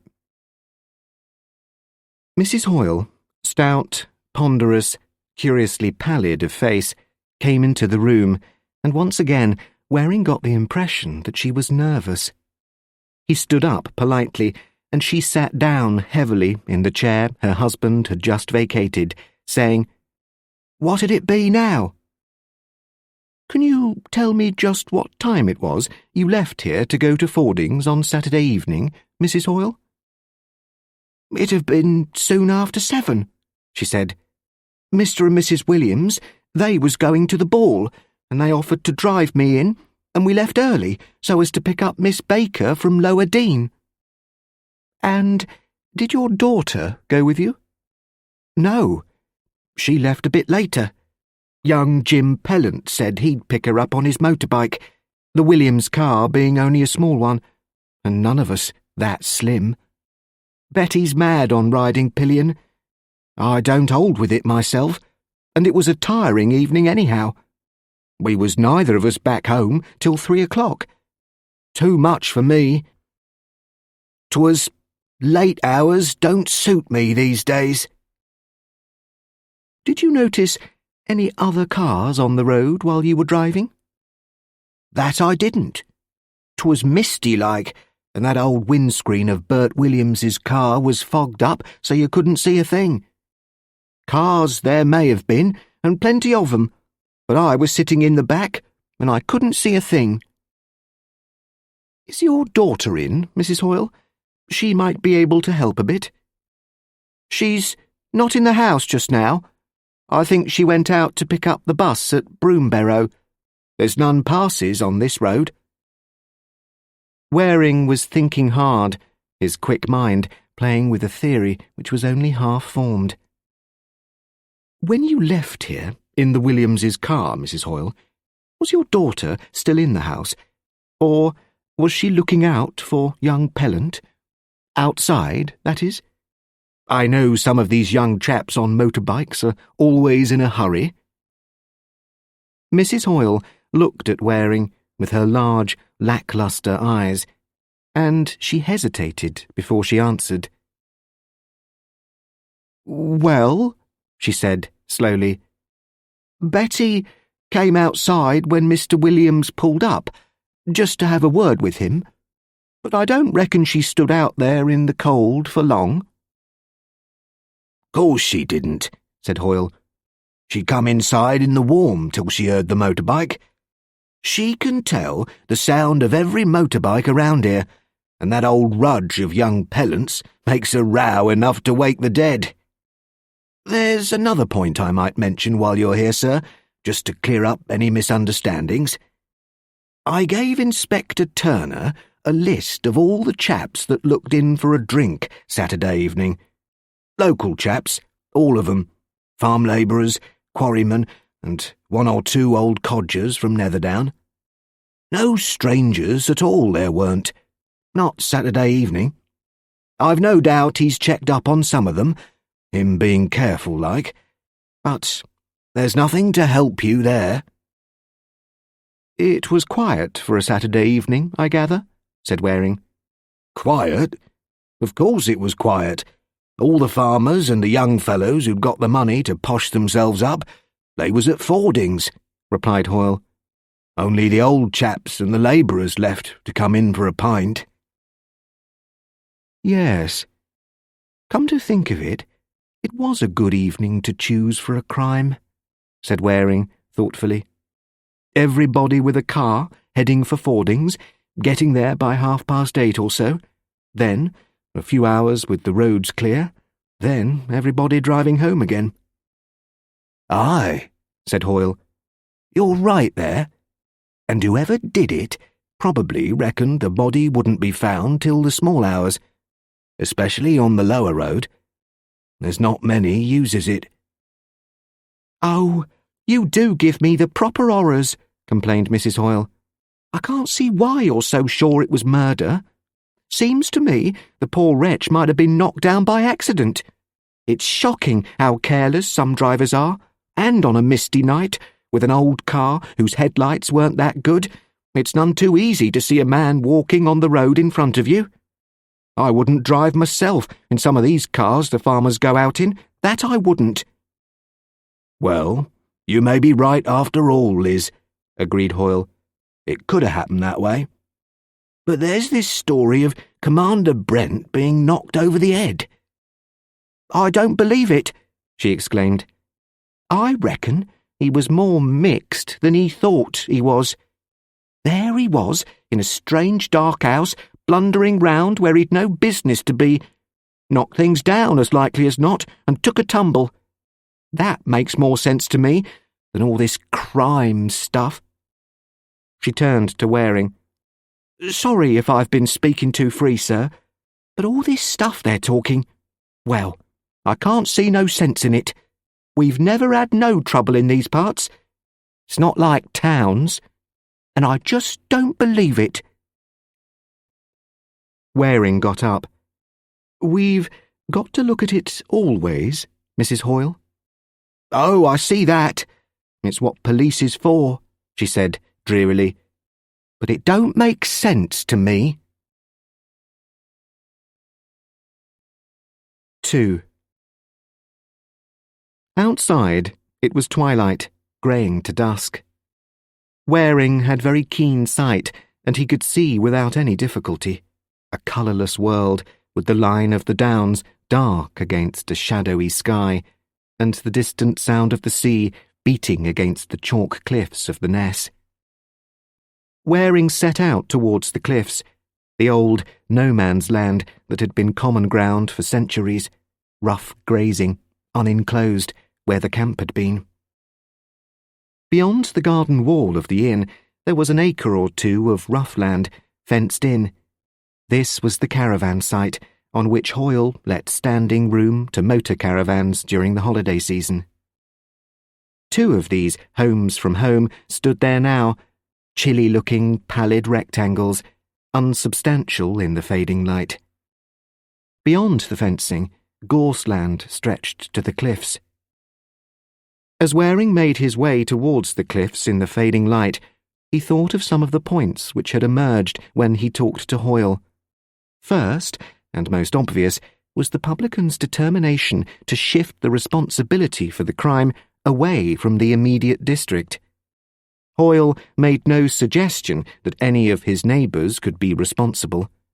Not Michael Reeve, though local gossip had it that there was no love lost between Hoyle and Reeve. Not Mr. Main, though Hoyle had every reason to cause trouble for Main, since the latter had certainly tried to make trouble for Hoyle. There had been no mention of Tom Hudson, though several people had said that Hudson's original identification of the dead man as Norman Reeve had been based on malice. Tom Hudson, he's jealous because Michael Reeve's beasts always get placed higher than his in the show ring, and then Tom, he's been trying to ape the quality since he bought his own steading, and Michael laughs at him. So ran the gossips. Hoyle's only allusion to Nicholas Brent had been fair enough, too. Got a short way with rowdies. Hoyle wants to shift the onus. He offers a red herring of bookies' touts from Sewell's racecourse, thought Waring, knowing quite well that we're likely to get bogged down over that one. Though I'll have a word with the Sewell's men and get them to send some of the racecourse attendants over to try to identify the deceased. And I wonder if Betty Hoyle really was out when I asked for her just now, or if Mamma hustled her out of my way. If Betty did stand at the door to wait for Jim Pellant and his bike, or even watched from a window, she may have seen something she hasn't told us about. As he meditated, Waring drew near to the cliff edge, and as he stared, he had a feeling of satisfaction.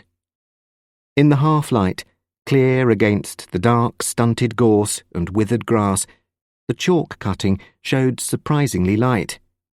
Here, where the cliffs dipped to a mere 20 feet in height, there were steps cut in the chalk to give access to a little beach, sheltered by the steep headland of the Ness to the west and the bluff beside the Cookbourne River to the east. So that's why the bridle path is there, thought Waring.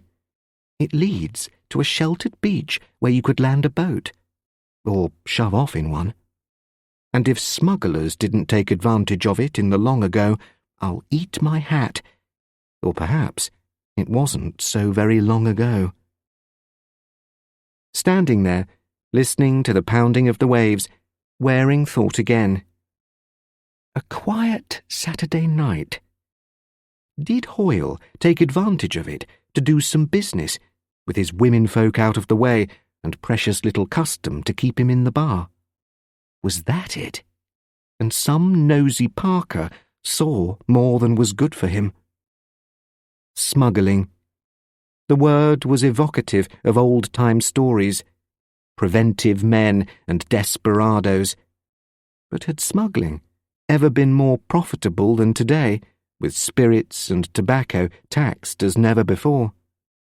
Even an occasional case of duty-free whiskey and brandy would yield a nice profit to a publican serving it at retail prices today. It's an idea, thought Waring, and if trouble cropped up on Saturday night, it'd be good policy for Hoyle to spin a yarn about the wild Reeves and their rows with the bookies.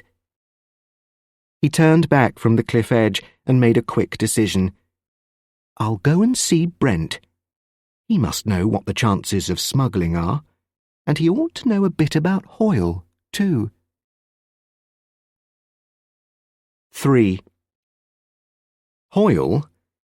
Well, he's no friend of mine, and you might as well know it first as last, said Nicholas Brent.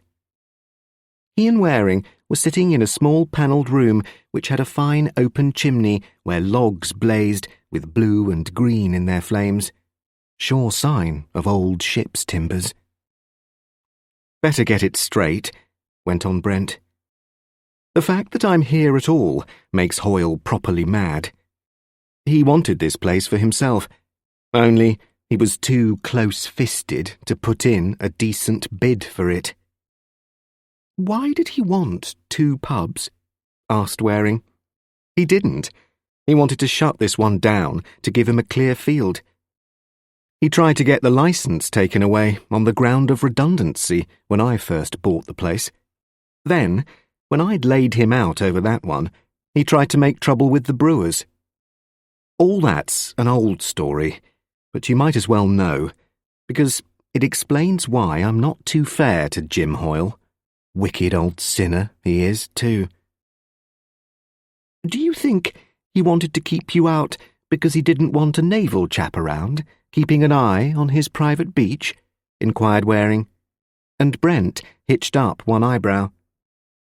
Waring liked the look of Brent, a big, fair fellow, looking remarkably clean and healthy, close-cropped, fairish hair, weather-tanned skin, aggressive jaw, and long-sighted, keen grey eyes.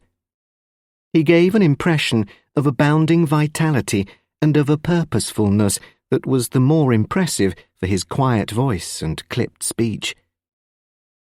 "Like to enlarge on that point?" he asked. "Well, I may be talking through my hat," said Waring. "I'm a proper landlubber, and I know it. But Hoyle's got the equivalent of a private beach, where, it seems to me, you could land a dinghy or such like. And Saturday night was nice and quiet from every point of view. Quiet weather, quiet roads, family out of the way, the potman there to serve the few locals who came in. Could he have had a cargo landed at the foot of his steps in the cliff?" Brent chuckled. "Smuggling up to date?" he queried. "I wouldn't put it beyond him. I often wondered if there was more behind his objection to me than was justified by his resentment at unfair competition, as he called it. But, if so, I've never caught him out, and it's not for want of trying. I've got a very nice little craft, and I've often had a look-see on nights when the weather made a landing possible, and I've never seen a thing. But you think it'd be possible?" "Of course it'd be possible to land a small cargo and dump it by those steps, but I doubt if enough could be landed to make the enterprise worthwhile. It involves shipping the stuff from the continent, and by the time you'd paid the skippers, there wouldn't be much profit. No one's going to run a craft across the channel with all the risks involved without being paid good money for it. You're thinking of spirits? Whiskey, brandy, or gin?" "Yes." "I don't believe it myself," said Brent. "For one thing, the customs and excise men are pretty fly. They have their own methods of knowing what's sold, and it wouldn't be easy to hoodwink them." "But, in spite of your scepticism, you've taken your own craft out to watch Hoyle's private beach?" "Yes, I have, though I didn't expect to spot any rum running." "Then, what did you expect?" Brent laughed. "Don't be too hopeful. I've told you that Hoyle tried to queer my pitch when I first came here, so I did my damnedest to catch him out. You see, the old chap who sold me this place, Jeff Barrow, he's been dead for years, incidentally, yarned quite a bit when he'd decided to sell me the Mermaid. He warned me I should have trouble with Hoyle, and as good as said that Hoyle ran a gambling house and even organised cockfighting bouts. I doubt if half of Jeff's stories were true, but he did say that Hoyle's clients used to come and go by the sea, landing at that cove in the lee of the Ness. Well, they may have done so, but if so, it was all a long time ago. It certainly didn't happen during the war. The beach was mined and wired off, and I don't think it's happened in my time. Hoyle knows I watch him." "He could have been pretty certain you weren't watching him on Saturday night," put in Waring, and Brent shrugged his broad shoulders. "Maybe. But if Hoyle had wanted to commit murder, I'll lay any money he wouldn't have lugged a corpse overland and dumped it in the road. He'd have sunk it somewhere you'd never have found it. Brent broke off and then added, Got the body identified yet? No, though there's a consensus of opinion that deceased was an offshoot of the Reeve family. Likely enough, though that doesn't get you much farther. Possibly not. Now, before I go, do you mind giving me a few more details about your own drives on Saturday evening? Anything you like, though I thought you'd got it all taped. But fire away. You took McBain to the ball. Did you go to Stenfield and pick him up there? No, I didn't. I picked him up at Tim Grant's, which saved a few miles. Tim's an old friend of Ian's. It so happened that Dowson was driving from Stenfield to pick up some lovelies at Greenham, and he dropped Ian at Tim's, about half a mile from the lower road pointer. Everybody with a car was taxiing somebody on Saturday night. But, for the love of Mike, don't get imagining that McBain had anything to do with your gloomy story. I'm trying not to imagine anything, said Waring, as cheerfully as ever. Now, you left the ball early, sir, before 12. I did. I reckoned I'd done my duty, and I'm not so crazy on dancing the night through as I was 10 years ago. Quite. I don't think that Inspector Turner thought to ask you if you were alone in the car. I don't think he did. And why should he?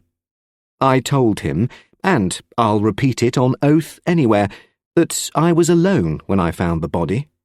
I bent over it, ascertained the chap was dead, refrained from shifting him, though it'd have saved a heck of a lot of trouble if I'd been able to drive on to the upper roads.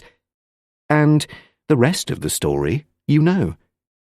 The only point I've gone back on is whether it was Michael Reeve's voice I heard before the chap came at me. I honestly thought it was at the time, but I may have been mistaken. It wasn't Hoyle, or his potman. I can swear to that. Waring sat silent for a moment, his lively eyes studying Brent's face. It seems to me that you and Reeve have got something in common so far as the events of Saturday evening are concerned, he said. And Brent said, What the hell do you mean? When Reeve was asked what he was doing at the time you were knocked out, he claims to have been sitting in his car.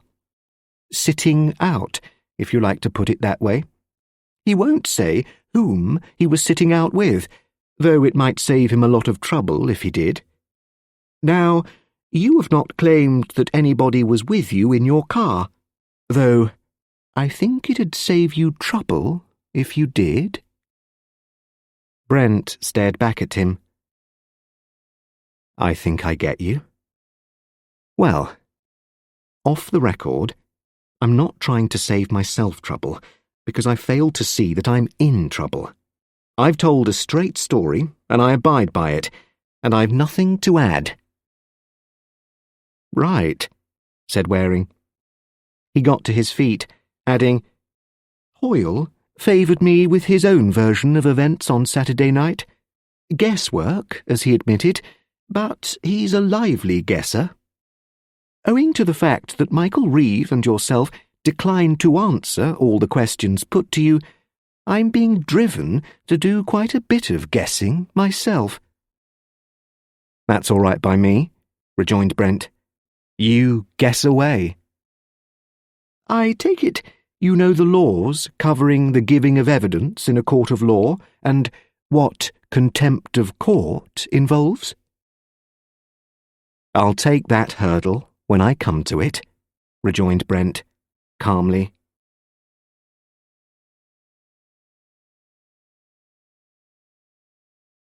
Chapter 12. 1. When he left the Mermaid Inn, Waring drove down to Foxley Mill.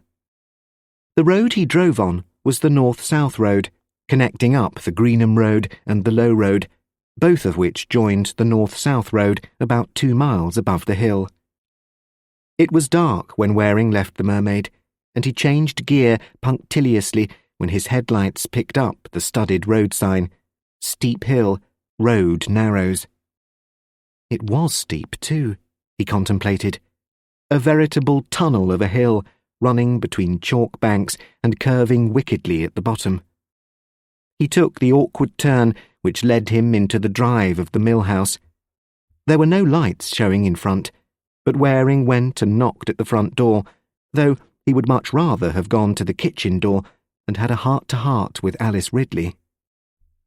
Waring had taken a liking to Alice, and was pretty sure that the stout housekeeper was a very shrewd body, and that little escaped her. It was Dilys who opened the door. When he saw her standing there, under the harsh white light of an unshaded bulb which she had just switched on, Waring had much ado to remember that he was a policeman on duty, and that it was his job to make this girl give exact evidence. He was pretty certain that her evidence had not been exact when he talked to her yesterday evening. Her pale skin and ash-blonde hair had an almost luminous quality, and her eyes were shadowed and dark, her lips drooping like a child's. She was beautiful after a fashion, which no man could perceive unmoved, but it took little detective ability to sense that she was unhappy and afraid. Behind her stood a taller girl, whom Waring knew to be Jennifer Verity, and Waring's detective instinct came to the surface again when a swift thought flashed unbidden through his mind. They've been cooking something up between them. Aloud, he said, "I'm sorry to bother you again, Miss Mayne. Is your father in?" "Yes. He came in half an hour ago. But I don't think you can see him, Inspector. He's gone straight to bed. I'm afraid he's ill." "I'm sorry about that, though I thought he looked off colour when I saw him this morning," said Waring. "What's the trouble?" "I think he's got a very bad chill. He's feverish. It may be flu. He really is very ill. He could hardly get upstairs." "Have you sent for a doctor?" "No. He told me not to.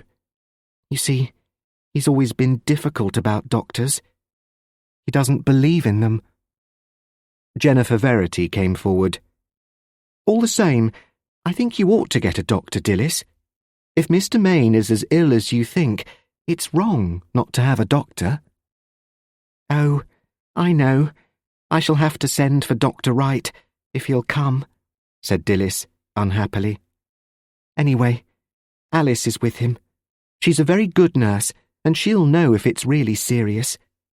But you can't go asking him questions now," she added to Waring. "He hardly knows what he's saying.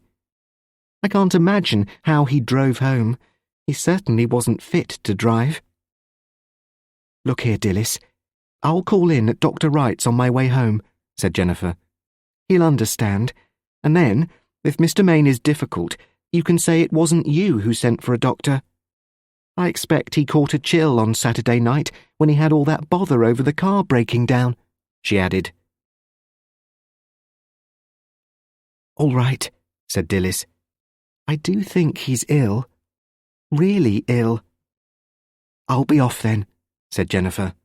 "I'll bike round by Brambledene and see Dr. Wright." A moment later, she was gone, and Dilys turned to Waring. "Honestly, you can't see my father now," she protested, and Waring replied, "Of course not. Please, don't imagine we're bullies who bother invalids. But would you mind answering some more questions yourself?" "Anything's better than worrying Daddy," said Dilys. "Come in here. I'm sorry if it's cold. Alice and I don't bother about a fire in here every day. I'll switch a stove on."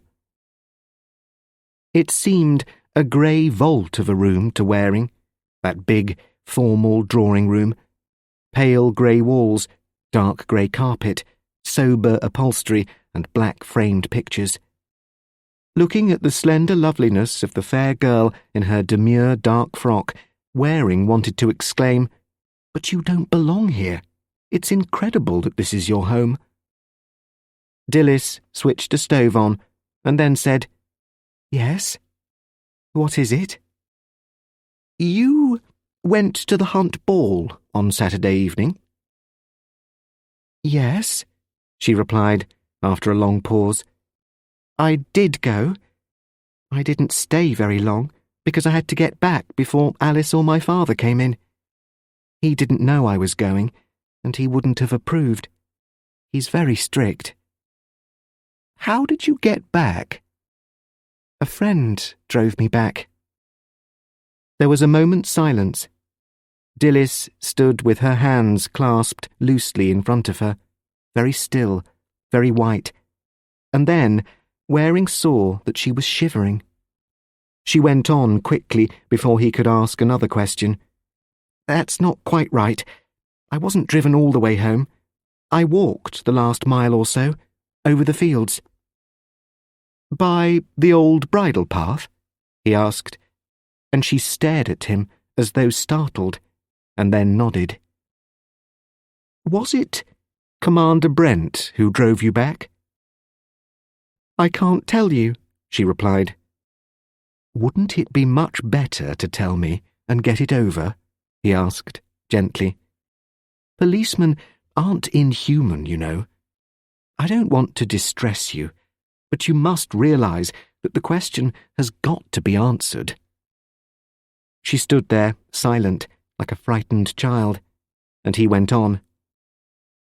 "Commander Brent couldn't drive on, could he? He couldn't get by, so he suggested that you should run home over the fields, hoping that nobody would know you had been in his car when he saw the body on the road. Was that it?" Again she replied, "I can't tell you." And then Waring heard steps on the stairs and the sound of somebody hurrying across the hall and a voice calling, "Miss Dilys! Miss Dilys! Where are you? The master wants you." "I'm here, Alice," she called, and ran to the door, and Alice Ridley burst out, "I can't think what's come over him. He's nigh out of his mind. You go up, dearie, and see if you can quiet him. Oh, my goodness. Whatever does he want now?" The last question was spoken at Waring, just as Dilys ran out of the door. "Goodness, haven't we got trouble enough?"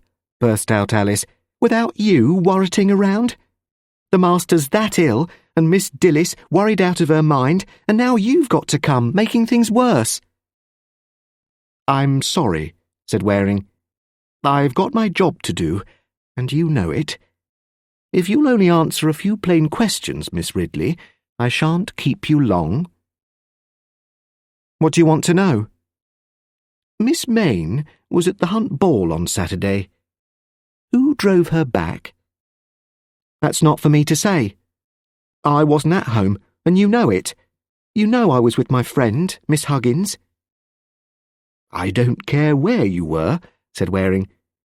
"You got to Fordings at midnight, and you were on the other side of the river until morning, and what you did there doesn't matter to me, but it does matter if Miss Mayne came back in Commander Brent's car."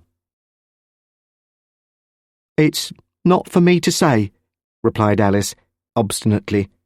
"I wasn't here, and I didn't see what she did, and I don't know when she got in, and likely she doesn't know herself. The master said it was just on midnight when he got back, and Miss Dilys was in then." "If Miss Dilys came in Commander Brent's car, she certainly didn't get back here by midnight," said Waring. "She told me that she came across the fields. That means by the old bridle path. It must have been nearer 1 o'clock than midnight when she got back." "Well, I don't know, I'm sure. And whatever does it matter?" said Alice indignantly. "If you imagine Miss Dilys had aught to do with all this wickedness you're busy on, it's not in the police force you ought to be. It's a mental home. If you can look at her and still imagine she's been doing something plain wicked, there's something wrong with you. I've known her all my life, and she's as good a girl as ever walked." "I'm not suggesting she's done anything wicked," said Waring, as Alice had to pause for breath. He knew she was fighting a spirited rearguard action, and he realised his chances of getting any questions answered that evening were now pretty remote. Alice plunged in again. "What it was happened Saturday evening, it's not for decent folks to say, but if there was any evil doings, it's not in a respectable house like this you want to come poking around. If there's aught wrong, it's along of those Hoyles. They're bad, always has been." "Well, say you tell me a bit more about them, then," said Waring. "It's no use saying they're bad if you haven't got any evidence, any facts." Alice stood with her hands on her hips and studied him. "You and your facts," she said scornfully. "If you're country-born, there's some things you can smell. But if you must go on talking, you come into my kitchen. It's as cold as charity in here, and I've got the supper to see to, police or no police." "That's okay by me," said Waring. "I like your kitchen." 2. "Hoyles," said Alice, after she had investigated the contents of the oven. "It's time they was bowled out. Every bit of wickedness which ever happened round here was along of them Hoyles. The master knows. He'll tell you when he's better. In the old days, it was that lot from the encampment back of the inn. The old squire, Michael's grandfather, I mean, he was always over there, and they did used to gamble and fight cocks, and the dear Lord knows what else. Then, when Michael's father was squire, 'twasn't much better. We all knew about the goings-on. All of us, except the police." "Why didn't you tell the police if you knew there was something wrong going on?" "They was told all right, but they was never there when they should have been. Hoyle's much too smart to be caught by police, but the master, he knew. He watched. And if you're going to tell me the police never heard naught from the master, well, somebody's telling lies." "But when the squire was alive, none of the police cared to make trouble for him. He backed Hoyle, the squire did, and 'twas more comfortable like to believe squire than to believe the master." "Well, the squire's dead now, and it's no use arguing over what may have happened in the past when there's no evidence to prove it," said Waring. But Alice went on. "Not so long past. What happened to Rosemary Reeve? No one knows. You police may be clever enough, but did you ever find out what happened to Miss Rosemary? I saw her, that day, going up that bridle path you've talked about, and I've never forgotten it. She often went up that path, and you know where it leads." "It leads to Hoyle's place, and then onto the cliffs and the cliff steps," said Waring. "Hoyle saw her on the cliffs, and so did his daughter. He gave evidence that he saw her. Likely he did, and he'd seen her often enough before. Miss Rosemary knew all about the gambling parties at the inn. She'd got gambling in her blood." Alice turned to her oven again, and Waring thought for a moment. Then he said, "Go on. You might as well tell me what you're thinking, though you didn't tell anybody when it might have been helpful." "Tell anybody? Me? Go to the police and tell them what they should have had the wits to know for themselves?" she cried scornfully. "When the squire died, he left all he'd got to Michael, didn't he? Debts and all. There was nothing for Rosemary, and she owed a packet all round, to every bookie in the county. Michael wasn't paying her debts. He'd got enough to do to clear his father's, and he wasn't sending good money after bad for her to throw away." "How do you know all this?" asked Waring, and she retorted scornfully, "Everybody knew it. I was friends with Mrs. Bates, who was the housekeeper till the squire died, and she told me enough about Miss Rosemary's goings-on for me to know the sort of girl she was. Not that I wasn't sorry for her, losing her mother when she was a tiny, and brought up among a wild lot like her elder brothers. And as to the squire's will, everybody knew about that, how Rosemary was left naught." Alice came and sat down at the kitchen table. "I've always believed Rosemary went to Hoyle for money. It was the day before the Sewells races she disappeared.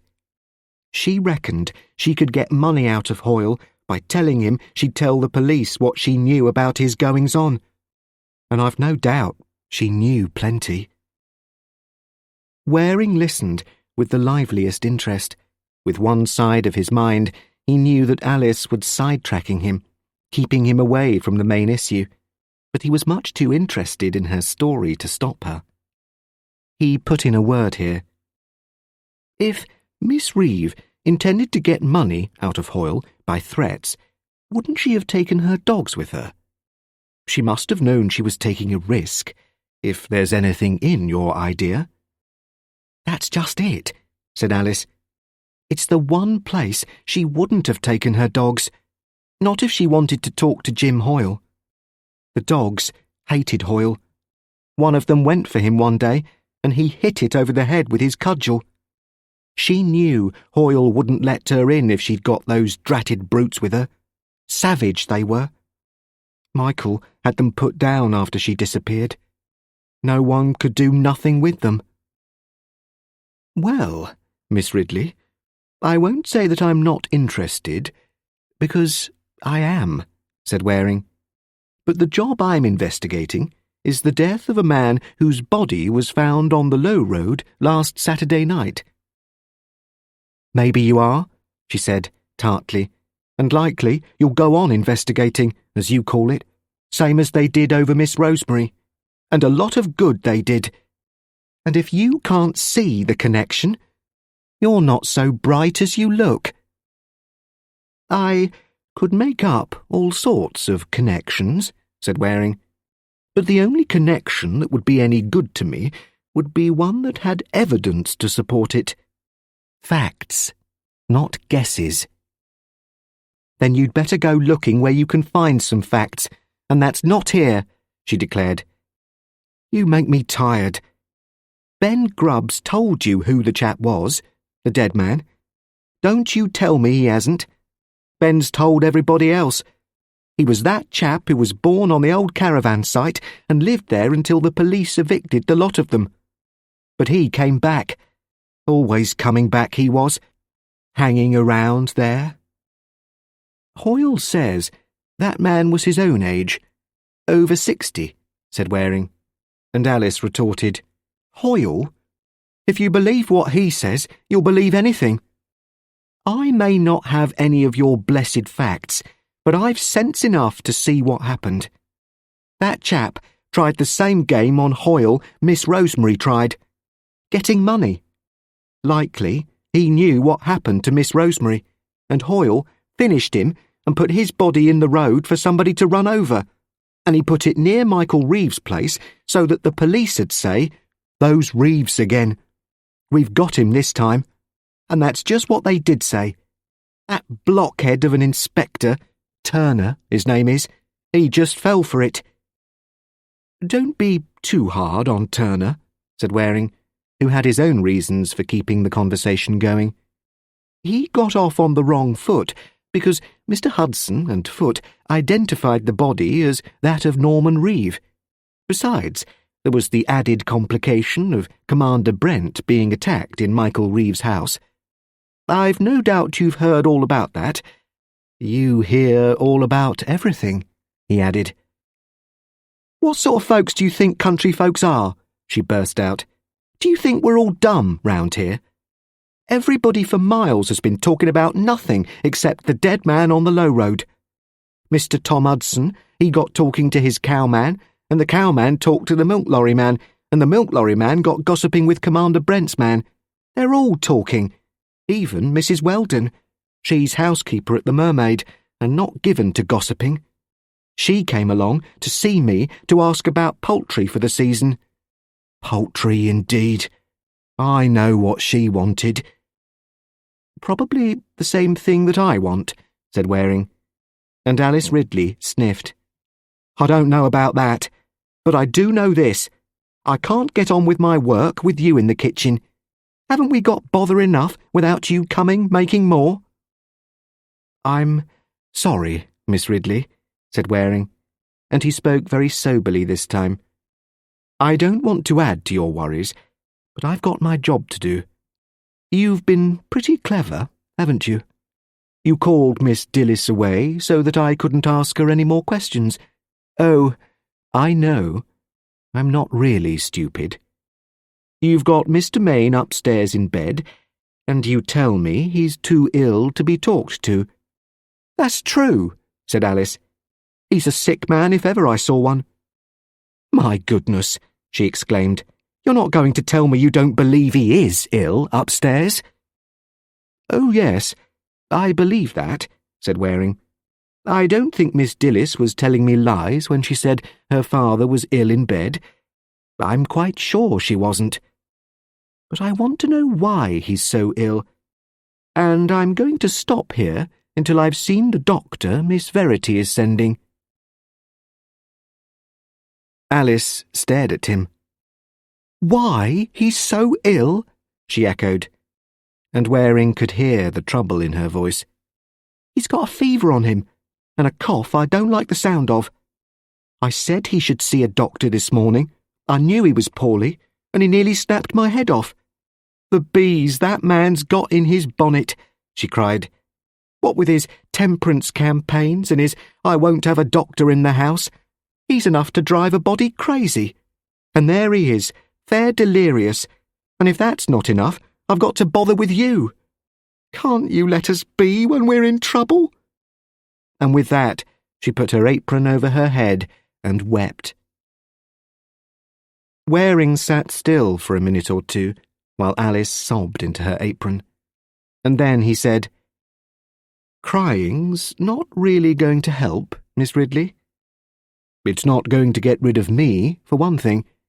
And your saucepan's boiling over, and that won't help. Alice emerged from her apron and sprang to the stove with surprising agility. Drat the thing! She exclaimed. Having dealt with the saucepan, she turned again to Waring. You're not going to get anything out of me, and that's flat, she declared. If you want to twist things round and pretend Miss Dillis and the master had anything to do with murdering people, you'll get no help from me. The master, he may be tiresome, and the good Lord knows how often I've said I couldn't put up with things no longer. But one thing I do know. He's a good man. He may be hard, and narrow, and old-fashioned, and plain stupid, but he's done his best as a father, according to his lights, though any other girl but Miss Dillis would have run away long ago, him never letting her have a bit of fun like other girls. But he's not wicked. That I swear. Well, now you've got all that off your chest, you just listen to me, said Waring. I've heard a lot about Mr. Main, and I've enough sense to know he's about the last man to commit a crime or to help conceal a criminal. But he was out on Saturday night, and he got home much later than he told me, and he did not drive home over Cookbourne Bridge. That's as good as saying he's a liar, flared Alice. No, it isn't. I'm not suggesting he's a liar, but I am suggesting he's not responsible for what he's saying. When I talked to him this morning, I could see he looked ill. Not quite normal. Of course he wasn't normal, she declared. He'd got a fever on him. I knew that all yesterday. He wasn't himself. Why wasn't he himself? Persisted Waring. My own belief is that he got into some sort of rough house on Saturday night and got knocked out, and when he came to, he may not have remembered what happened. You can't have it both ways, added Waring. If a man is known to be truthful and sober and upright, he doesn't start telling irresponsible stories to the police without some reason. But if he's had a knock over the head and not had the proper treatment for it, he may say anything.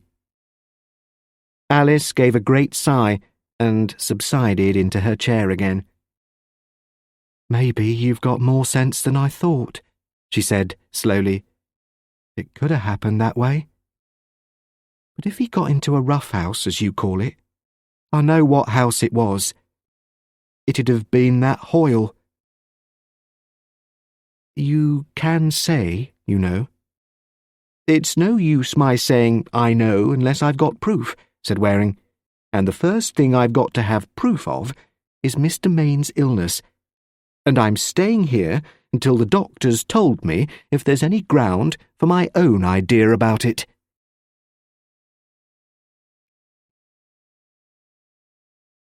(3) Delayed concussion, rising temperature, pneumonia, said Dr. Wright, and, off the record, serve the old fool right. If he'd sent for me yesterday, I'd have kept him flat in a dark room for a week, and he'd have got over it. Now, he's asked for trouble, and he's got it. Was he coshed from behind? Asked Waring. That's about it. Base of his skull. He was probably unconscious for quite a time, may have been for hours. Then he might have got up without realising in the least what had happened to him.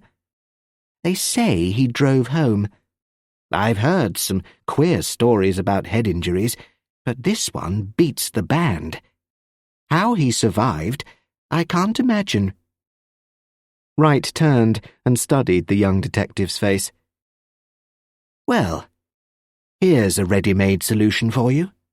If Maine recovered consciousness and drove his car home after he had been coshed, he might have run over anyone or anything without even knowing it. It's nice and simple, but it won't wash, said Waring. The times don't fit. In any case, it doesn't explain where Maine got knocked out. Well, if I make a guess, I shall be in good company. Everybody in the district will say the same thing, said Wright. Maine's got ideas about Jim Hoyle and his activities. It's known that Maine's been watching Hoyle's place on various occasions. Silly fool the man is. Maine, I mean. What are police for? If Hoyle caught Maine snooping on Saturday night, Hoyle may have laid him out. May have isn't much use to me, said Waring. But, in any case, if Maine were laid out by Hoyle on the Greenham Road, I can't see how he ran over Exhibit A on the lower road. No, I grant you that'd take some explaining, agreed Wright. And Waring went on. Look here, sir, I gather that Maine is a temperance fanatic, a dyed-in-the-wool Puritan who is anti-drink, anti-gambling, anti-dancing, anti-fun of any kind. But how did he get any information about Hoyle? Did he just go and watch that inn on odd evenings as the spirit moved him? No, not quite like that. Though maybe he kidded himself that the word of the Lord came to him, as these fanatics do. Maine helps with a boys' club in the lowest quarters of Fordings, and I believe they get some real young toughs in there and try to convert them with the aid of good meals and a better gymnastic instructor. My own belief is that Maine gets information, which may or may not be genuine, from some of the boys in that club, and instead of passing the information on to the police, he tries to play a lone hand on the principle of respecting confidences. Waring groaned, and Dr. Wright laughed. He's more than a bit bats, friend Maine, but all on the side of the angels. Meantime, if you want to know whether he's going to recover, I tell you frankly, I don't fancy his chances. There's probably a very slow cerebral hemorrhage, and pneumonia's setting in." "You're moving him to hospital?" "Yes, it's his only chance. The ambulance will be here any moment. And, by the way, leave that girl alone for tonight. She's got about as much worry as she can stand for the moment." Waring groaned again. "I could shake her," he said. "She's the most incredibly lovely thing I've ever set eyes on, and she's just an infernal nuisance to a detective. Poor child. The sooner she's married, the better. Life here isn't fit for a girl like that, with her father going slowly and steadily more insane every day of his life." "Well, I gather there's quite a queue for her to choose from," said Waring. "You're telling me. Someone suggested that young McBain was making the running, but personally, I'd put my money on Nick Brent. Ah, that's my ambulance arriving, so I'll get cracking." "And you think that in all decency I'd better push off?" said Waring, and the doctor nodded. "I do indeed. You can't pester that child now. In any case, she had nothing to do with it." Waring went, but as he sorted his car out from the ambulance, which left him precious little room to manoeuvre, he thought, Brent and McBain, and she was having a heart-to-heart with Michael Reeve this afternoon. Nothing to do with it. I wonder. And he wondered quite a lot. Chapter 13. 1. McBain, thought the indefatigable Waring to himself. I'll have another smack at him. He always seems to crop up. Part of the pattern. Waring drove himself off to Stenfield through a dark and cheerless evening. It was misty in the hollows, the roads were narrow and difficult, and he didn't know his way. As he drove between chalk banks or dark thorn hedges, two trains of thought played through his mind.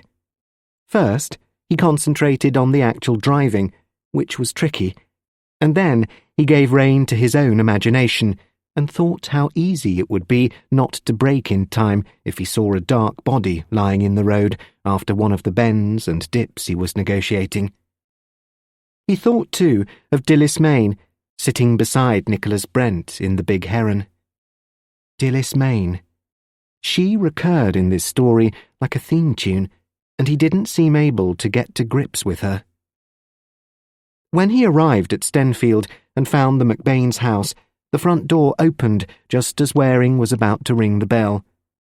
It was a cheerfully lighted hall, with warm-coloured shades on the lamps, and there, in the becoming glow, stood Jennifer Verity and Ian McBain beside her. Waring saw the girl's radiant face, and knew that it wasn't only the becoming lighting that made her look so vivid. Glory, he thought in a flash. The girl's fallen for McBain, and they say he's one of the Dilys aspirants. He had no time for further thoughts, for Jennifer exclaimed when she saw him, "Goodness, it's the inspector again. We seem to be playing box and cox. Did Dr. Wright go to the mains, Inspector?" "He did, at the double, Miss Verity, and a good thing too. He got an ambulance and had Mr. Mayne moved to hospital at once. He's very ill." "Oh dear, how awful for Dilys. She's so good about him, and really he's the most difficult parent ever," said Jennifer.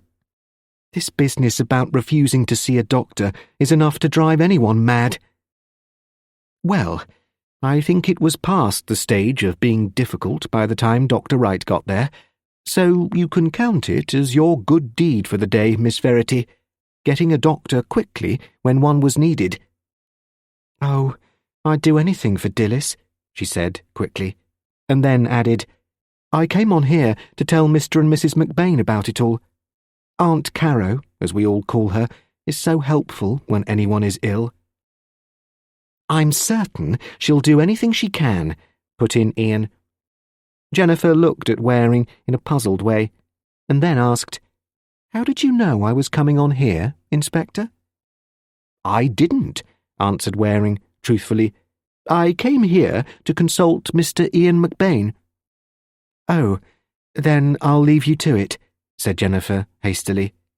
"I'm so thankful I was at the Hunt Ball the whole time," she added. "I don't know anything about anything, so it's no use asking me questions."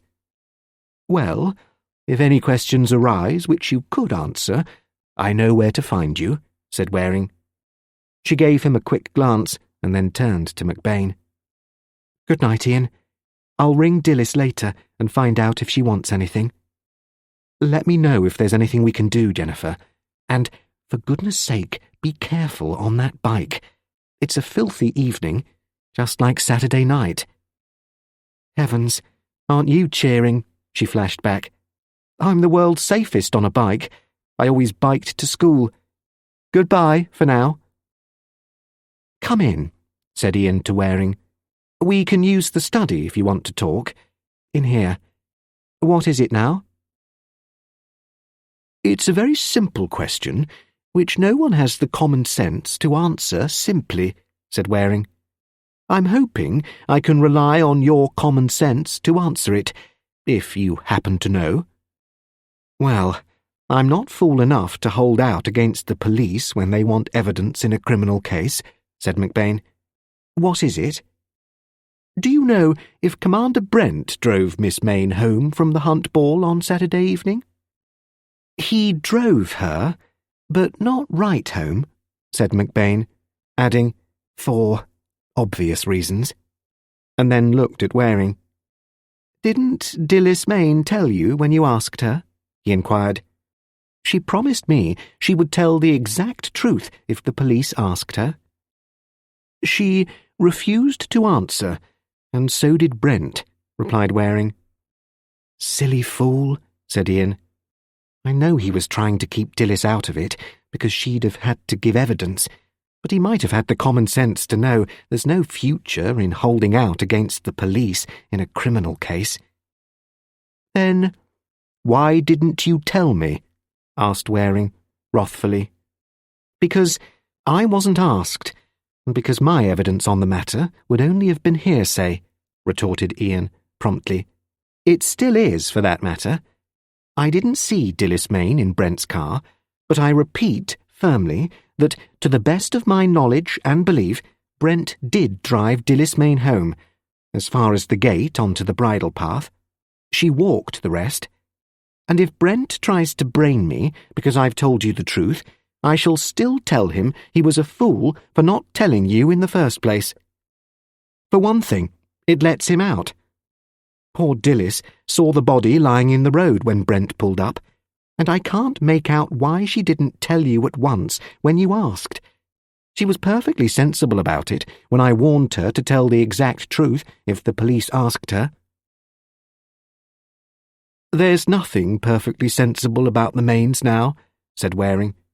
"They're all het up together. Miss Dilys refused to admit she'd been in Brent's car because she didn't want me to know what time she got in. You see, her father was out that evening, and there's some uncertainty when he got home." "Mayne? But that's crazy," exclaimed McBain. "He's not in on this. He's a monument of virtue." "So he may be, but he was out in his car on Saturday evening, and the story he told me was distinctly mixed, though I don't think he really knew what he was saying," said Waring. "Look here, McBain, how well do you know the Maynes?" "I don't," replied Ian. "I don't know Mr. Mayne at all. I saw Dilys at the Hunt Ball 2 years ago, and I've never forgotten her. That's why I came down this year. I couldn't make it last year." "I see," said Waring. "Then you don't really know the people around here well?" "Of course I don't. Good God, do you think I was a likely suspect?" demanded Ian. I've only been down here 3 or 4 times in my life. I met Nick Brent when I was sailing in a regatta some years ago, so I know a bit about him, but apart from getting to know the Verities, I hardly know anybody round here. I'd heard of the Reeves, of course. They're a byword, but I'm no sort of authority on folks hereabouts. That's a pity, said Waring. I've had enough local gossip to fill a book, and there's hardly a fact you can pin down. I'm sick of hearing that Hoyle's a bad 'un, even though I'm quite prepared to believe it, but the local men haven't anything positive against him. He's never been charged with a misdemeanour, and they say he's always been cooperative when the police said they'd had complaints of irregularities. The complaints being from Mr. Main, who sounds more than a bit crackers to me, put in Ian.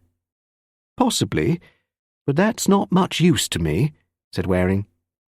I've come along to you because you do know what evidence means, and now you say, sorry, I'm a stranger here, or the equivalent, like asking one's way in a strange town and finding an intelligent bloke who can only say sorry, etc. Well, I am a stranger here, to all intents and purposes, said Ian. You don't want me to tell you rumours about the Reeve family or what the gossips say about Hoyle. It's all hearsay and no substance. The only things I can tell you of any value are the facts you already know, that Brent drove me to Fordings. Let's start a little earlier on, said Waring. When was it Brent offered to drive you to Fordings? Ian McBain sat and looked at Tim thoughtfully for a moment or so. Then he said, All right, have it your own way, but if you're hopeful about my part in the proceedings, you're losing your way in the dark. However, let's start at the beginning. I reached Fordings at 2:15 on Saturday afternoon and got here about 3. My uncle told me Nick had said he could give me a lift into Fordings that evening, and that Tim had said I could have his old Austin if I liked to drive it. I chose Nick's offer. It was jolly decent of him. There were lashings of people wanting a lift. I rang him up and told him I was going to have a word with Tim, and could he pick me up there about 8? It'd save him coming right out here, and that's how we fixed it. Nick called for me at Tim's around 8 and drove me to the hall. And I might remind you that from the time I reached this house at 3 in the afternoon until I spoke to Inspector Turner when he found Hudson and me pulled up by that body on the lower road, my doings are corroborated. I was never alone once. OK, said Waring. I only wish I could say the same of everybody else in the case. Well, you've got a clean bill for Brent. In spite of the fact that he and Dillis have done their best to look phony, said McBain.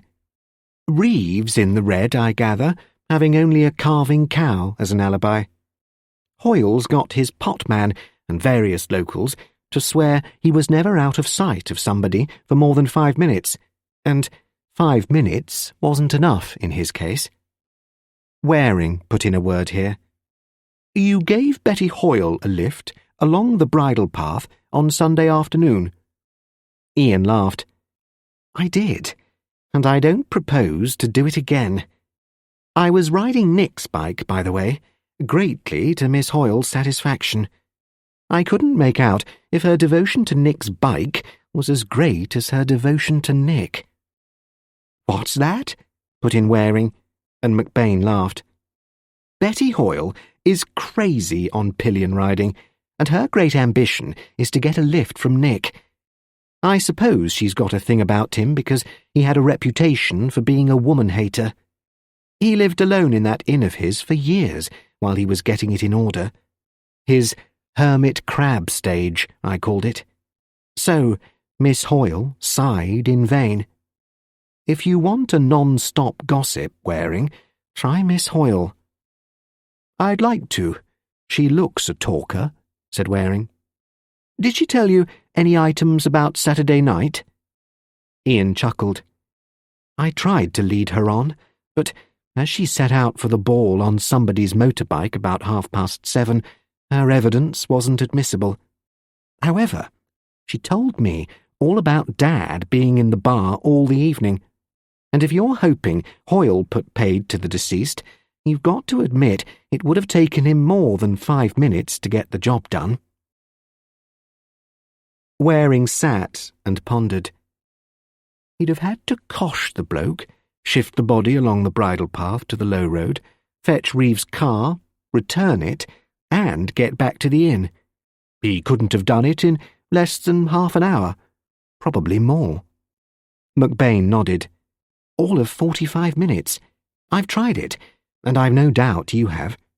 And the job was done sometime after 8:15, when Nick and I drove along the low road. So, my bright little idea of its having been done earlier, when Mrs. Hoyle and Betty obliged with an alibi for Dad, won't wash. McBain sat silent for a moment. Then he asked, "Have you got the deceased identified?" "No, but I reckon his identity's in his face. He's a Reeve, an illegitimate son of the old squire, as they call him. Michael's grandfather, that is. And I'm prepared to believe he was born on that old caravan site, and that he occasionally came back and saw Hoyle. Although we've nothing official against Hoyle, I think it's probable the country folk are right when they say he ran a gambling den." "Cuts both ways, doesn't it?" put in McBain. "No one who had been at Hoyle's to gamble would give direct evidence against him because they'd be involved themselves. Anyway, I don't see that you can pin this on Hoyle. He couldn't have been out of the place for more than a few minutes. The chaps who went in for a drink bear that out." Waring nodded. He was thinking hard, and somehow he found this conversation with McBain was helping him to sort things out. "You've been taking what might be called an intelligent interest," he said, and Ian McBain laughed. "Admittedly, I've been at a good many murder trials, officially or unofficially, but this is the first time I've ever been mixed up in a police investigation of a capital crime. I'm damned interested, and I've been trying to get all the evidence I can." "Hoping to beat us to it?" asked Waring. "No, I'm not that sort of fool. Only trying to correlate the evidence. You know, in spite of the fact that I can't see how Hoyle could have done it, I still believe he's involved somehow." "Why?" "Well, he's the only really questionable character in these parts. He's known to have been mixed up with both Michael Reeves' father and grandfather, both of whom were pretty fair blackguards, I gather. And finally, the general belief is that Hoyle was involved in the disappearance of Rosemary Reeve." "General belief," groaned Waring. "Too damned general. But, go on. Haven't you taken it farther than that?" "Of course I have, though there's no evidence. I'm prepared to believe that the deceased was the chap who was born on that caravan site, and that he knew something about the Rosemary Reeve business and Hoyle's part in it. So Hoyle put him out and shifted the chap's body, or had it shifted near to Michael Reeves' house, because Michael would be an obvious suspect." "As a theory, it's attractive," said Waring. "It provides a motive, and it's a logical train of thought. But not only is there no evidence to prove it, the only evidence we've got proves that Hoyle was never out of sight of somebody for more than 5 minutes between opening time and closing time, and the potman gives him an alibi for an hour after that." "Well, couldn't the body have been put where Brent found it, between 11 and midnight?" "It could, of course. But whose car did Hoyle use to run over the body? I'm certain it was Michael Reeves' car which left the marks on the coat, and Reeves's car was in Fordings between 11 and 12. "I don't believe Michael Reeve did it," said McBain, and Waring replied, "Neither do I. because he's no sort of fool. But the same goes for Hoyle. He's no fool, or he'd have got copped years ago. If he'd killed that bloke, Hoyle would have chucked the body over the cliffs, not gone dragging it a mile away and leaving it for us to find. McBain sat and thought. Why was the body left where it was? When was it left? And who left it? He asked slowly. It's a teaser. Waring nodded and said, quite casually, Incidentally, is Miss Verity also taking an intelligent interest in detection? I feel an intelligent girl might help, and it's hard to believe that Miss Jennifer is quite uncooperative when you are so profoundly interested. Ian McBain laughed aloud this time. A palpable hit, Inspector, he rejoined. You're quite right about the part an intelligent girl can play. I've asked several of the chaps who were at the ball if they could give me any gen about when Michael Reeve was in evidence. They either couldn't care less or didn't think it was the done thing to inquire. But Jennifer has no inhibitions over asking the girlfriends, nor they in answering. So what? Asked Waring. It seems established that Michael was in evidence from about 9 o'clock to midnight, and from 1:15 approx to the end of proceedings about an hour later. And all the lovelies are completely sceptical about Michael having a petting party in his car for an hour or so, because he isn't that sort of bloke, and there wasn't a single girl at the ball who was missing for over an hour. Thanks for the grain of fact. Every mickle helping towards the muckle, and my regards to Miss Jennifer, said Waring. Quite a number of blokes tended to lose interest in that ball around about midnight, including you and Tom Hudson. And the odd thing is that the four of you, Brent, Reeve, Hudson and yourself, all came back by the low road. Not so very odd, said McBain steadily.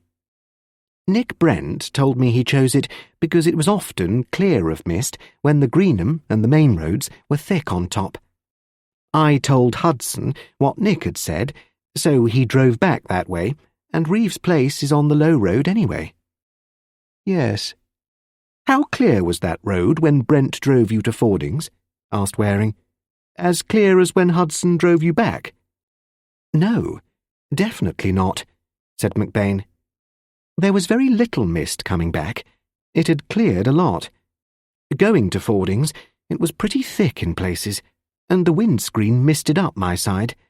We were both smoking, and the windows were up.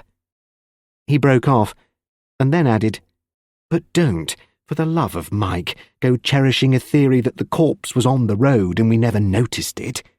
It's plain impossible. The chap was spread-eagled right across the middle of the road, and Nick's car couldn't have passed it. He'd have had to bump over it, and he didn't. I'll swear in the witness box that the body was not on the road when we drove to Fordings, and I've a wholesome repugnance to committing perjury. All right, don't protest too much, said Waring, and thanks a lot for your help. It does help to talk things over, he added, and you're a clear-headed bloke. I must be off. 2.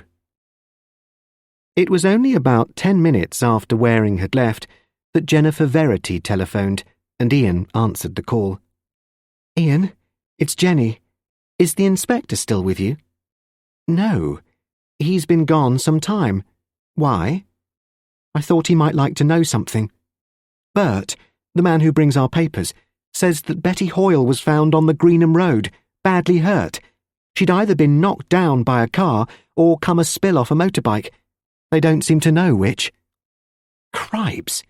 Is this another incident? Or another accident? Waring will be fed up. He wanted to talk to her. Where was she taken? Hospital? Bert said that Booker found her, the van man from the co-op, and he took her back home. She was only about a mile from the Rose and Crown when he found her, and he said it seemed the best thing to do." "Best?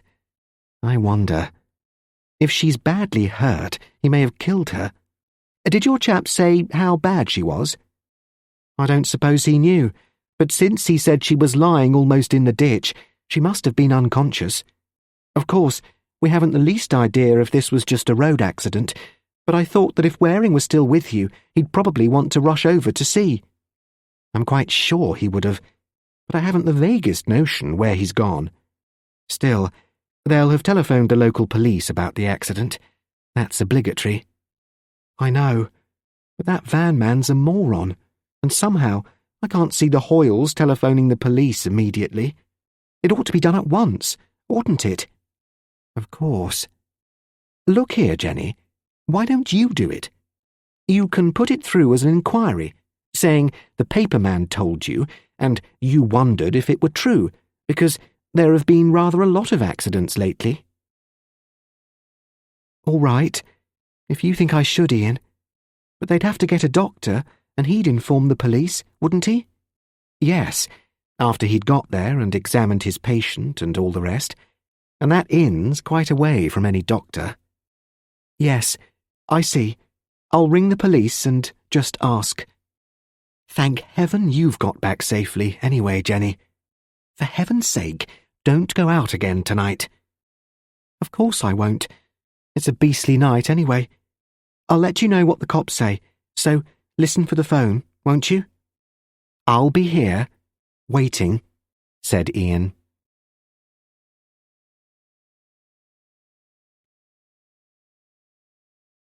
Chapter 14. 1. Waring had been right in his guess that Alice Ridley was a shrewd body. Indeed, she had the sort of wits which could have been trained to detection had she entered the police force in her youth, though Alice would have been horrified at such a suggestion. She had a poor opinion of the police. When the ambulance had left, taking Mr. Mayne to hospital with Dilys beside him, and when Dr. Wright and Waring had left too, Alice breathed a huge sigh of relief. She was alone in the house at last, and could get busy on her own ideas without fear of interruption. She damped down the kitchen range, moved her saucepans to the side, too thrifty to risk a burnt pan, and then went over and bolted both back and front doors so that no one could walk in on her. "He must have put it somewhere. Upstairs, rather than down," she thought. There was not much that Alice missed. She had deduced Dilys's presence at the Hunt Ball from tiny snippets of tulle which had clung to the carpet. She had deduced that the master had been in trouble on Saturday night from other items of evidence. There was the broken glass, minute slivers which Alice had swept up on Sunday morning, one near the telephone, others on Mr. Mayne's bedroom floor. The slivers were part of a watch-glass. Alice was quite certain of that. And the master hadn't worn his wristwatch yesterday. She had noted, particularly, because he always wore that watch. And he couldn't have realised at the time that he'd broken it, else he'd have taken it off and put it in his pocket, him being a sensible fellow, she thought. But he wasn't sensible Saturday night. That know-all of an inspector said maybe he'd been in a rough house, and if I can find that watch of his, I might find out what time it stopped. Alice went upstairs to Robert Mayne's bedroom and began a systematic search. She knew where he kept all his things. Hadn't she cleaned his room ever since Dilys was a tiny tot? And Robert Mayne had kept no secrets from his wife, and his wife had trusted Alice Ridley completely.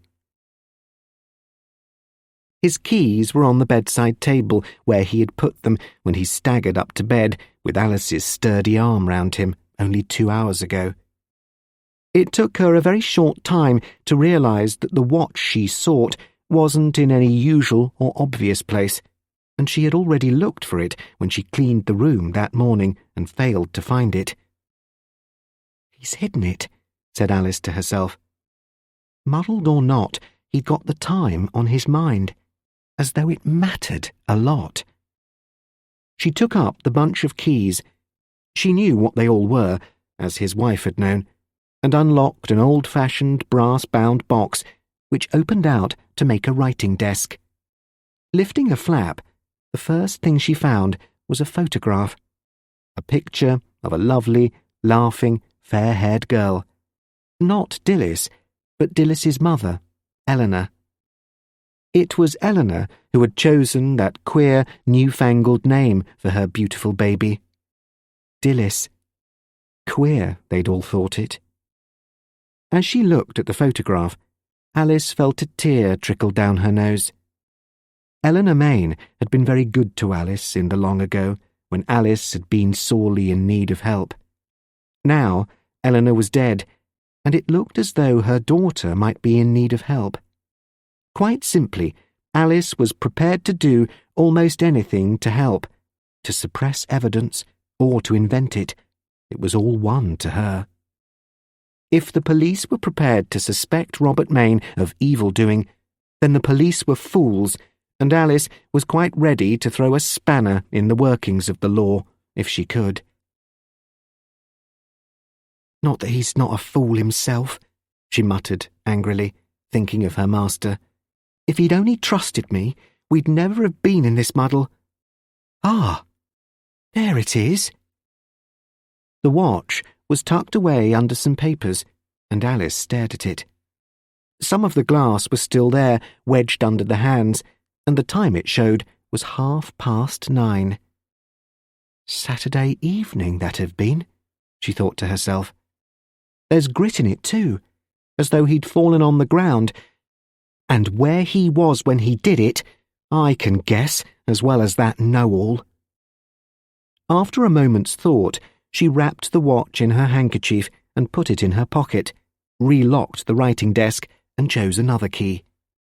The big, hanging cupboard where Robert Mayne kept his clothes had been locked when Alice did the room on Sunday morning, and it had made her puzzled. Didn't the master always leave his office clothes for her to brush and see to at the weekend? Why had he put his suit away and locked the cupboard in addition? She soon found the dark suit. Coat and trousers were folded into a damp and clumsy bundle in the far corner of the big cupboard. They must have been soaked, she thought, and it didn't rain Saturday night.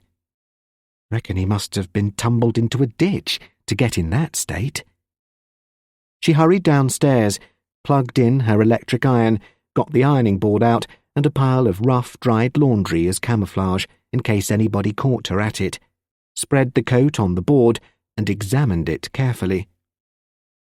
Alice was a good detective over matters within her experience. She soon ascertained that there was no blood on the coat. Neither was it seawater which had soaked into the good dark cloth. Seawater always left a white mark at the edges when it began to dry on material like this. I reckon it must have been a ditch he lay in to have got his clothes in this state, she thought. It's not seawater, and if he'd been thrown in the river, he'd have been drenched right through and dripped all over the place. Smells like a ditch, too. Alice's own idea was to keep her master out of it, it being the trouble on the lower road.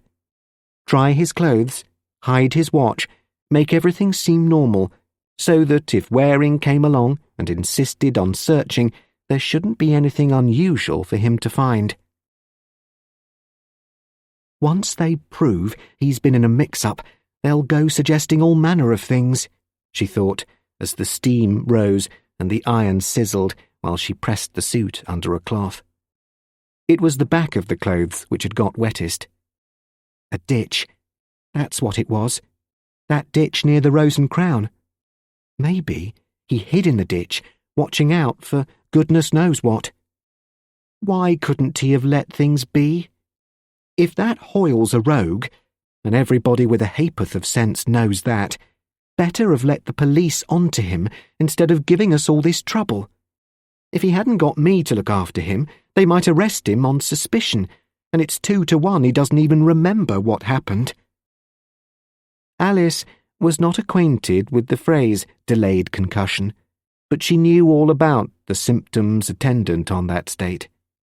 A countrywoman born, she had tended accident cases of many kinds, often without any advice from a doctor. She knew that a man who had had a head injury might be rendered unconscious, recover his senses after a period of time, and go about his business for a while without remembering much of what had happened to him. She knew, too, that that same man would probably go sick later, and that any head injury should be treated with care. Alice needed no doctor to tell her that a man with a head injury should be kept flat in a dark room. If he'd only had the sense to tell me, I'd have looked after him and saved all this bother, she thought angrily.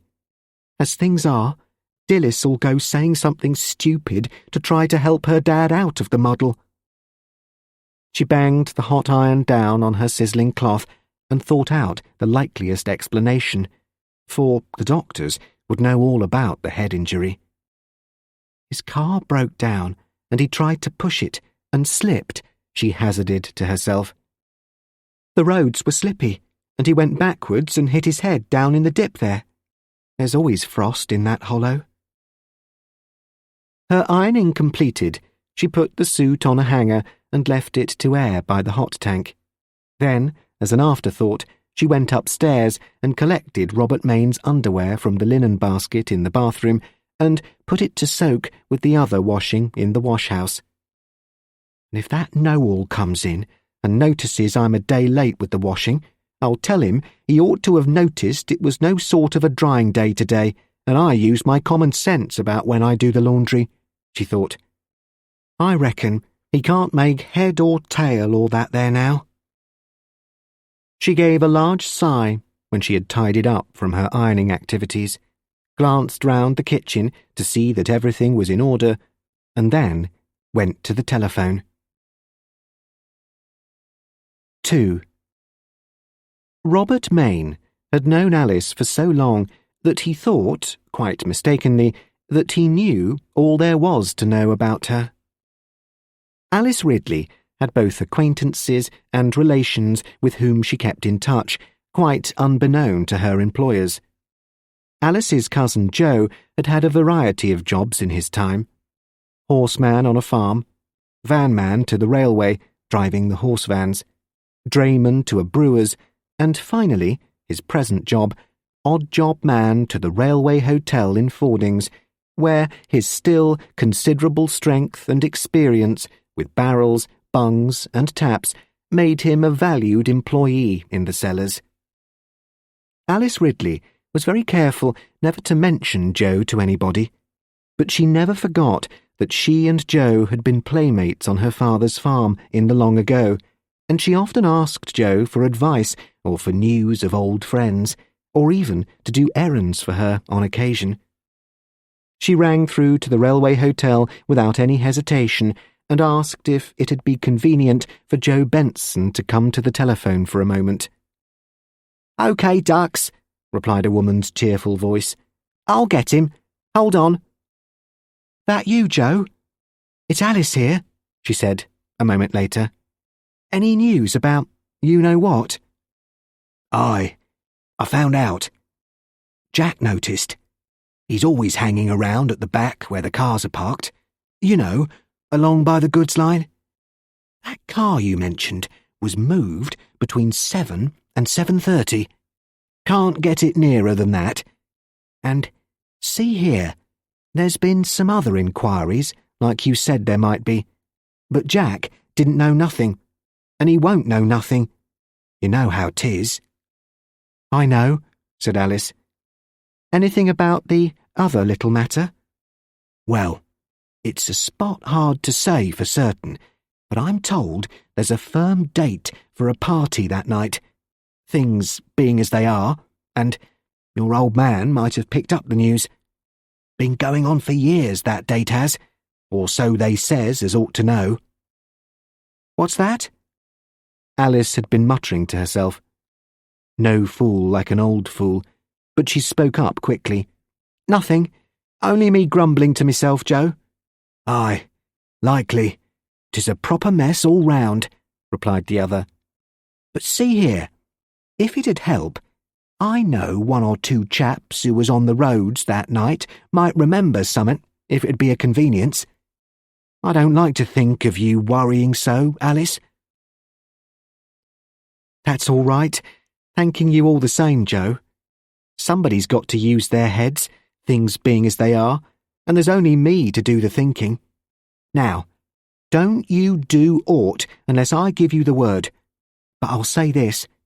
Whatever 'twas on our road, this side of the hill up to Greenham." "Ah, I reckoned that'd be best. Well, you say the word, and I'll see to it. I never did hear such a pack of nonsense as some folks is talking, and some as ought to know better, too." "You're telling me," said Alice. "A fool he may be, but a rogue he's not, and that I do know. Thanking you kindly, Joe. And that's all for now." Alice went back to the kitchen after she had hung up and sat down to think things out. Joe's report was all perfectly clear to her. Mr. Main had driven into Fordings on Saturday morning, parked his car at the back of the railway hotel, and gone to Southampton by train. He had returned to Fordings shortly after 7, picked up his car, and driven out to the Greenham Road to the Rose and Crown. Alice was certain of it. The firm date Joe had mentioned so cautiously was the day of the Hunt Ball, on the evening of which Hoyle had had a party. Just the sort of evening to suit him for his goings-on, with all the police drafted into Fordings to sort out their blessed cars at the Hall, thought Alice. And the master got wind of it and went along to watch, trying to catch Hoyle out, and got knocked over the head for his pains, she went on. "But I don't like it. Any of it. That pub of Hoyle's is too close to the lower road, and they'll be asking what the master was doing all that time." Alice worried away at her problem. There were certain good points about Joe's news. There was Jack, for instance. Jack, a hanger-on at the pub and the railway station, had once been charged by the police for loitering with intent. He had got off with a caution, and the result was that he had regarded the police as his natural enemies ever since. If the police asked Jack questions, Jack wouldn't know. He would play the moron, and Jack could defeat any policeman at that game. So far, it was all plain sailing, thought Alice, and if necessary, Joe could oblige with a friend who had seen Mr. Main's car on the other side of the river. Having reached this stage in her meditations, Alice was startled by the sound of the telephone. "Drat the thing!" she exclaimed. But even as she hurried to answer it, her mind was busy with conjectures about the caller. Maybe it's the hospital, she thought. He looked mortal bad. But she checked the thought, which came unbidden to her mind. Wouldn't it be better if he passed on, poor soul? He's been getting queerer and queerer of late. You ought to be ashamed, Alice Ridley, she told herself. And anyway, things never work out the easy way. 3. Is that Miss Ridley? Commander Brent here. I've been told that Mr. Main has been taken to hospital. Is it true? Yes, sir. It's true all right, replied Alice. We had to have a doctor. He was that bad when he came home. Pneumonia, they say. The doctor ordered an ambulance and had him taken to the cottage hospital. I'm very sorry to hear that, said Brent. What about Miss Main? Is she at home? No, sir, she's not. She went in the ambulance with him so she could hear the doctor's report when they'd examined him. I see. But if she stays late at the hospital, how will she get home? Look here, I could ring the hospital and find out how long she's likely to be there, and then drive out to fetch her back. That'd be very kind, sir, replied Alice. The only thing is, There's so much talk. You know what I mean. I'm so worried, I don't know what to do for the best. I'm very sorry about all this. More sorry than I can say, said Brent, and Alice could hear the concern in his deep voice. Could I come over and have a word with you? It's easier to talk when you're together. Easier than talking over the telephone, I mean. I'd be thankful, sir, burst out Alice. What with one thing and another, I'm properly bothered. Try not to worry. Worrying doesn't help anybody, said Brent. I'll be along in about 1/4 of an hour. Alice went back to the kitchen again, made up the fire, and then took the suit she had ironed and carried it upstairs. It was well aired now, and the good cloth showed very little sign of its rough usage. As she came downstairs, the telephone rang again. Never rains but it pours, she thought. This time it was Michael Reeve. I'm ringing up to ask about Mr. Main, he said. I'm told he'd been taken to hospital. Is that a fact, or is somebody spreading rumours? If people had mind their own business, it'd save a lot of trouble, said Alice tartly.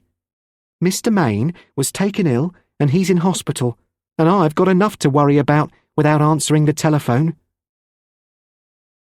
And with that, she smacked the receiver down. A moment later, she was ashamed of herself for being so abrupt, and then spoke aloud in sheer exasperation. Them Reeves, they're at the bottom of all this trouble.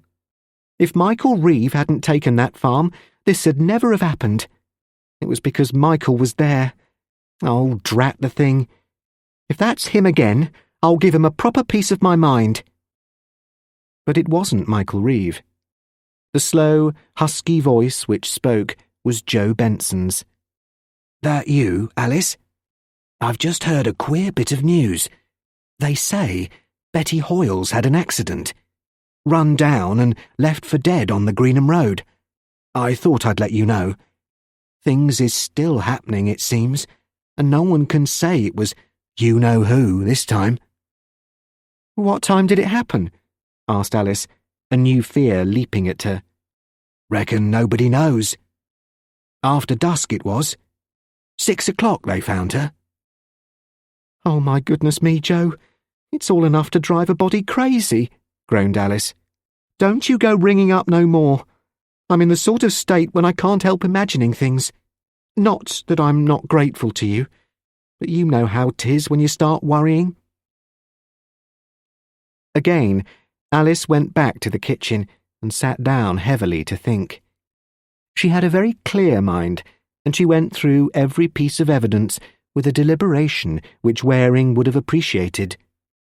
The last piece of evidence about Betty Hoyle troubled her a lot. She must have known something, she thought. I don't believe in all these accidents.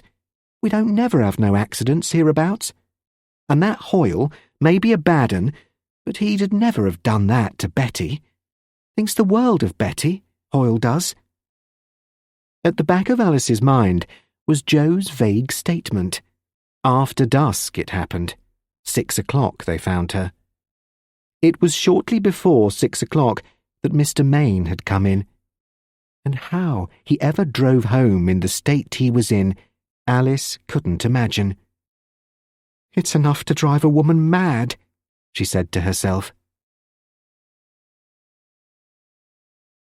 4.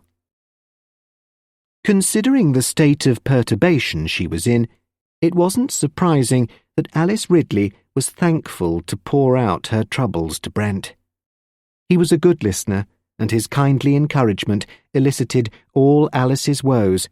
The time Dilys got in on Saturday night, the time Alice telephoned, the time Mr. Main got in, Dilys's refusal to tell Waring who had driven her home, and Alice's own intervention calling Dilys up to her father. I know what's in her mind, said Alice, unhappily. Her dad said it was only 12 o'clock when he got in, and she won't admit he was wrong. I'm that afraid she'll say something silly and get mixed up in all the trouble herself. I'll see that doesn't happen, said Brent. I didn't want to let the police know she was in my car, because she'd have had to give evidence. But with things as they are, we shall have to tell the plain facts. But why are you so worried about what her father was doing? In case the police try to prove he killed that chap you found, she replied. He was out in his car all that evening, and he must have been in some sort of trouble, though what it was, I don't know. Look here, Alice. If you want me to help, and you know I'll do all I can, you'd better tell me what's in your mind. Half-confidences are no good. I know that Mr. Main has been trying to prove a case against Hoyle. Are you thinking he went to the Rose and Crown that night? I just don't know, she said, unhappily. I'm trying to find someone who saw his car coming over Cookbourne Bridge. He always drives home from Fordings that way. You see, folks round here don't like going to the police and getting mixed up in a bother like this one, but they'll talk to me because they've always known me. Yes, I see that. Though you need to be careful that your witnesses are reliable. I'll be careful, all right, she said. If I can only get it proved he came by the road across the river, I shouldn't worry so much. It's not that I'm afraid he did it. Anything wrong, I mean. It's the police making things up I'm afraid of. And the master always had a down on the Reeves. Brent studied her shrewdly. And, to tell the plain truth, you don't want it said that Mr. Main has been watching the Hoyles' place. You want to prove he came home by the main road, the other side of the river. Alice nodded. She was being very careful, even with Brent. That's it, sir. If the police get it into their heads he came by the Greenham Road, past Hoyle's place, well, it's not far to the low road if you take the bridle path. That's what they'll say. One thing I do know for sure, the master didn't drive by the low road, not between 7:30 and 8:30 he didn't, and that's the time they reckon the man was killed. How do you know he didn't? Because Will Hampden, that works at French's farm, he biked out to Fordings after tea Saturday and came back by the low road as far as the Hollydown turn, that is, just before Michael Reeves' place. He had a puncture and he had to push his bike, and it took him an hour from the Bramber Head turning to the Hollydown turn, and he says that no car passed him all the way. But there's one other thing that's worrying me, went on Alice. Maybe you've heard about Betty Hoyle being knocked down this evening? I certainly hadn't heard. But what's Betty Hoyle got to do with it? Oh, I know I'm being silly, cried Alice, but I've got fair worked up. The master drove home from Fordings this evening, ill as he was, and in no state to drive at all. For all I know, the police will try to make out he did that too, being on the road in the state he was. Don't you say nothing to the police about the master watching Hoyles, sir? Pull yourself together, Alice. You're imagining things, protested Brent, and she replied, I know I am. And if you knew the comfort it is to be able to tell somebody the silly things I've been thinking. All right, he said, patting her shoulder. I understand. You've been brooding over things and letting everything get out of proportion. Now, don't you worry any longer. When Mr. Main is well again, he'll be able to give a sensible account of what happened. And I'll talk to Miss Dillis and tell her she's got to tell the police about being in my car. That's all perfectly straightforward. And Alice, don't go cooking the evidence. It won't work. The police are much too shrewd to be hoodwinked. I want to keep the master out of it, said Alice, obstinately. He never had naught to do with any of it. That I do know. Of course he had nothing to do with it. And we mustn't allow Dillis to let herself get muddled up thinking she's helping her father, replied Brent. I'd better be off now. The hospital people said there was no object in her staying the night there. Mr. Main isn't in any immediate danger. I only hope he isn't, sighed Alice, and Brent added abruptly, You know I'll look after her, Alice, whatever happens. And don't you get worrying and imagining things. The fact is that the pair of you have got in a panic just because the police asked a few routine questions. After Brent had left, Alice made herself a cup of tea and sat over the kitchen fire, trying to cheer herself up by remembering Brent's sensible words. At 10 o'clock, the telephone rang again and informed her that Dilys was being driven home.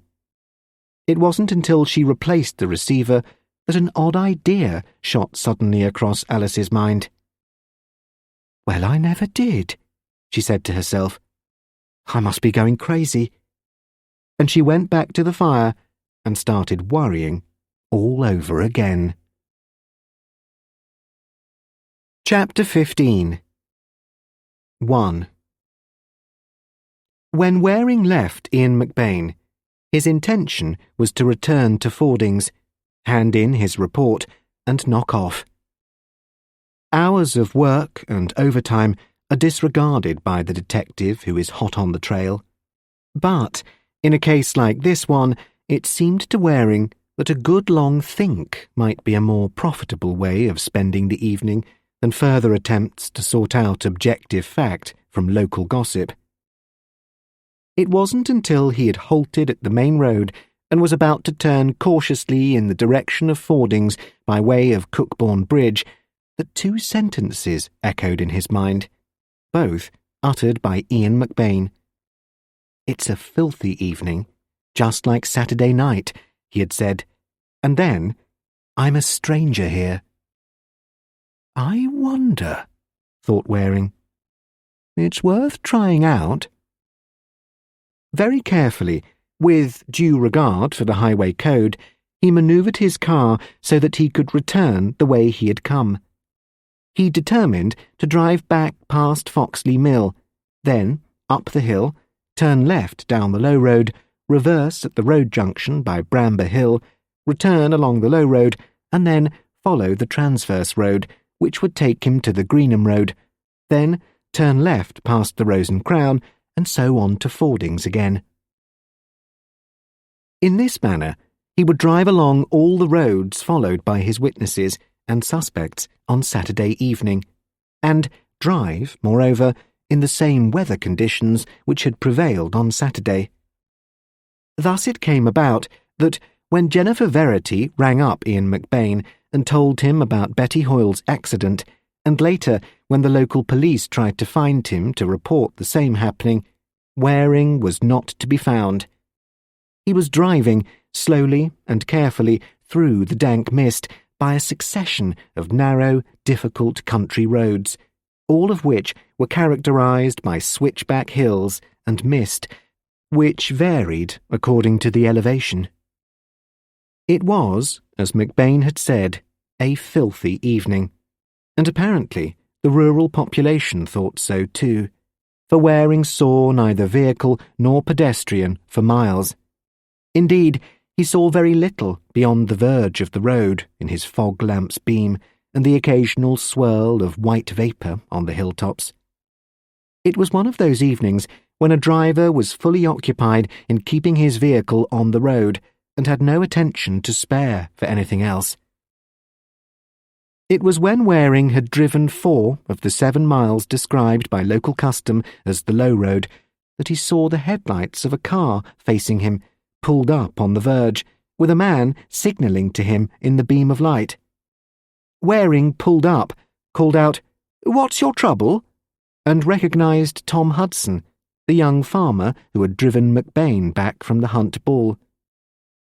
"The Lord he knoweth. The damn thing's packed up on me," said Hudson. "I've been doing all I know for the best part of an hour, and I'm fed up. Can you give me a lift? There's a garage chap I know who lives just beyond the Bramber Road junction, and he'll probably come out if I ask him." "OK, hop in," said Waring. Hudson turned off his headlights, left the spotlights on, and then came and joined Waring, Thanks a lot, he said. I could have walked it, but I loathe walking, and it'd take a good hour. Rather a rum go, he went on, reminiscent of Saturday evening and Nick Brent leaving his car parked way back there. Reminiscent of Saturday evening in more senses than one, replied Waring. Was the mist about the same? Patchy, like this? It's a darn sight worse this evening than it was on Saturday, and it looks like getting thicker, replied Hudson.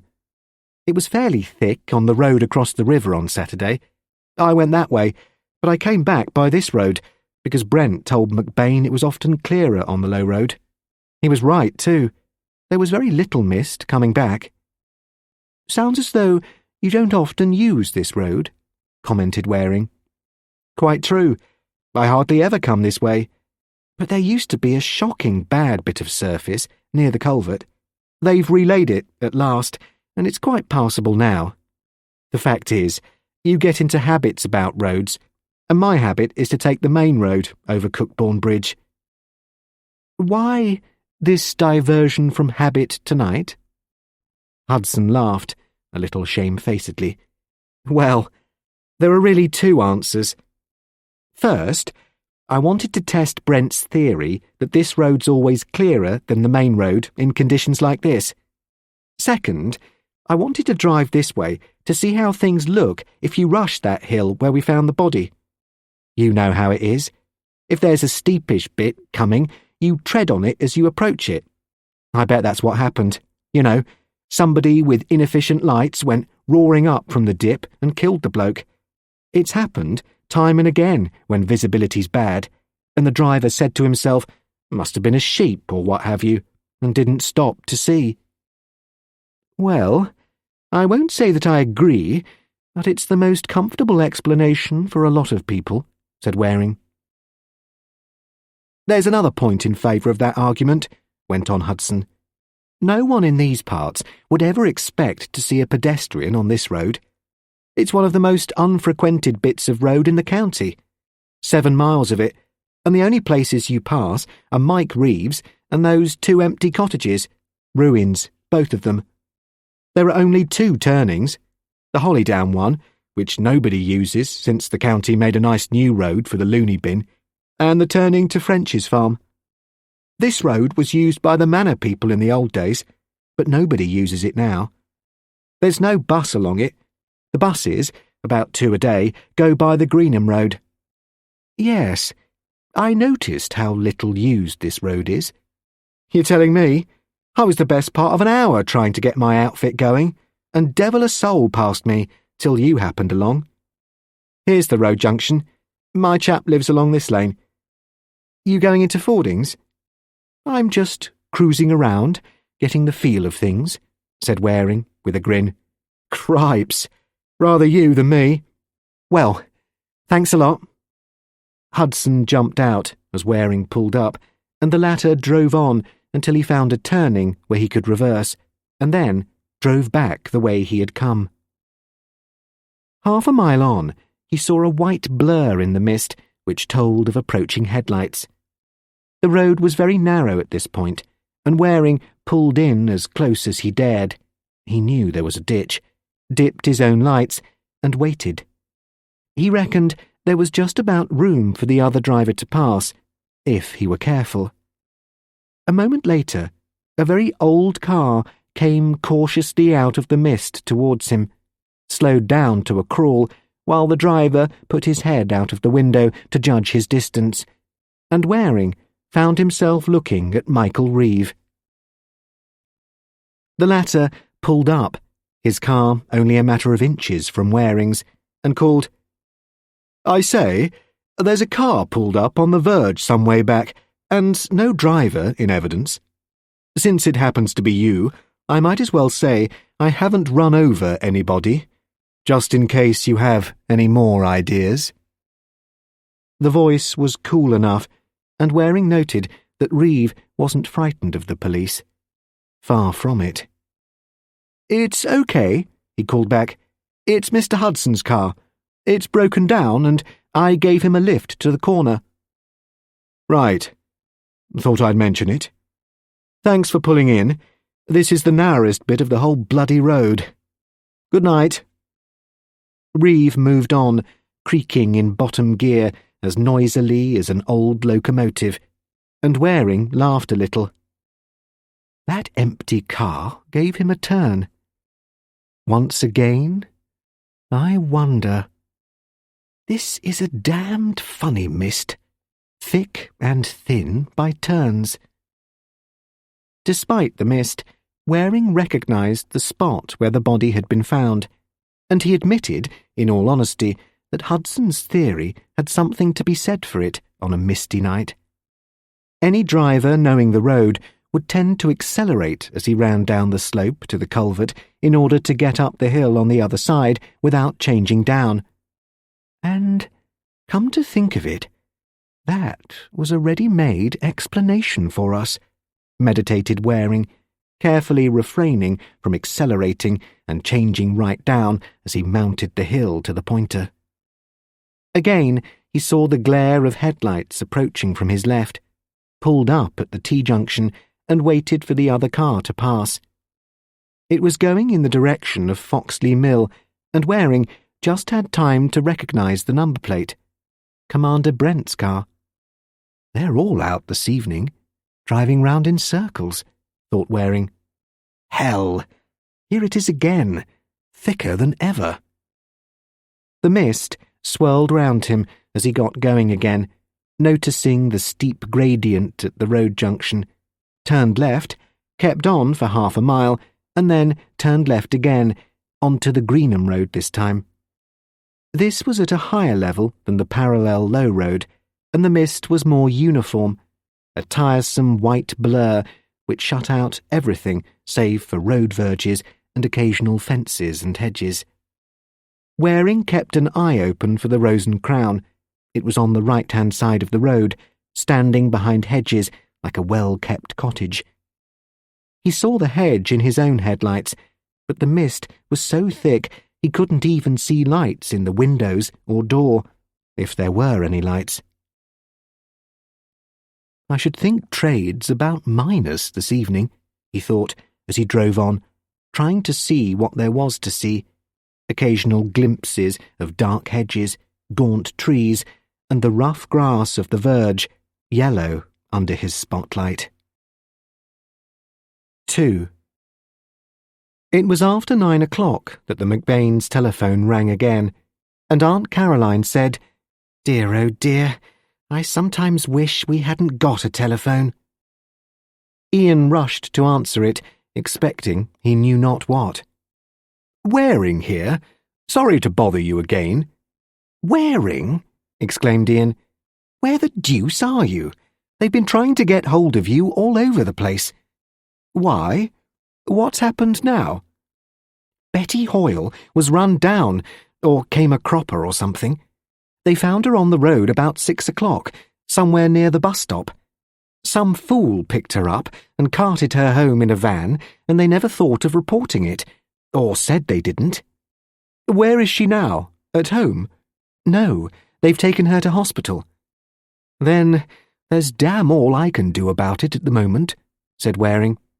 "Look here, McBain, are you game to cooperate in an experiment? I want you to come out to Tim Grant's cottage, as you did last Saturday, and follow the route you took then. I'll drive you. Pick you up at Tim Grant's, that is." "Good Lord, what for? It's the hell of a lousy evening." "I know it is. The point is, as you said, it's like Saturday evening. If you're game to help, I'll send a police car to bring you along to Mr. Grant's. I wouldn't ask if it weren't important, but it is." "Well, if you put it that way, I haven't much option," said McBain. "But, as I told you before, if you're getting bees in your bonnet about my part in the proceedings, you're wasting your time, and you might as well go home and keep warm." "I'll have a car along to fetch you as soon as they can make it," said Waring. Ian McBain hung up the receiver, aware of a definite sense of discomfort. A police car? Well, that might be to save him time and trouble. Or it might not.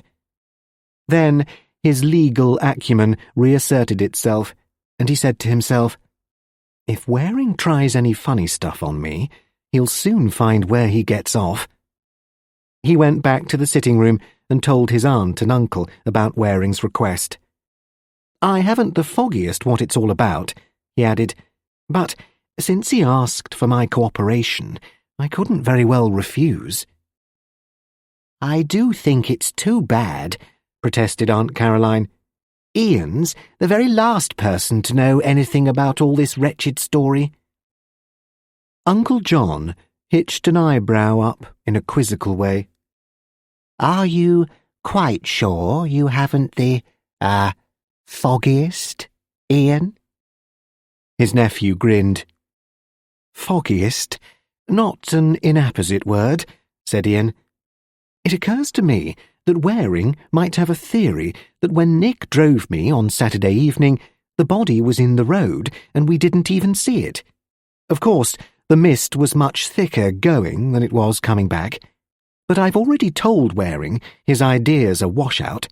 The thing's impossible." "Why is it?" rejoined Uncle John. "It's often easy to miss things in a fog when visibility's very poor." "This is nothing to do with visibility," retorted Ian. "The body was sprawled right across the middle of the road, and if it had been there on the outward journey, even if we hadn't seen it, we should have felt it. We should have bumped right over it. In addition to which, the police knew perfectly well that there were no tyre marks from Nick's car on the poor devil's coat. Those tyres of his are almost new, and the track they leave is unmistakable." "Well, that sounds pretty convincing," replied Uncle John. "But Waring isn't what you'd describe as a stupid fellow, is he?" "No, he's a very able chap. But I think it's probable that once he gets an idea into his head, he'd be very pertinacious before he let go again, trying it out always and so forth. Listen. Yes, this will be the police car. He's been pretty snappy over getting it here. Don't sit up, Aunt. I don't suppose I shall be long, but there's no reason for you to sit up for me." "All right, Ian. I'll leave you a hot drink in the thermos and the whiskey on the sideboard." "Bless you. Good night," called Ian. 3. Waring had spent quite a time in the telephone box near the Bramber Road junction. He had got what he called one of those ideas, and he meant to test it this evening while the weather conditions so closely resembled those of Saturday evening. The reason that the police car reached the McBains so promptly was that Waring had ordered it to be sent before he did anything else, with instructions that if Ian had gone out, he was to be fetched from wherever he happened to be. Next, Waring had rung up Ian, found him at home, and got him to agree to come out. After that, he put through another call to inquire about Betty Hoyle. He got very little information, save that she was now in the cottage hospital doing nicely, though she was considerably damaged, apparently as the result of a fall from a motorbike. This last bit was guesswork, but her injuries and the state of her clothes suggested that this was the likeliest explanation. "I'd say this," said the sergeant to Waring. "There's a lot of things said about her father, and we're never too sure ourselves. But he didn't do this, of that I'm quite sure. I reckon it's all of a piece with the other story. She saw something, or heard something, and someone tried to put her out." "They don't seem to have succeeded," said Waring, and the sergeant chuckled.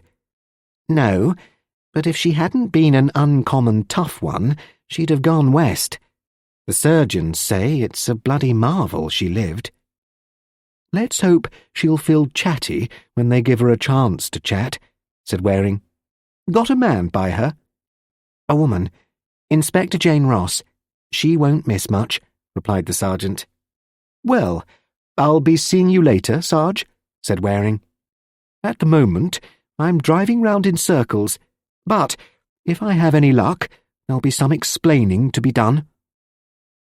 A moment later, he was on the move again, driving back to Tim Grant's. Grant was a retired schoolmaster of 75. He lived alone in a cottage about a mile away from the low road. Waring had already explored the approaches to the cottage, which was built in a woodland clearing. It had once been a gamekeeper's cottage, and it could be reached by a variety of tracks, all equally rough, which had been used by the tractors belonging to a tree-felling contractor.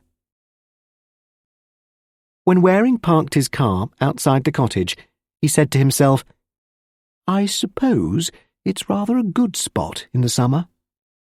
On that drear January evening, when every branch dripped lifelessly and the dank mist hung in wreaths around beech trunks, which looked like grey ghosts in the headlights, it seemed a melancholy spot. Waring deliberately turned off the heating device, which kept the inside of his windscreen clear from misting, and, equally deliberately, lighted a cigarette. He wanted to reproduce, as closely as possible, the conditions when Brent and McBain had driven on Saturday evening, and McBain had said, "We were both smoking, and the windscreen misted up." Waring did not have long to wait. His timing worked nicely. The police car pulled up a few yards away, and McBain got out, followed by a constable.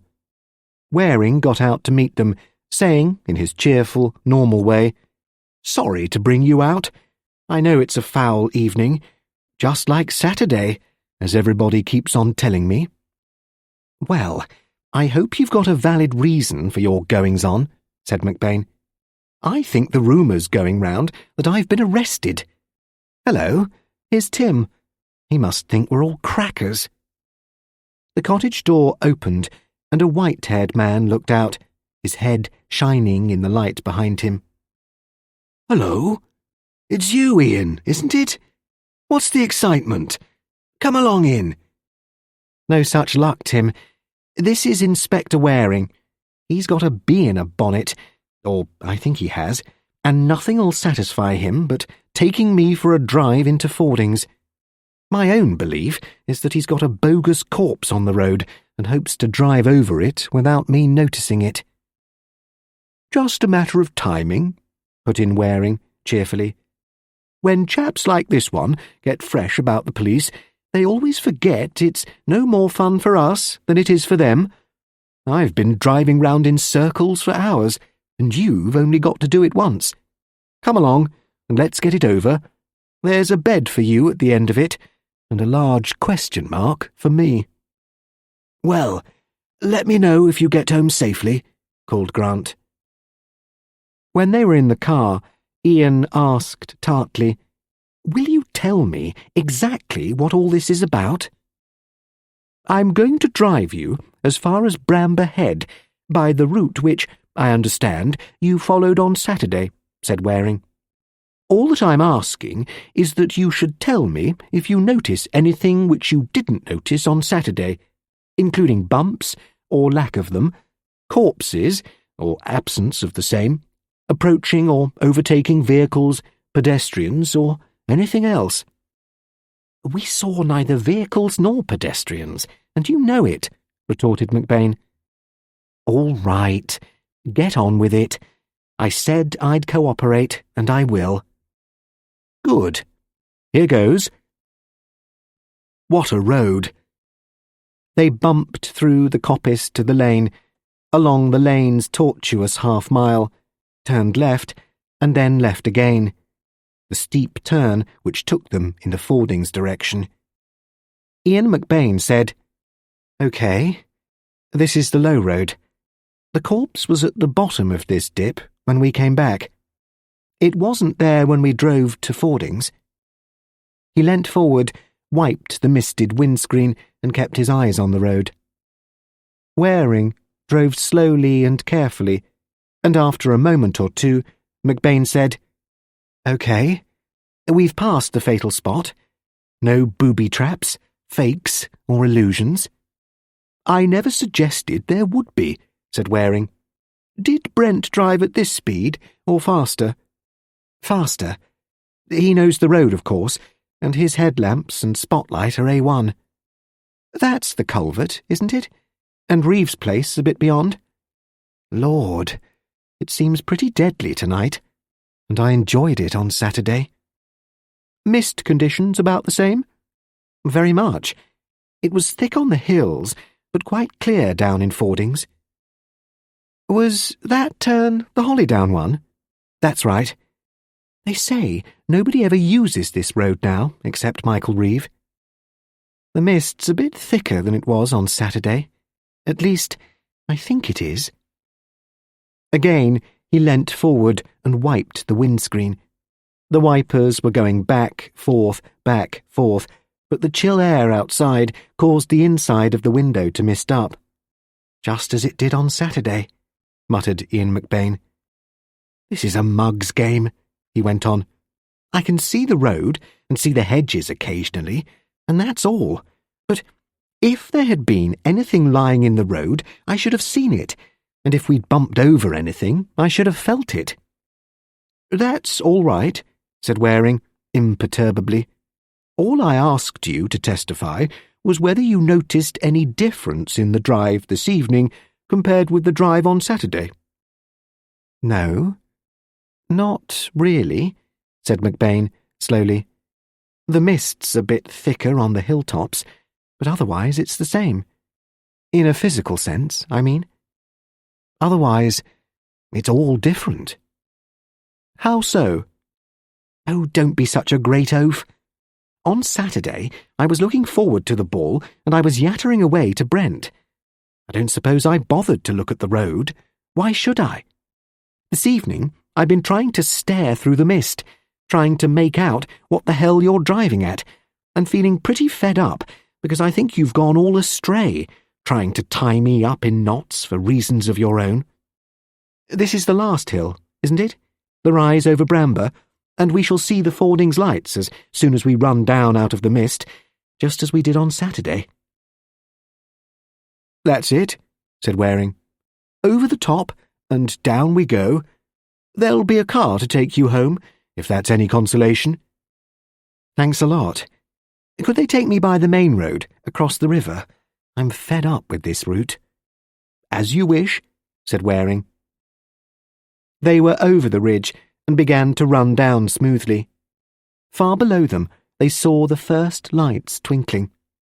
McBain was silent for quite a time. Then he spoke very soberly. Sorry, Waring. I'm there at last. I thought you were being a mug. I was the mug. That's right, isn't it? I think I require notice of that question, replied Waring, pleasantly. 4. It was while Waring was still driving round in circles that the local people collected a piece of evidence which sent their spirits up considerably. Their witness was an old man named Patton, who had once been employed on Sewell's racecourse. He had retired now, and it was probably this fact that made him ready to talk when those whose work kept them in the bookie's eyes found it expedient to know nothing. In short, Patton identified the body found on the low road. His ma was a Romany lass, and he was born on that there caravan site, said Patton. Mr. Hoyle denies this, put in the inspector. He says that the man who once lived on the caravan site was his own age, over 60, and served in the army with him in the 1418 war. Maybe, but there was 2 of them, said Patton. This one's younger than t'other. I mind them both. Tic-tac men. Alf and Fred they called themselves, or Alfred when they was being funny. This is Fred. Got a knife scar in his shoulder. That right? Alf knew a lot about horses, but Fred was a wizard with dogs.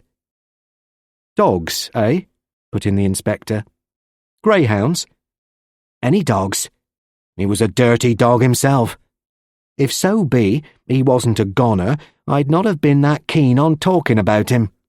Aye, this is Fred, not Alf. Alf did a bolt after that case when Lord Landon's filly was maimed. I've never seen him since.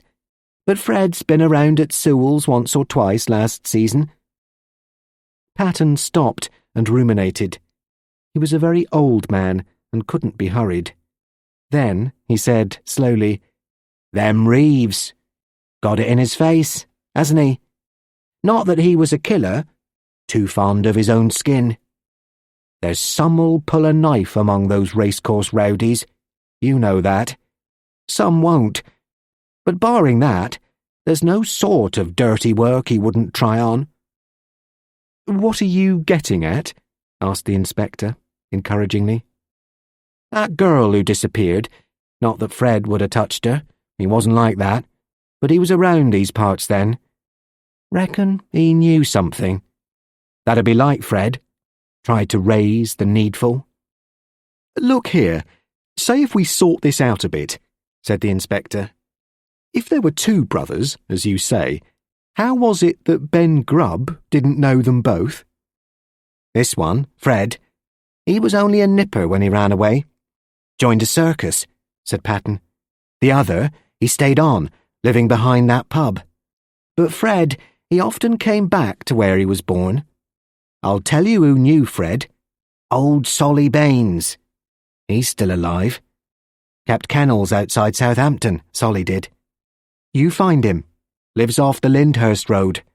He'll remember Fred." After Patten had gone, the inspector turned to his sergeant. "If this old gaffer's right, Hoyle's been lying. No mistake about that." "Aye, I don't doubt Hoyle's been lying," replied the sergeant. "But we can't pin it on Hoyle. Hoyle's got folks to swear to where he was the whole evening, barring 5 minutes at a time. And Hoyle can't drive a car. He's never had a car and never driven one. And it wasn't easy driving Saturday night neither. Hoyle may know something, but 'twasn't Hoyle ran over that body. Though likely whoever did it reckoned Hoyle'd be blamed." "That's quite an idea," rejoined the inspector. Chapter 16. 1. When Dilys reached the hospital and saw her father being wheeled away on a stretcher, she begged to be allowed to wait until the doctor had seen him. "You'd much better go home, my dear," said the nurse. "We'll let you know if there's any change." It was the young houseman who officially admitted the case, who said, "Let her stay. Dr. Andrew will probably see her for a minute later." The houseman had capitulated after one glance at Dilys's white face and wide, shadowed eyes.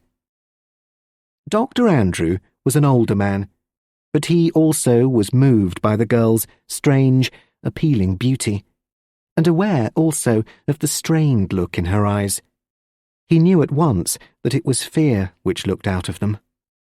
"Don't worry, my child. Your father will be all right now. It's skilled nursing and treatment he needs. We'll look after him. Had an accident and didn't do anything about it. Well, well, he's old enough to know better, isn't he?" "Can't I sit with him just for a little while?" she begged. "I won't be a nuisance, I promise. But I'm sure he'll be better if he knows I'm there. He was so confused and miserable, not really understanding why he was moved." Inevitably, Dr. Andrew gave way too. He told himself he was sorry for the child, even while he thought, "My God, I've never seen such eyes in my life." "Well, you can wait for a bit, and perhaps Sister will let you go up for a minute when they've got him settled," said Andrew. "And about getting home, the porter will arrange about transport for you, if you ask him. And don't look so frightened. Your father's going to be all right." Dilys never knew how long she sat there, on a chair in a corridor leading to the wards.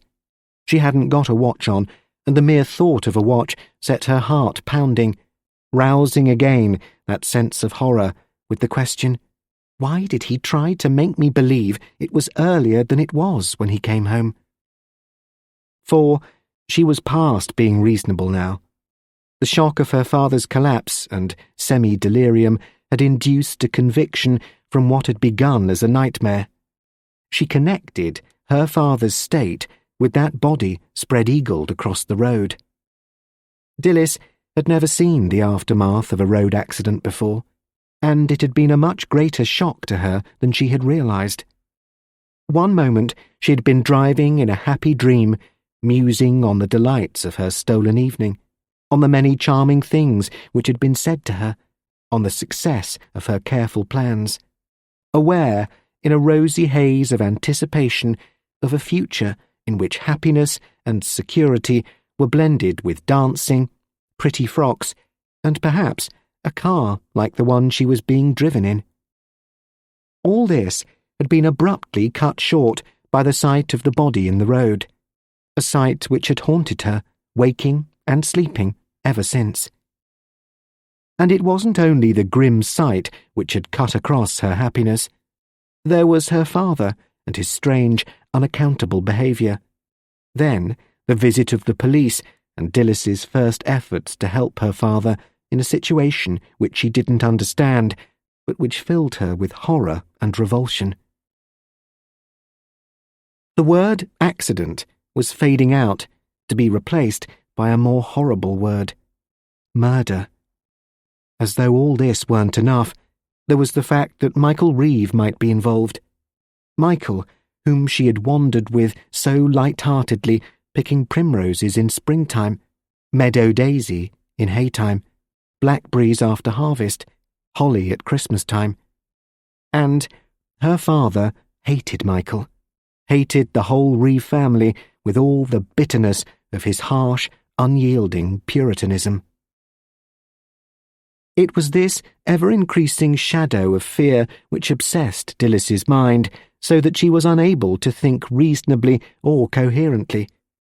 Sitting in the hospital corridor, aware of the queer antiseptic smells which somehow sickened her, Dilys clenched her teeth because she was shivering, and tried not to cry because she felt that, once she let herself go, she would scream.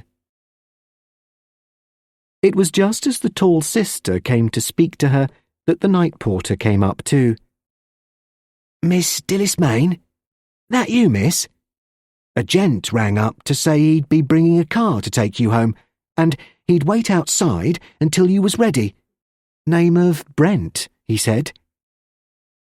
"That's excellent," said Sister firmly. "You look as though you ought to be in bed yourself, my dear. Now, we've got your father comfortably settled in a private room. You may come in and see him for just a minute or two, but you mustn't try to talk to him. Don't worry about anything he says. His temperature is up, and he's light-headed. It doesn't mean anything, and he's not really conscious. After that, you had better go home to bed. You look tired out. Now remember, no talking." Dilys went into the small shadowy room and sat down beside the bed. Her father looked utterly strange, his head bandaged, his eyes sunk in enlarged sockets, a flush on his cheekbones. But he recognised her. "Dilys?" he asked thickly. "Dilys?" She took his hand and held it firmly, feeling his hot fingers close round her own. "What time is it?" he asked. "My watch stopped. I don't know the time." "It's all right, Daddy," she whispered. "Don't worry. It's all right." "The time," he muttered. "I ought to know. I shall be late." His voice died away, and a moment later the sister touched Dilys's arm and nodded towards the door. As she unclasped her fingers from the hot, dry ones, her father said, "Don't tell them, Dilys.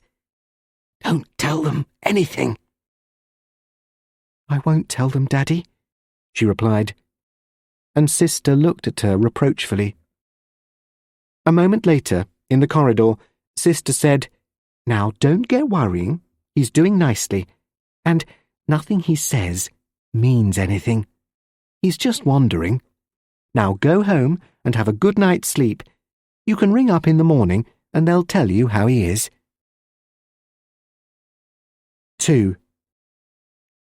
When she reached the door of the hospital, Dilys looked around the quadrangle outside and then gave a sudden cry. Michael! Whatever are you here? Michael Reeve came forward into the bright light at the door. I heard your father had been brought here, Dilys, and I know you would have come with him, so I drove over to see if I could be of any use. Can I take you back home? Oh, thank goodness. Of course you can, and I'm terribly grateful, cried Dilys. Michael, I'm so worried that I just don't know what I'm doing. I've got to the stage when I can't even think properly. You're dead tired, rejoined Reeve, his deep voice very quiet and gentle. Get in. I'll drive you home to Alice, and she'll put you to bed with a hot drink and tell you it'll be all right in the morning, as my old nurse used to say to me. He helped her into his old car, and a moment later its tail light turned out of the gateway, leaving the night porter doing a quiet chuckle. Name of Brent, he said, chuckled the latter. That'll be the bloke who owns the Mermaid. But this one wasn't Brent. This one was young Reeve, and he's stolen a march on the other bloke, and no mistake about it. Providence oughtn't to make young women with faces like that one. Asking for trouble, I calls it. Meantime, Dilys, utterly tired out by her own fears and anxiety about her father, had simply forgotten that the porter had even mentioned Nicholas Brent. The sight of Michael had brought a sense of relief and thoughts of companionship which had given her happiness before this nightmare of fear had obsessed her, and she turned to him with a sense of confidence. Michael, I'm so frightened. I expect it's silly, but can I tell you about it? You can tell me anything, said Michael, but wait till I get you home. I'll park in the drive and we can talk there, where it's quiet and safe. This mist's tricky to drive in, and I've got to watch out, and besides, you don't want to shout against this rackety old engine. It was only a few minutes after Michael had driven out of the hospital gates that the porter saw a car of very different vintage turn into the quadrangle. Its silent engine and gleaming bodywork, together with its array of lights, braking lights, winking lights, spotlights, proclaimed it as a modern product of the luxury class. That's a car worth calling a car, not half. She'd a better have waited, thought the porter. Better in more ways than one, to my way of thinking, with all the stories that's going round. The driver got out and came to the door. I've come for Miss Mayne. When she's ready to leave, that is. Do you want me to park farther back? That'd be all right, sir, but Miss Mayne has left. A gent took her home only a few minutes ago. Brent stood silent, his face not giving anything away. I see. Do you know if she got my message? My name's Brent. Yes, sir. I gave her the message upstairs. But if you ask me, I'd say she was too worried in her mind to take anything in. Her father was admitted as an emergency case, and she's in a real state about him. I'm sorry about that. I heard he was seriously ill, said Brent evenly. Do you know who it was fetched Miss Mayne? The porter was a man of discretion, as was expedient for his job.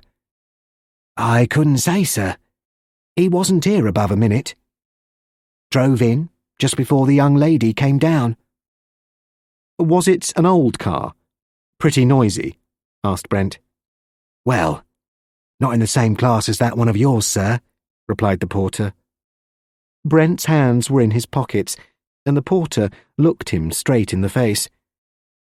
I didn't notice all that, sir. And if I had, well, it's not my business to give information. No offence meant. Perfectly right, said Brent tersely. I was only hoping she wouldn't have a breakdown on the road home. Some of these hills are tough for old crocs to tackle. Good night. He went back to his car and the porter to his cubbyhole. If he wants to catch them up, he shouldn't have much difficulty in an outfit like that, thought the latter. Wild heron, split new, and the other was a pre-war ensign. I wonder now. But he went back to his evening paper, muttering, Not my business, and a good thing too. Nicholas Brent drove out of the hospital gates, edged his car neatly into the traffic stream when he reached the main road, and performed all the actions of an experienced driver quite automatically. His mind was in a turmoil. His face, had there been any to see it, was white and grim and set. One word only escaped between his set teeth as he began to accelerate, and the word seemed to fit itself to the soft rhythm of his engine. Murderer. Murderer.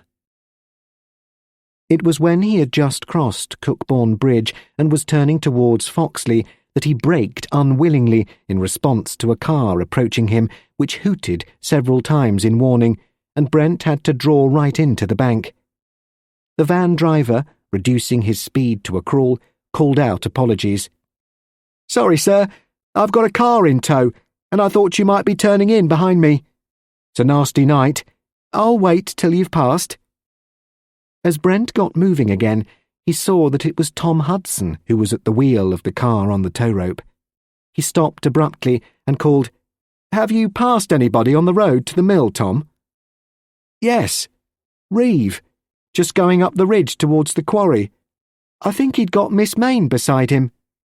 "Oh, my God, why didn't you stop him?"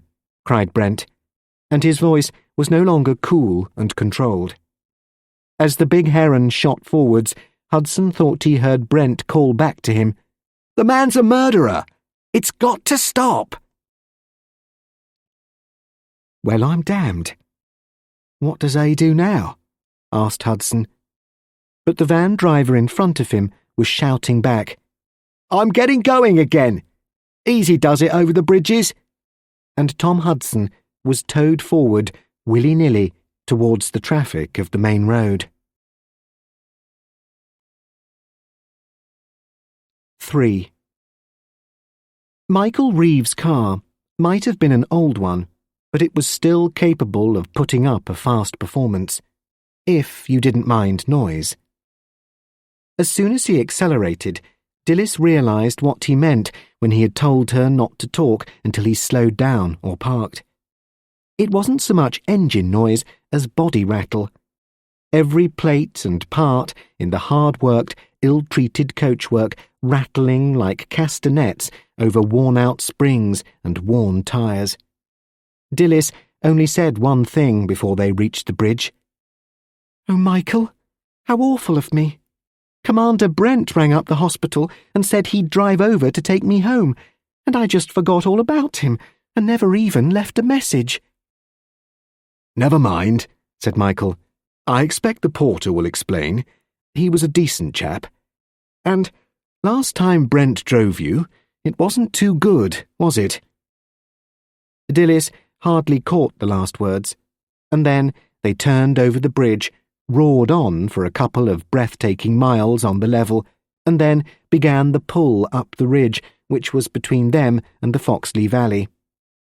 Michael bent towards her and said, "Only a few minutes, and you'll be safe home, Dilys.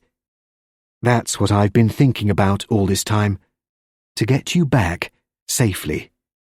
It's a pretty beastly night, and I didn't want you to have any more bother." He laughed a little and added, "It sounds as though I'm getting jittered myself, doesn't it? But there have been too many things happening lately. Down we go. All plain sailing now." A few minutes later, he ran the car into the long drive of the Maynes' house, pulled up and said, "Tell me what's bothering you. I can't bear to see you looking so unhappy and frightened.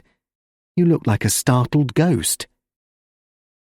His voice was perfectly steady, just the cool, friendly voice Dilys had always liked, and he made no attempt to touch her, no arm around the shoulders, no touch of hand on hand, whereby he had sought to comfort her when he had found her crying after her mother had died.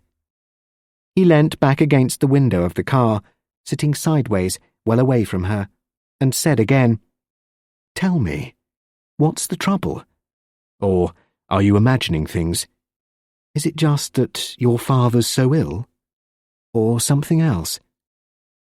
"It's something else, Michael. Something much worse. He was out that night, Saturday.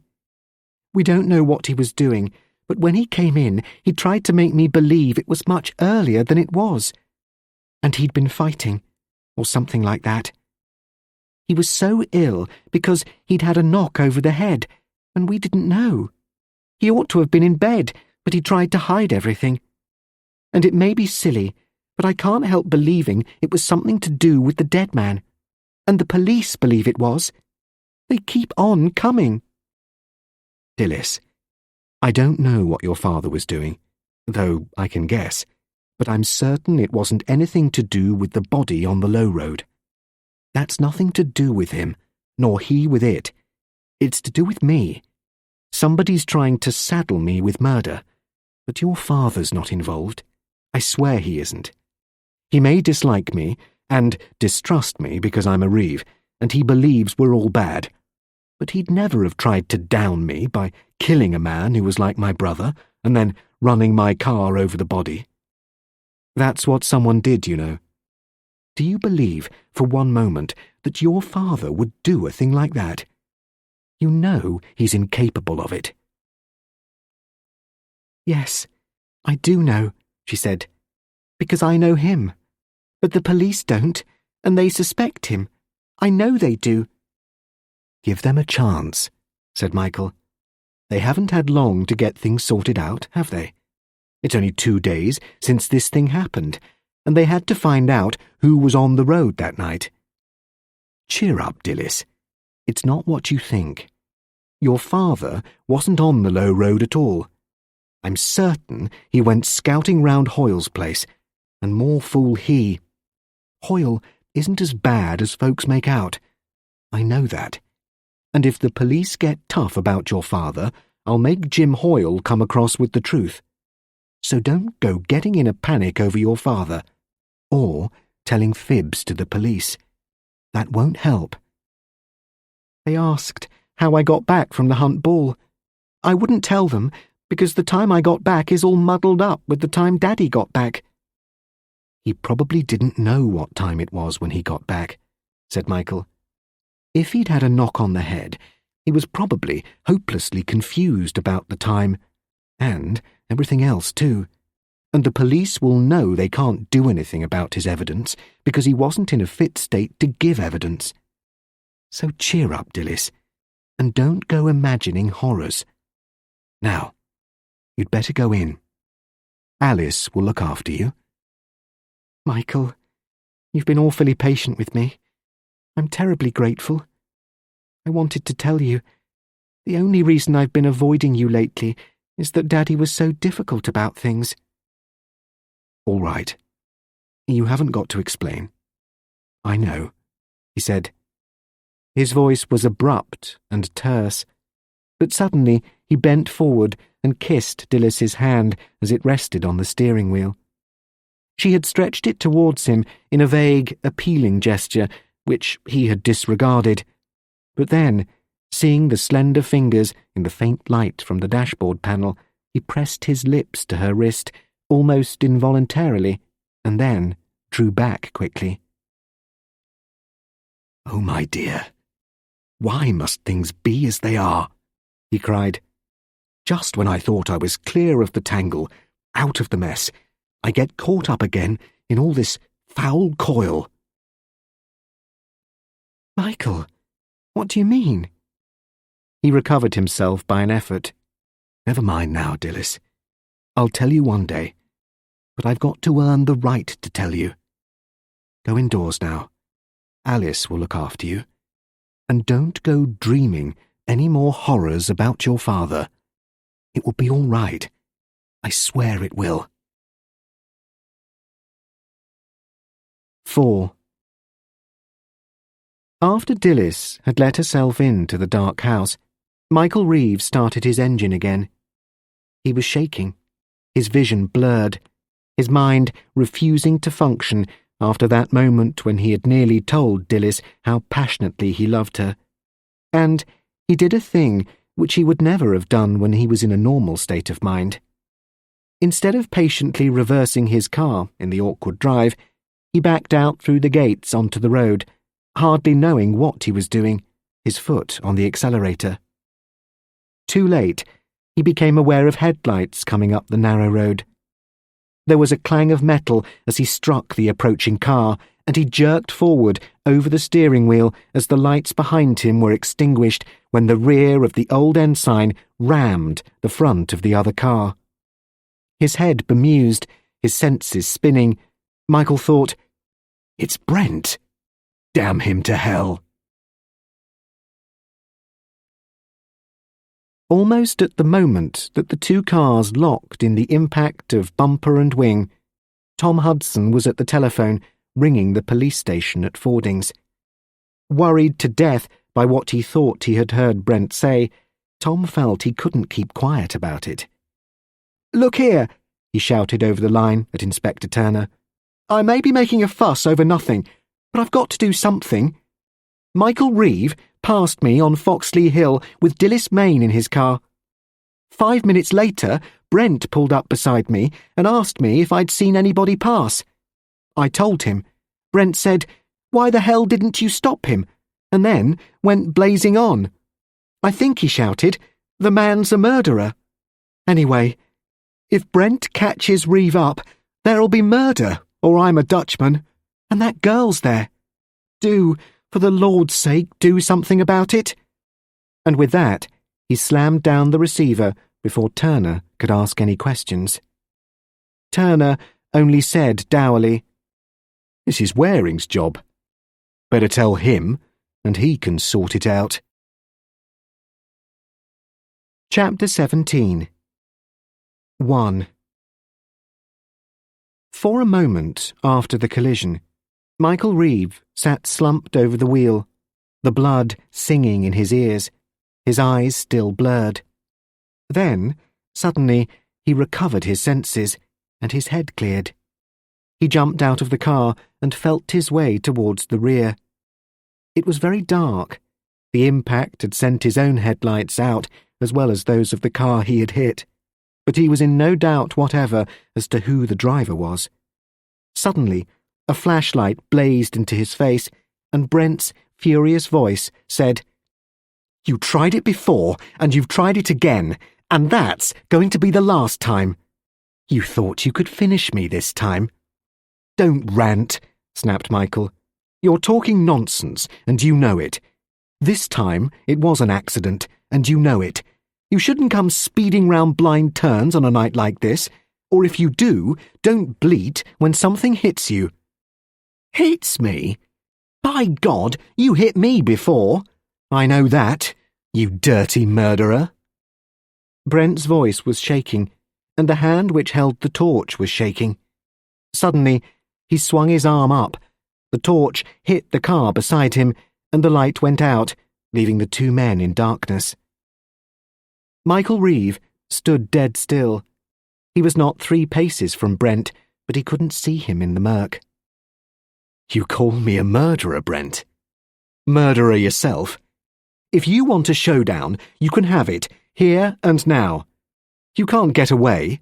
The road's blocked behind you, and I'm in front of you, and you can listen, here in the dark.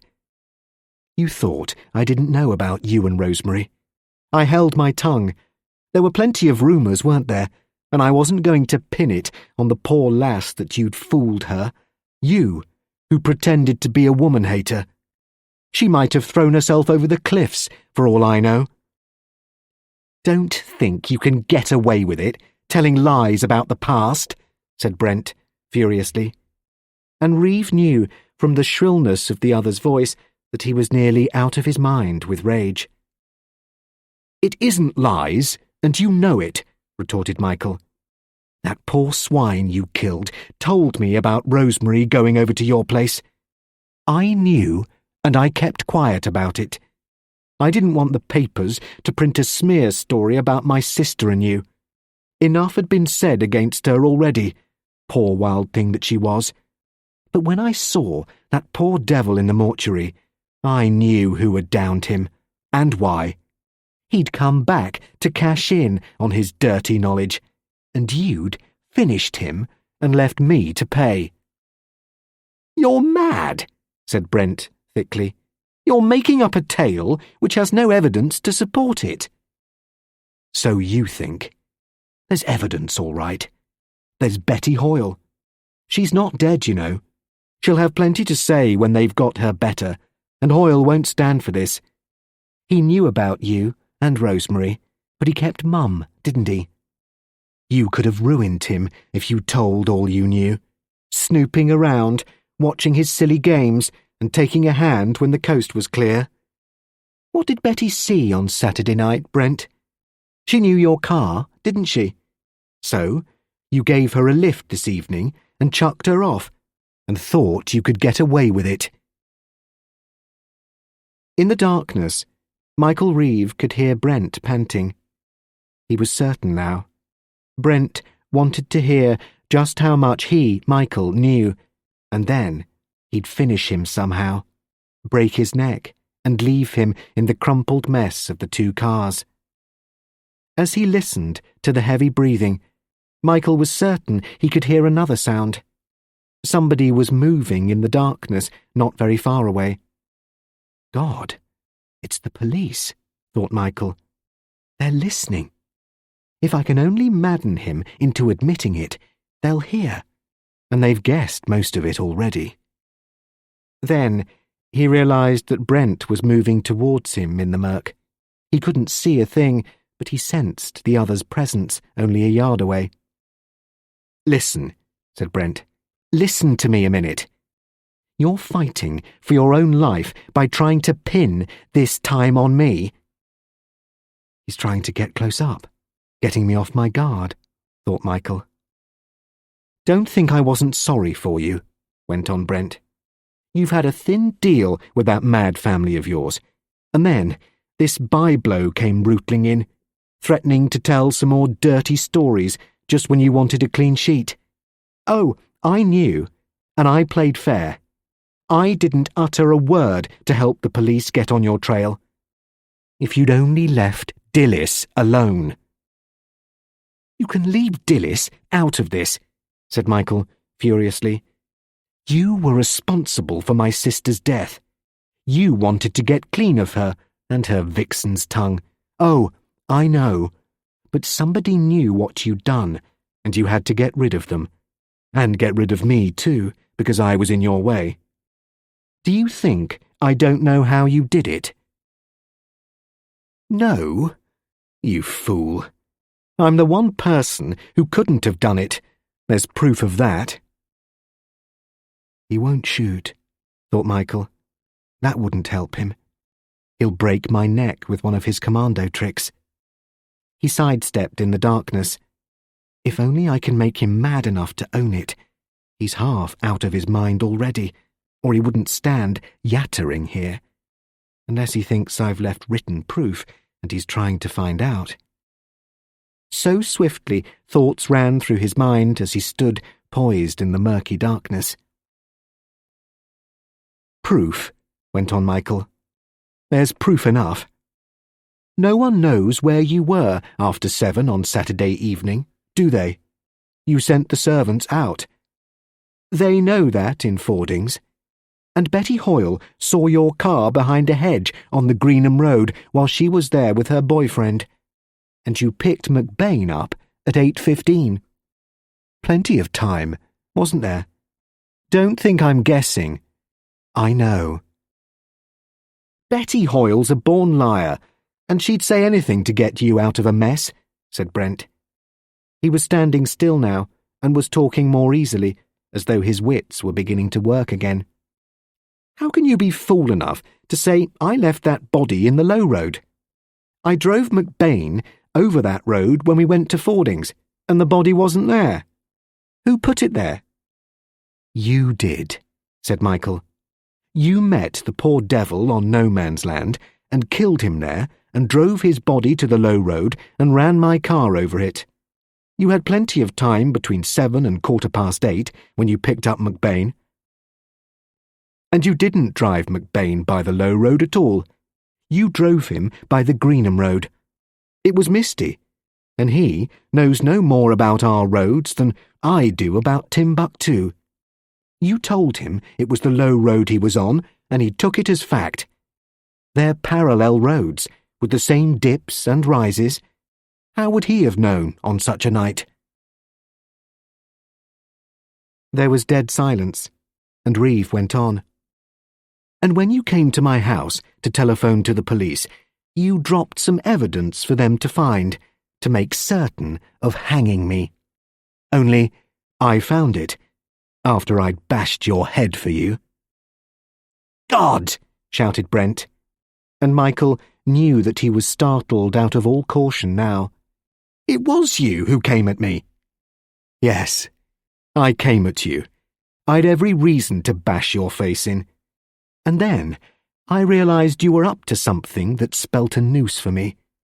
And it was only tonight I tumbled to how you'd worked it, by tricking McBain into thinking you'd driven him by the low road, and so proving the corpse wasn't there then, and that let you out." "You tumbled to it," said Brent, slowly. "That's the last thing you're ever going to tumble to. Your time's up." "And I was right," shouted Michael. "Yes, you were right. And that's why you're for it," said Brent, his voice curiously quiet. And then he sprang. Michael swung sideways, avoiding the full weight of the other man's spring, but Brent caught him round the knees, and they were down together, Michael undermost. Michael was a big, powerful fellow, but his strength was helpless against Brent, who exerted a stranglehold, his legs and arms gripping the man beneath him, almost as a cobra twines around its victim. Then Brent's head butted his jaw, jerking his head back, slamming into his throat, and the prehensile hands came up to finish the job. It was as a red haze floated across his vision that Michael became aware that someone else had joined in the fight. An additional weight came down, crushing the breath out of him. And then Brent himself gave a horrible, strangled cry, and his gripping hands slackened on Michael's neck. For a second or two, a wild fight went on, the sound of men's muscles almost cracking in their all-out endeavour. And then the weight on Michael's body lessened. He caught a great breath of air into his gasping lungs and realised that a light was blazing down on him. A voice cried, "No! By hell you don't! Catch his arm! I've got him down! Of all the foul, filthy tricks!" And then a final blow from he knew not where knocked Michael into blackness and silence, so that he seemed to go down and down into a bottomless pit. 2. "That's better," said a voice from very far away. "He's a tough, this one. Knocked out, that's all." Michael Reeve made an effort to lift his battered head, and then gave up trying. He felt a cool swab wiping his face, and realised that hot blood was trickling down his neck. "It's all right. A bit of plaster will soon settle that. But it was a near thing," went on the voice. It was Waring's voice, and Michael groped for his scattered wits. "You heard it all?" he gasped out. "Yes, we heard. And you've got a lot to answer for when you're fit to answer, young Reeve, butting in on our job. You asked for trouble, and you came damn near to getting it. That wasn't a knife which cut you. If you can keep your eyes open long enough to see it, you can look." With an effort, because his head ached intolerably, Michael opened his eyes again. He was still lying on the roadside, and the mist swirled round the locked cars in the beam of a torchlight. Waring was kneeling beside him, and in his hand was a jagged piece of thick glass. "Windscreen glass," said Waring. "All arranged to show how you died in a motor smash." "Oh, Lord. I rammed his car, didn't I?" "He rammed yours, more likely. Never mind, we'll argue out the pros and cons later, when you'll be charged with concealing evidence and obstructing the police. But you didn't try to murder Brent with a filthy weapon like this, and he did try to murder you, doubtless intending to improve on the motor smash later." "Brent, you've got him?" "We've got his body, laddie. This was razor sharp, and he finished himself with it when he knew the game was up.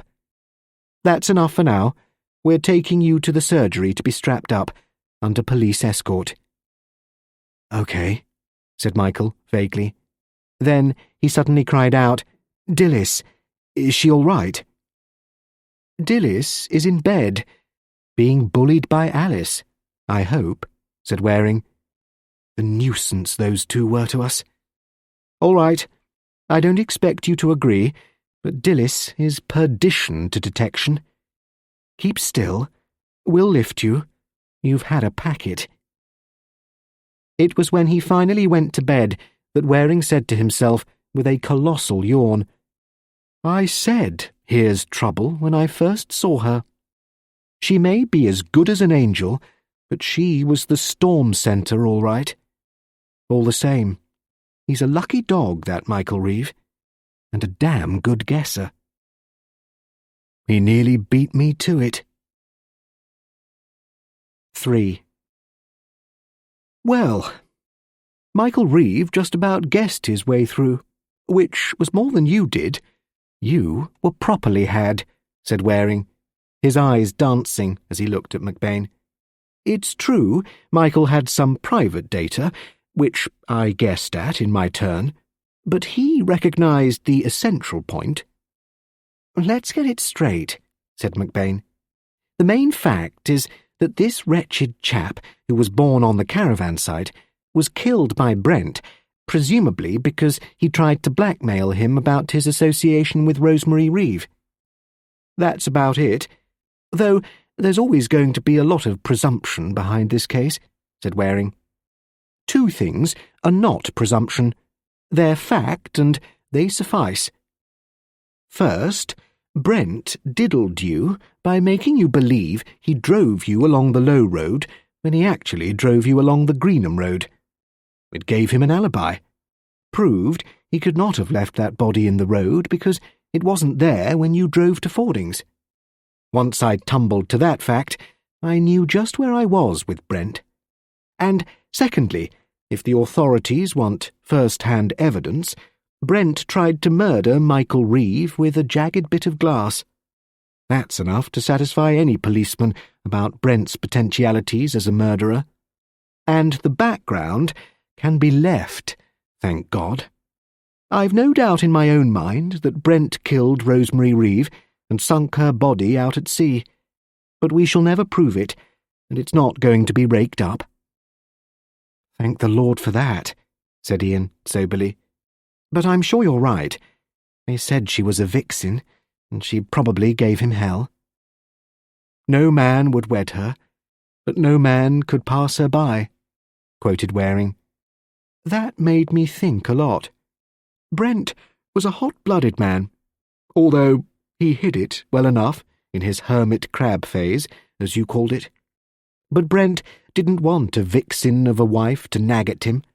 He wanted a gentle, compliant, biddable and lovely girl. Like Dilys."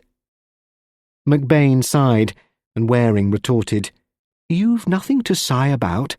Your Jennifer will cope with you nicely, which Dilys never could have done." "Let's get back to first principles," said Ian, firmly. "Or lack of them," said Waring. "I took my stand on two presumptions: that this murder seemed to implicate Michael Reeve, but that Reeve himself wasn't the sort of fool who would have done such a clumsy job. Therefore, to my mind, the murderer was someone who had a motive for getting Reeve into trouble, as well as ridding himself of a menace to his own security. And I had quite a selection to choose from. There was Hoyle, Brent, Mayne, Hudson, and yourself. It's no use looking superior over the last point, for you were one of the Dilys addicts before Jennifer provided a counter-irritant." McBain laughed. He couldn't help it. But Waring went on. "From the moment I saw her, I was convinced that Dilys was a factor in this case, and that Alice Ridley was trying to sidetrack me. And there might have been two reasons. One being that Dilys had seen something when she came back from the ball, and I had to guess my way to who brought her back. The other being that Dilys was in a panic because her father had been out that evening, and had got himself involved in the murder." "In fact, Dilys got you properly muddled up," said McBain. "True enough. And there was plenty to get confused about. I spent a lot of time worrying away at the layout, the roads and the bridle path, because it did seem possible that the murder had taken place either on the Greenham Road, on that desolate tract behind Hoyle's place, or somewhere down in the Foxley Valley, and the bridle path connected up both localities with the low road. Well, there was Hoyle. He had a bad reputation among the country folk, and Mayne had obviously been trying to make trouble for Hoyle." "There was the connection again," said McBain. "Hoyle and Mayne and the bridle path." "That's it. Hoyle, Mayne, and the inevitable Dilys, plus the lie of the land. Now, I was prepared to believe that Mayne had spent the evening watching Hoyle's place. He might have seen anything and got himself knocked over the head for his pains. But if he'd been a witness to murder, I didn't think he would have been allowed to get home with only a biff over the head. Also, I was quite convinced that if Hoyle had done this job, Hoyle would have got rid of the body over the cliffs, not fooled around planting the body on a road." "I agree with you there," said McBain. "But didn't you think Mayne himself might have done the job? After all, he was a fanatic, and according to all accounts he was getting odder and odder." "Admittedly, and I know that the impulse to murder may possess the mind of a fanatic. But I think also that in such a case the impulse exhausts itself in the one deed of violence. The subsequent planning, moving the body and running another man's car over it, seemed to belong to a much cooler and more calculating mentality. You could have done it, had circumstances moved you to murder. Brent could have done it. Hudson could have done it. But I thought not Mayne. And so I came back to Brent. Could he have done it?" Waring paused for a moment, and then went on. "It seemed pretty improbable, according to the evidence provided by you, but Brent intrigued me. A hermit crab. He looked a hot-blooded, vital chap to me. He was in love with Dilys, that was well known, and Reeve was a pretty close runner-up in that direction. Then there was this confused story of Rosemary Reeve. As I saw it, Brent, vital, unmarried, living virtually alone, might well have lost his head over Rosemary Reeve and landed himself in a coil which nothing but violence could cut. That is a situation which has too often resulted in murder. And once a man has taken the law into his own hands, it's possible, if not probable, that he will do it again. Was it possible that it was Brent who was threatened by this wretched racecourse hanger-on? If so, my guess was that the threat was concerned with Rosemary Reeve. Murder was essential for Brent's security, and he planned it so that he could cast suspicion on the man who might cut him out with Dilys. "It's a logical line of thought," said McBain slowly, and Waring went on. "But it wasn't until you said, 'I'm a stranger here,' that I tumbled to how it was done. Let's leave theories and logic and get down to what we now know are the facts. Brent killed a blackmailer, probably on his own premises, all the servants being out, put the body in his car and drove to the coppice beyond the Rose and Crown, where he concealed his car, which was seen by Mayne, as we now know. Brent shouldered the body, took it along the bridle path, and put it in Reeve's car, as Reeve later guessed, drove the body to where it was later found, ran the car over it, returned the car to Reeve's, walked back along the bridle path, and picked up his own car and drove to fetch you at Tim Grant's. He then drove you to Fordings by the Greenham Road, having no difficulty in persuading you it was the low road you drove on. Of course, it was the mist which made the whole mad plan possible. Visibility was so bad that, even if he had been observed, he could have counted on doing a bolt unrecognised." "He took a chance," said McBain slowly, and Waring nodded. "He took every sort of chance, but wasn't that characteristic of him? As I saw Brent, he'd the nerve for anything." 4. "To tidy up the odd bits and pieces," said Waring, "you may like to know that it was Reeve who knocked Brent out after the latter had telephoned." "Good Lord, I've been wondering about that." "It was a crazy business, but there was a certain grim logic in it," said Waring. "Remember that Reeve was madly in love with Dilys. Wouldn't he have noticed that she was no longer at the ball and that Brent wasn't there either? And when he had put two and two together, would he have enjoyed the rest of the ball, thinking of Brent driving Dilys home in that superb wild heron? No. I mean, yes. Reeve would have gone home too," said McBain slowly. "And that's what he did, and arrived in his own house to hear Brent telephoning the police about a body on the road. Remember that Reeve was livid with Brent anyway. He hated him. He suspected, without having any proof, that Brent was connected with Rosemary's disappearance. He knew that Brent was courting Dilys. Was it so very surprising that Reeve lost his head when he found Brent in his own house? He went for him like a lunatic, knocked him out, and knocked the furniture over him, and then realised what he had done, in the light of what he had heard Brent report over the telephone." "Good Lord, what a situation," gasped McBain. "Yes, the situation sobered Reeve all right. He began to think, and think quickly, especially after he found a blood-stained cap on the floor." Waring shrugged his shoulders. "You can say that if Reeve were a law-abiding man at heart, he would have waited for the police and told them the whole story." "I don't know," said McBain slowly. Being Reeve, he saw all the possibilities involved and felt that to wait for the police was to ask for arrest. That's about it. He ascertained that Brent wasn't dead, and then calmly went and changed his shirt and collar and drove back to the Prince's Hall, and stayed till the end. "It's crazy," cried McBain. Waring laughed a little. "It's often small things which give a pointer in detection. It occurred to me that Reeve might have done just what he did do, change his shirt and collar and beat it.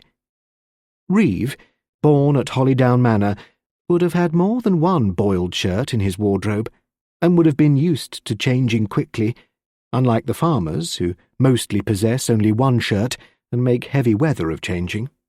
Of course, Reeve concealed evidence and obstructed the police in one sense, but I don't think proceedings will be taken against him.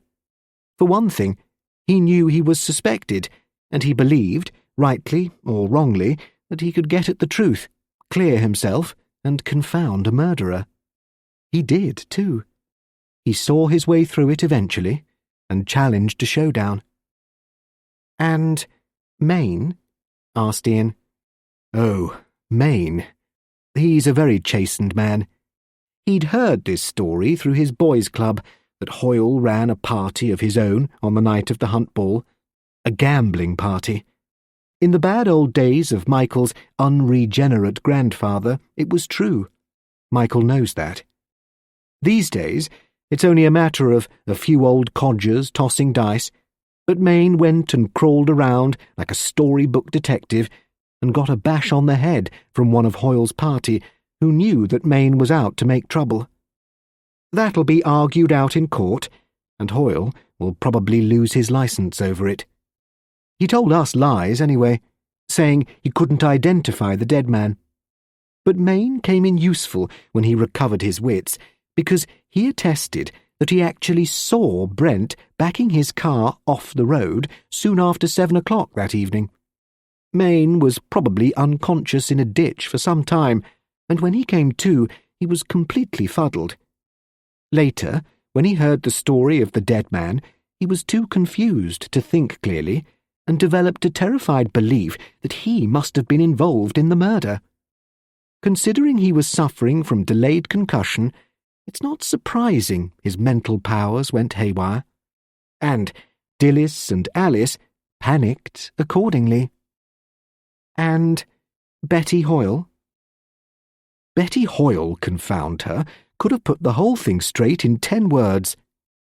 Betty and her boyfriend stopped for a petting party on the way to Fordings on Saturday night, and Betty actually saw Brent's car pass, and you in it. Instead of telling the police, she told Brent. Good Lord. I told you she was crazy over Brent. And his motorbike, added Waring. He gave her a ride on the pillion and chucked her off somehow. He must have been mad by that time, said McBain. Waring nodded. Yes. When a man has done the things Brent did, his mind breaks. He was no better than a lunatic at the end, with his obsession about pinning the crime on Reeve. But he planned the thing cunningly in the first case, even to his caution in saying, I thought it was Reeve's voice. Very convincing, that bit, refusing to condemn another man. And the business of letting Dilys see the body and thus pretending to keep her out of it. Very high-minded, it sounded. He knew we should find out eventually that she had been in his car, and there he was, sitting pretty, with 2 witnesses, you for the outgoing, Dilys for the return journey. Don't rub it in, said McBain, and Waring retorted, You've got nothing to look melancholy about. You've got your Jennifer, and she'll suit you much better than that incredibly lovely, muddle-headed Dilys. Michael will have Dilys, and good luck to them. Finally, Dilys's father. Alice is going to go on housekeeping for him, and after all the worry he gave them, I think she's got a lever to keep him behaving sensibly, as she puts it. I like Alice, and I think Maine's luckier than he deserves. McBain chuckled. Alice sounds a character to me, he said. You're telling me, said Waring. Alice is not only a talented stonewaller, she's a talented detective. She fought me off with one hand while she collected information with the other, and she's got a private information service that leaves the police standing. Do you know that when it was all over, she told me she'd realised what must have happened? You mean she guessed? I mean she found out from one of her cronies that a farm labourer who had had a puncture walked along the low road from Bramber Head to the Hollydown turn on Saturday evening between 7:45 and 8:45, and he didn't meet a single car. So Alice knew that Brent had not driven you by the low road. Well, I'm dashed, said Ian. So was I, and so was Alice. She began to think. And Please note that farm labourer never thought of coming to the police with his information, but he was quite willing to oblige Alice. Waring mused for a moment. Then he went on. All the same, Alice was considerably chastened. She believed in Brent. She wanted Dilys to marry him. Dilys was lucky, said McBain slowly, and Waring nodded. Always look on the bright side, he said, and his voice was kindly enough.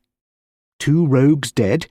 Brent and his victim were both of a pattern, for all their differences in fortune and opportunity, and 2 decent fellows set on the right path, you and Michael Reeve, and 2 good girls with husbands to look after them, said McBain. Make it 3, said Waring. Don't leave out Alice. You mean? Oh, she'll marry Maine. I haven't a doubt of it. She knows she's got him under her thumb now, so Maine is settled too. Dilys is delighted. She said she often hoped it'd happen. Dilys, said Ian softly, and Waring laughed a little, not unkindly. I know. I felt just the same. She's so incredibly lovely. She leaves a chap breathless. But you know, I think she'll make a very good farmer's wife. So, it didn't turn out so badly. He got up and stretched out his hand to Ian McBain. Goodbye, and good luck to you and your Jennifer. If ever she needs to deflate you, she can just remind you that you're not always so observant as you like to think you are.